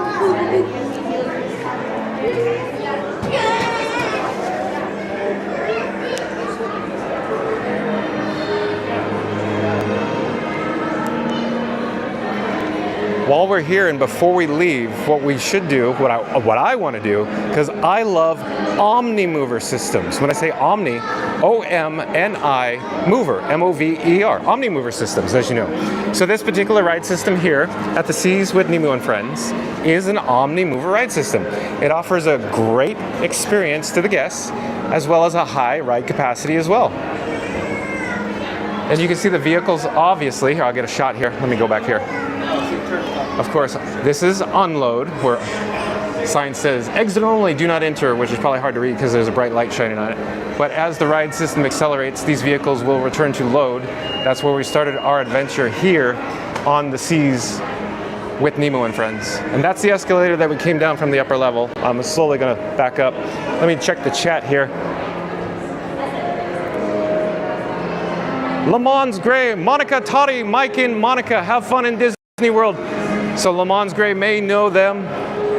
Mike and Monica. Oh, TT's back. Hi, John. Thanks for the live stream. Good to see you again. Nice to have you back, TT. Hope you're enjoying it. And Rob's Mad World's back again. Find Nemo. Oh, I did Rob's Mad World. I found Nemo. It was upstairs. We just saw him. So here's the exit to World Nature. And that awesome Epcot possibility bold font that I love so much. We're actually back here in the post-show shop. And I just wanted to show you there are some Coca-Cola chilled beverages available for purchase here. And one quick detail that I wanted to mention.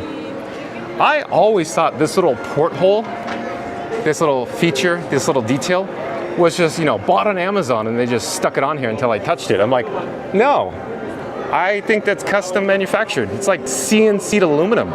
It's not like, low-end brass that you would buy on Amazon. Trust me, because I bought some brass portholes. That's another story for another day. But they have some Nemo plushes, also a limited selection of Nemo-themed fashion and apparel merchandise, like this shirt here, Hangry. And of course, we got the seagulls. Mine. Additional plushers down here as well. We even have some cool socks. Let me just get closer to the socks. So these are actually Disney park socks. Mine. And these is these socks come from a different vendor, a different brand. Socks that protect oceans. Oh, put it back on the rack here. They also have some Loungefly backpacks in style of the seagulls as well. Here's another seagulls styled shirt. Along with some tumblers, some fans, Dory plushes, and they have some snacks as well. So I'm slowly turning the camera, and just because we're in the area, I wanted to show you. There's multiple machines over here. They have the personalized and engraved tags machine, along with the collectible medallions, and the press penny machine collectibles, along with the fuel rod station. So that's a quick little tour. And here are the actual sliding doors. While I'm in this location, I should probably get another fuel rod. So if you give me just a moment, hey, we can point the camera in this neat direction. Here is a bronze plaque. It's impossible to read probably, but here it says, "The Living Seas Civil Engineering Achievement of Merit." It's hard for me to read. 1987. Pretty neat. And here's acknowledgement. But while we're here, let me just grab a fuel rod and hit swap. Like I said, I am currently carrying 3 fuel rods on my person. One of them you're viewing now. We just visited this station earlier, but I was charging my various devices, and like I say, they are quite power hungry. In just a moment, we're going to get here. The setup. Oh, we got it! Boom! Booyah! And then we got the LEDs. I'll put it back in its home, and I'll attempt to talk about a little tidbit that I'm sure everybody's aware of in the chat. So this area used to be, of course, the hydrolator's exit.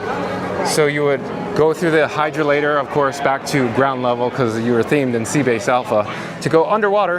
And of course, as soon as you unloaded from your hydrolator, somewhere in this area that I'm standing now, approximately, then of course you would proceed out these exit doors back outside to Epcot.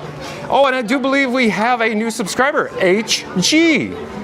Hello, HG. HG says, hello from England with 3 Union Jack flags. Loving the video. We are new subscribers. Well, thank you so much, HG, for subscribing. We're back outside now here in World Nature. And you can see it's still a little overcast, but it's very, very ever so slightly sprinkling right now at the moment. And anybody else that's a new subscriber recently, jump into the live chat. I would love to meet you.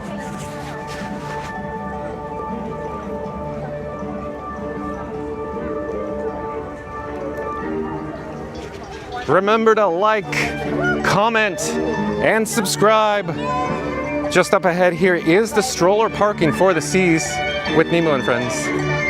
And don't confuse it for the land stroller parking, because I'll walk through it and show you what I'm talking about. But in the meantime, I just want to show you, for everybody viewing that wants to visit the Seas Pavilion after 7 p.m., so a new operational change that happened, a couple months ago. The Seas Pavilion will close at 7 p.m. this evening. So every time I pass by, it seems like they have these temporary stanchions out, indicating that the Seas Pavilion has limited hours.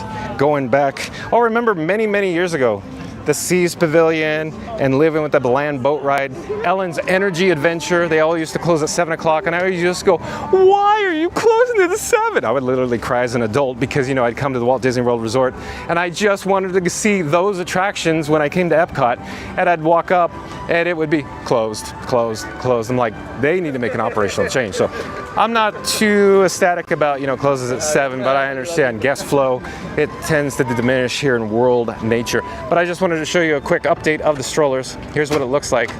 The attendance level we're looking at. A little lower today, but the stroller parking is, of course, still pretty consistently high, which is next door to the stroller parking here at the Seas with Nemo and Friends. Okay, we're gonna walk around the corner here. Maybe we should actually go and visit with Moana. That's probably a good idea.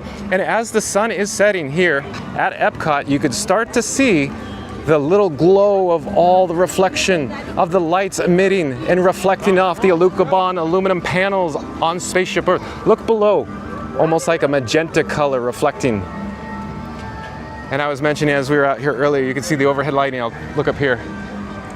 Overhead lighting emitting, of course, on the Nemo characters over in this direction where you can take your photo with them. Usually there is a Disney PhotoPass photographer stationed here, but like I said, I believe it's a lower attendance day, and of course the PhotoPass photographers end up going inside. And then like the guest experience team umbrella, it's actually closed up. So I'll pan up here. There's the lighting that we saw earlier that of course lights up the marquee area. Just get a quick update. Lightning lane to the left, standby entrance to the right. We got a red LED sign indicating 5 minutes here at the Seas with Nemo and Friends. So definite change, but of course when we walked on it said 15 minutes, and they changed the wait time sign because of course there is no wait here at the Seas right now. But there is a monorail beam, and yes, I do get excited for monorails and monorail beams, as you probably know. We saw, I believe, monorail red and monorail teal cycling on the beamway today. Oh, quick update. I don't think I've ever shown this. It was, I don't know, a year and a half ago. So the area lights here in front of the Seas got updated, and they're very, you know, aquatic themed. I love it. There's another one over here, but it doesn't appear to be functional at the moment. Let me check the chat. Oh, we got YouTube User. So YouTube User, I believe, is a new subscriber. Thank you for subscribing to Fun to Be Free. Hello, I'm John with Fun to Be Free. It says, I really appreciate how much information you share about all of the aspects of Walt Disney World. Lots of useful knowledge. Thanks. Well, I appreciate that, YouTube User. Thank you so much. I just try to make it easy on all the families that are coming here. And quick diatribe, quick story, long story short, as I always say. The reason why I do that is because if you're new to Walt Disney World, there's a lot to learn, and you can miss out on a lot of information and a lot of experiences for you and your family. So I attempt to bring, you know, some tips, some tidbits, some just little pieces that can make your experience when you visit the parks a little more enjoyable. But I appreciate you letting me know that. And eBreeze is back. Agreed, John has a wealth of knowledge. Oh, thank you, eBreeze. I'm not an expert. I'm going to say this again. By no means do I call myself an expert. I am just a guy that comes to the Walt Disney World Resort and visits Epcot and the various parks at this resort very often. And I'm just using, of course, my personal experience because I've visited these parks in the past on a regular basis. But like I said, I do now live in Central Florida and I frequent the Walt Disney World Resort quite often. And these are just observational changes that I'm showing you. But by no means am I an expert. There's many more people that know stuff than me. But here we are. We're standing in front of the marquee sign of Journey of Water, inspired by Moana. And in just a moment, we are going to enter the queue, which is non-existent. I should say, enter the attraction. There is a nice cast member greeting guests at this podium. We could actually push in and see the signage. See what it says. You can get wet, but you don't have to. This is an experience for everyone. I love, of course, how they phrase that and how this attraction, you could choose your own adventure. Remember Choose Your Own Adventure books from the 80s? Anybody my age? Choose Your Own Adventure? And then, of course, it says, learn about the water cycle and enjoy the water at a distance or go ahead and get wet. All right. We're going to enjoy it at a distance because I got a camera and I don't want the lens to get wet.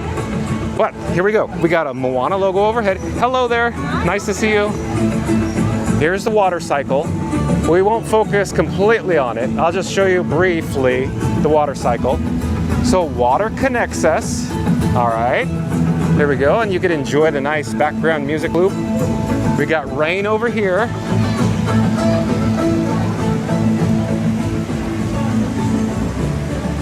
And our cycle begins. And I just want to give a quick shout out to the Walt Disney Imagineers. They have outdone themselves, of course, with this walkthrough experience here at Epcot. So detailed, so amazing, so interactive. Kids and families could experience this all together at their leisurely pace, and they could choose, I'm going to say it again, choose their own adventure. And of course, you could play the strips of water.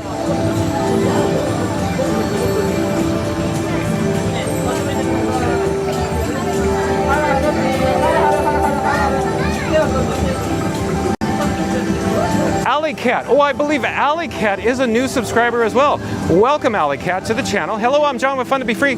Alley Cat says, hi, John. Really enjoying your stream.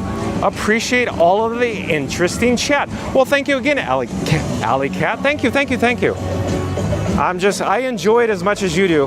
Like I said before, I'm a very passionate man when it comes to Epcot and the Walt Disney World Resort. Epcot is actually my favorite theme park here at the Walt Disney World Resort. But thank you, I appreciate that, Alley Cat. Up ahead is Stream, and there is a large crowd gathered around Stream. I'm not certain why. There might be a squirrel down below. But Stream also says traveling together. Or maybe they're so popular, it's just the interactive water feature that these young explorers here are interacting with, and of course makes the water jump. Some other guests as well. Oh, I'm missing this though.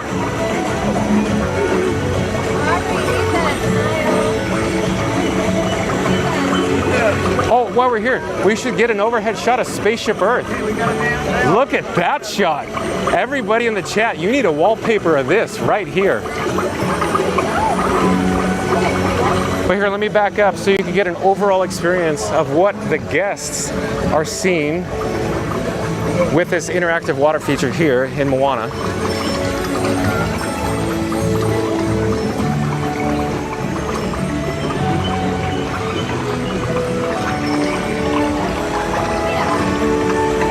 Just like the leaping fountains over at the Imagination Pavilion.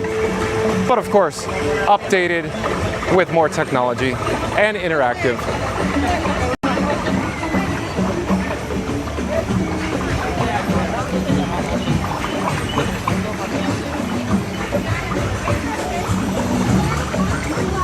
I gotta come back here and just get another quick shot of Spaceship Earth because I can't get enough of this.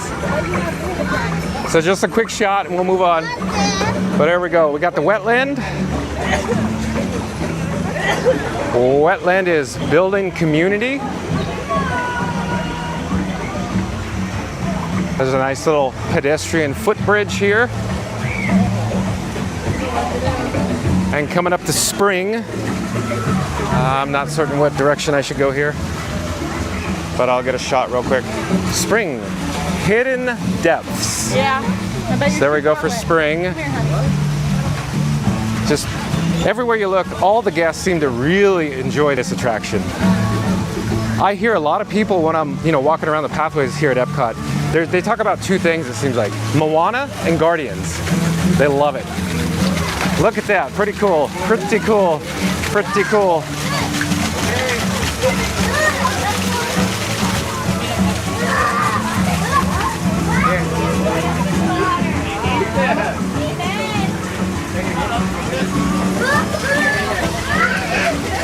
They love it, they absolutely love it. Okay, let's continue with the Moana experience. And we got land. Let me get a shot of land.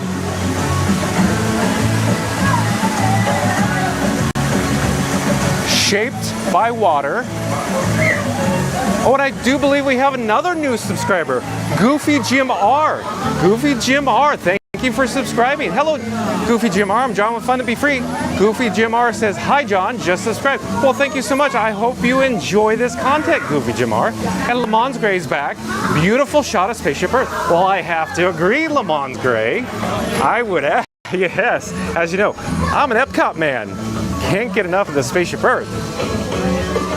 Oh, I wanted to point out here, there is a sign here where these guests are kind of wandering in.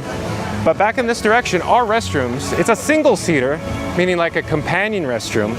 But this particular companion restroom is quite interesting here. I don't have all the facts and details. Ask people in the chat. Does anybody know more why this restroom exists? I really don't have the answer.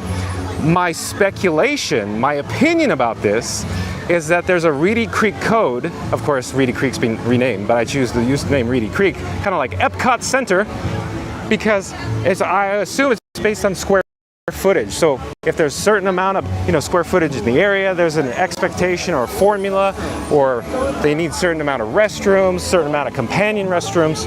So that's my assumption. But again, anybody in the chat know more? Because I need that mystery solved. But let me check the chat again.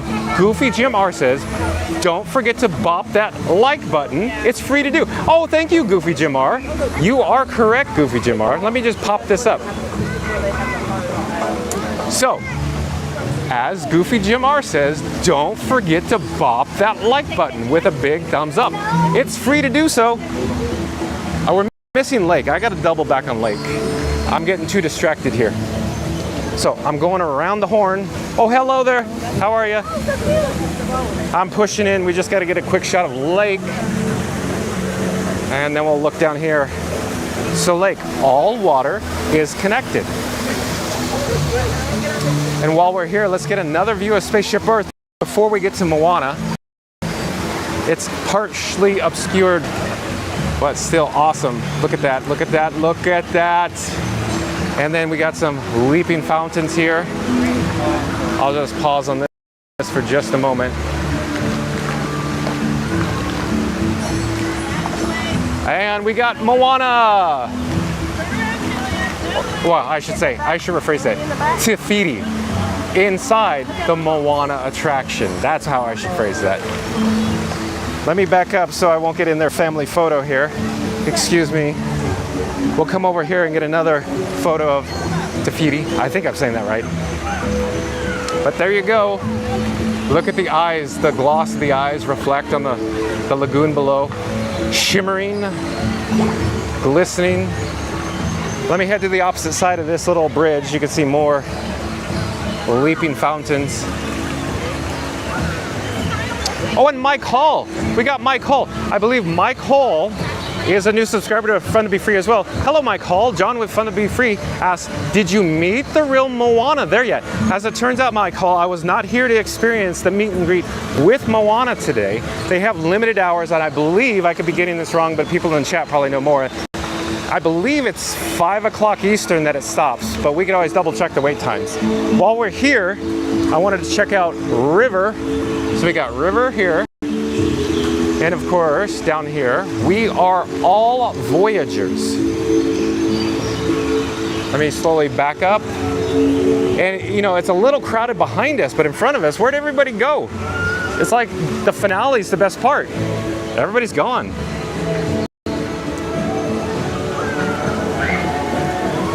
Away, away. I don't know where to point the camera. There's a lot going on. A lot of different water features. But there's an interactive water experience down here on the lower level. Meanwhile, they can spit at you.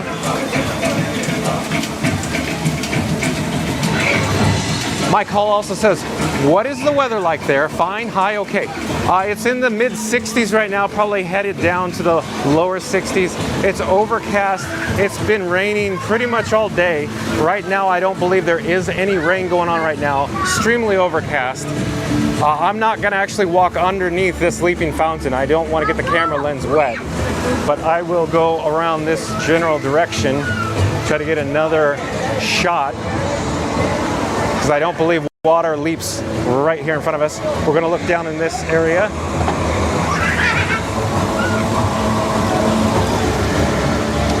And we have a leaping fountain above. Okay, so I won't walk under that one, but I will show you. Here's the finale. Of course, the interactive, yeah, there's the interactive wave. Look at that, pretty impressive. As far as I understand, this wave has some operational or maintenance issues that I believe the maintenance staff is still trying to resolve here at Epcot. But pretty neat stuff. Look at, boom, it'll go up.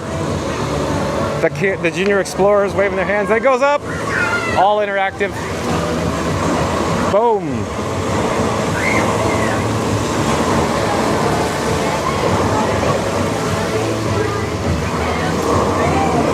Whoa, let's see. Whoa, we got it. Look at it. They got it. That's pretty neat. I'm going to back up here. I am being careful not to get underneath a water stream. And ocean. The ocean is our friend.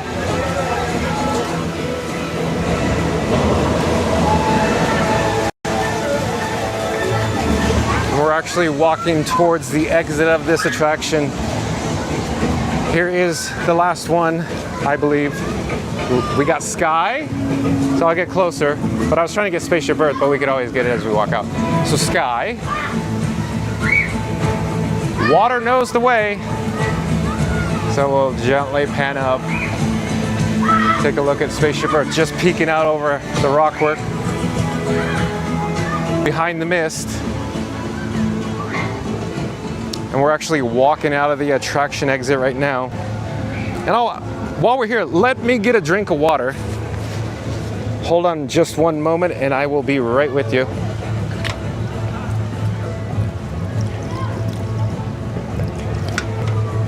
Thank you for your patience.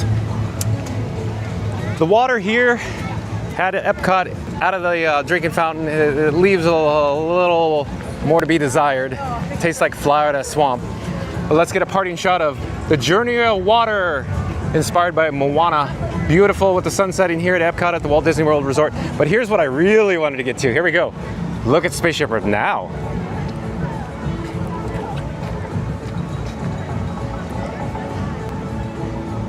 And here is where Moana does meet and greet in this location. Heavily themed in all the rockwork. They even have shade control. Keep the sun out of your eyes while you're meeting and greeting with Moana. There are raindrops that are falling on me. However, I'm unsure if they're coming from the trees above me or if it's actually raining. But this sign here would normally say the character greeting times, but anybody know more in the chat? Character greeting. Okay, this pathway here, of course, flanks, or it's on the, I'm gonna put up my umbrella because I think it's actually starting to rain. So I'm trying to protect the camera In other words, the lens. I don't want water on the lens, so it'll obscure it. But back to the pathway. Pathway talk. So I'm gonna pause, pull over here.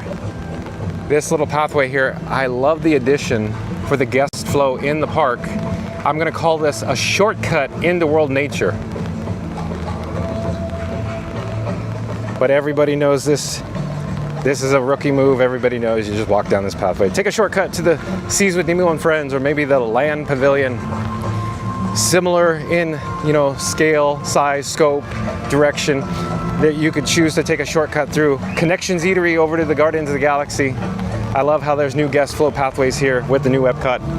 And look at the, of course, vertical white, well, I should say on the left-hand side, the white lighting, but on the right-hand side, show control. Of course, show control going on right now on Spaceship Earth. So the lighting is in sequence, of course, with the show going on at Spaceship Earth. I'm not certain what to do. I'm torn. Should we go towards the entrance or should we go towards Communicore Plaza? Probably Communicore Plaza. And then we'll try to look back. Well, you can see all the little sparkly lights in the trees here in Communicore Plaza. And as I was mentioning before, show control. Look at below where it's green and bluish in color. Those columns in sync. Not the band in sync, but in sequence with the show that's being currently performed on Spaceship Earth. And if you look at the ground or the floor below, look at all the multicolor LEDs going on here. Isn't this awesome? Circa 1994 Innovations fiber optics. Let's get a shot real quick while we're facing this way of Communicore Plaza, since we're talking about the lighting. And I will turn around on Spaceship Earth because I believe the show is just about to end and we'll get the finale sequence.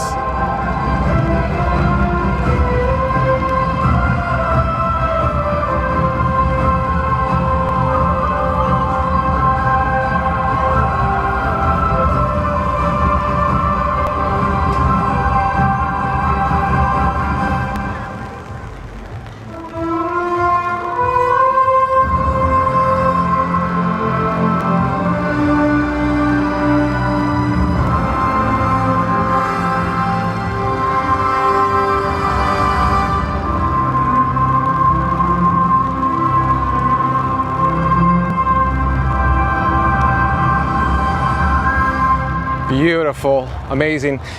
Oh, look at the ground. We gotta check out the ground. Look. How they change or gently changed from different colors from the direction of the pathway here. Whew, nice. Here, take a shot at Dreamer's Point with Walt Disney, of course. I'll go up to the upper level here, get one more shot of Walt, and then I'll turn around and we'll check out, of course, Communicore Plaza, and then I will check the chat. As you can see with the lighting, it is raining here. I have an umbrella covering the camera. I'm gonna slowly or gently turn around and show you this awesome view that I'm dealing with here.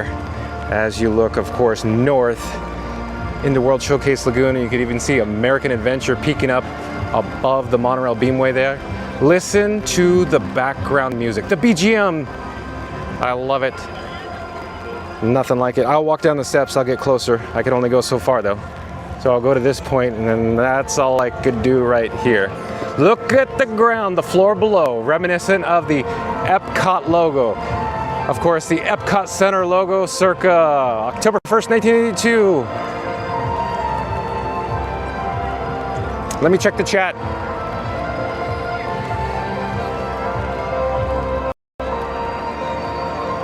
Goofy Jim R says, can't wait to be there in less than 3 weeks. Well, Goofy Jim R, I can't wait to see you in less than 3 weeks. Come find me.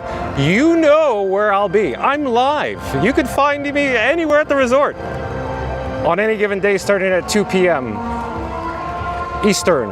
Mary on the Move is back. Mary on the Move says, welcome to all the new peeps today. Good to meet you. For all that are new subscribers, we have a lot of chat members that are here quite often. Mary on the Move, Ryan Wesley, Tiki Man Fan, KJ, the list goes on and on and on. Excuse me if I'm not throwing out your name, but I'm enjoying the view of Communicore Plaza that I always say I can't get enough of. It's kind of like Spaceship Earth, because I love Epcot. You know how I love Lamp? Yeah, I love Epcot.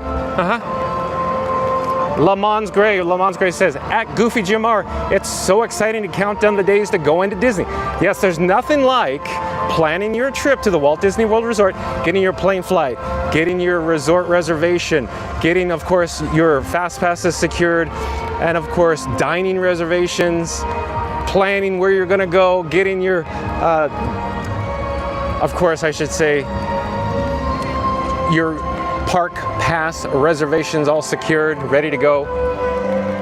And then Lamons Gray says, at Mary on the Move, thanks, glad that I found this channel.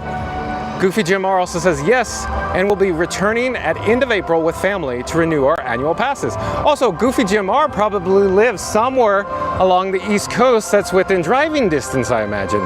Lamons Gray also says, at Goofy Jim R, wonderful, beautiful. Okay, maybe we should go down to the lower level. I gotta hold the camera, which I'm not actually doing at this moment, underneath the umbrella. Like I said, I just don't wanna get the camera lens wet. I'll navigate down one of the various ramps here that descends down into the heart of Communicore Plaza, and we'll walk on top of the original Epcot logo, or I should say, Epcot inspired logo. Not quite the Epcot logo, but reminiscent of. There's Communicore Hall, or I should say, Mickey and Friends. Mickey and Friends on this side, Communicore Hall on the opposite side. I love the, of course, the new lighting package. You could see it triangular in fashion, multicolor. They changed color from, I'm not sure what you're seeing on the screen at home, but I am seeing purplish blue that fades into a white. That's what I'm seeing. I love it. Triangular swatches, reminiscent, of course, the paneling on Spaceship Earth. There's a DJ playing over here at the stage, but I'm not gonna approach because it's very loud. We should actually walk towards World Showcase as the sun sets and the rain starts to increase a little bit here at Epcot.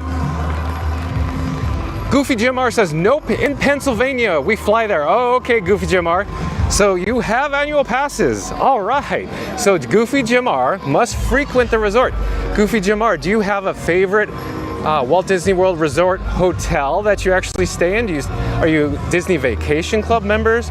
Do you stay in different properties, same properties? Anything you'd like to share with us here at Fun to Be Free? And all the chat.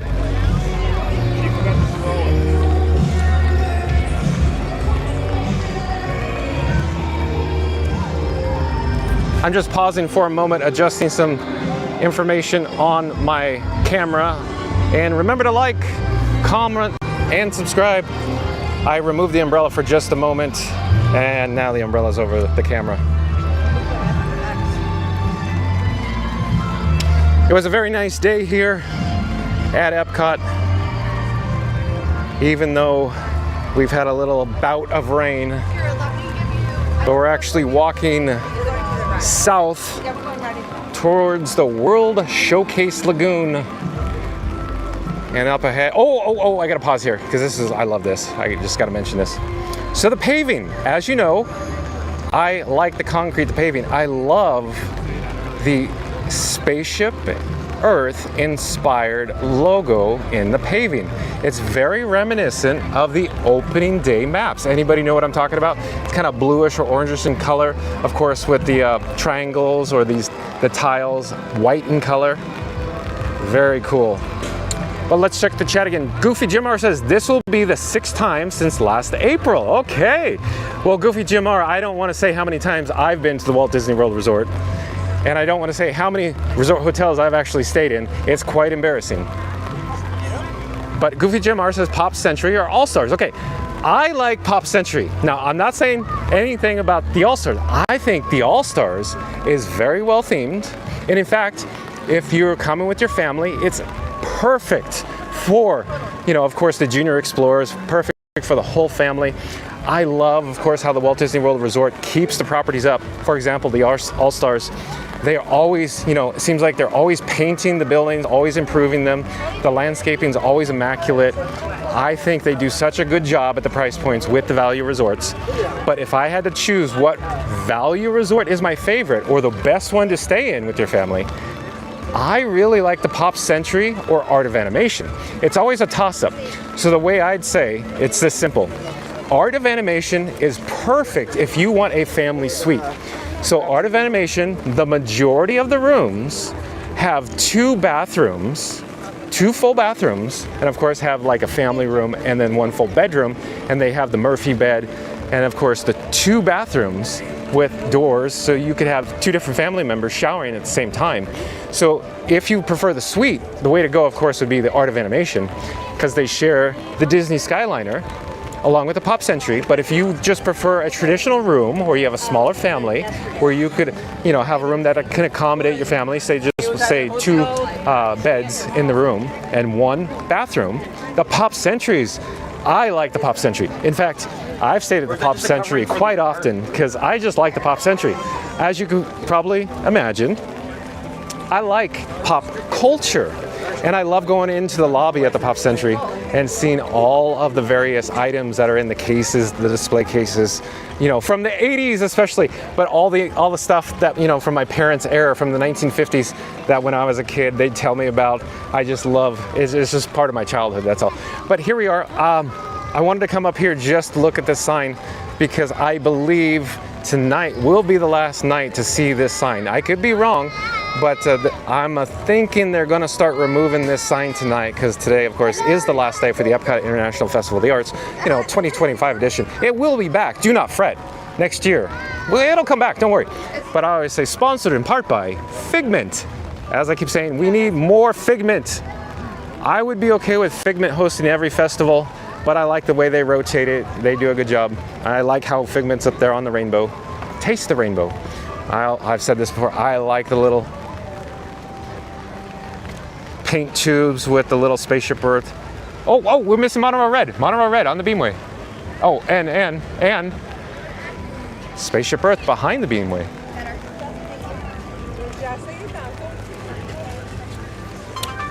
Oh, I am getting warnings on my camera.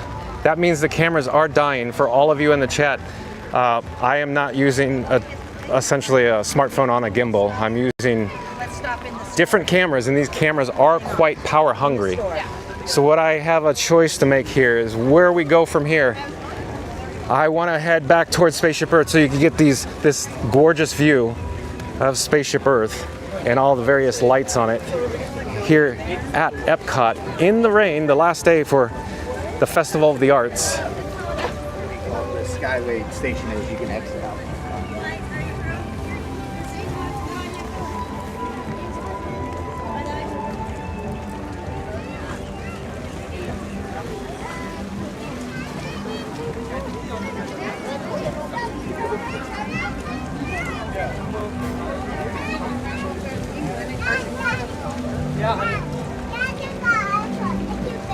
Yep, we're going that way.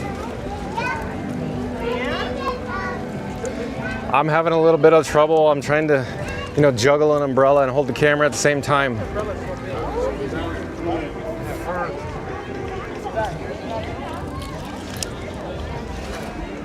I actually had to collapse the umbrella.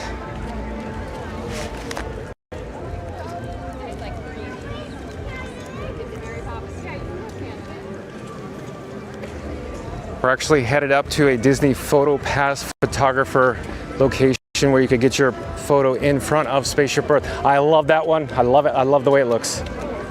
Okay, I am actually going to slowly turn around here and look south into World Showcase for just a moment and check the chat. Goofy Jimar, I missed the wall decor in the lobbies at the All-Stars pictures. I agree.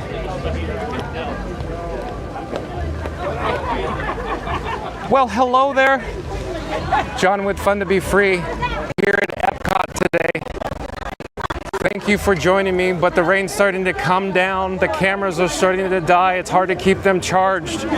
But thank you for watching today. I enjoyed bringing you this live stream from the Disney World Resort here at Epcot, one of my personal favorite theme parks in the entire world. And to say, my favorite theme park in the entire world, Epcot Center. I love original Epcot. Thanks for joining me. I had a blast bringing you this live stream today.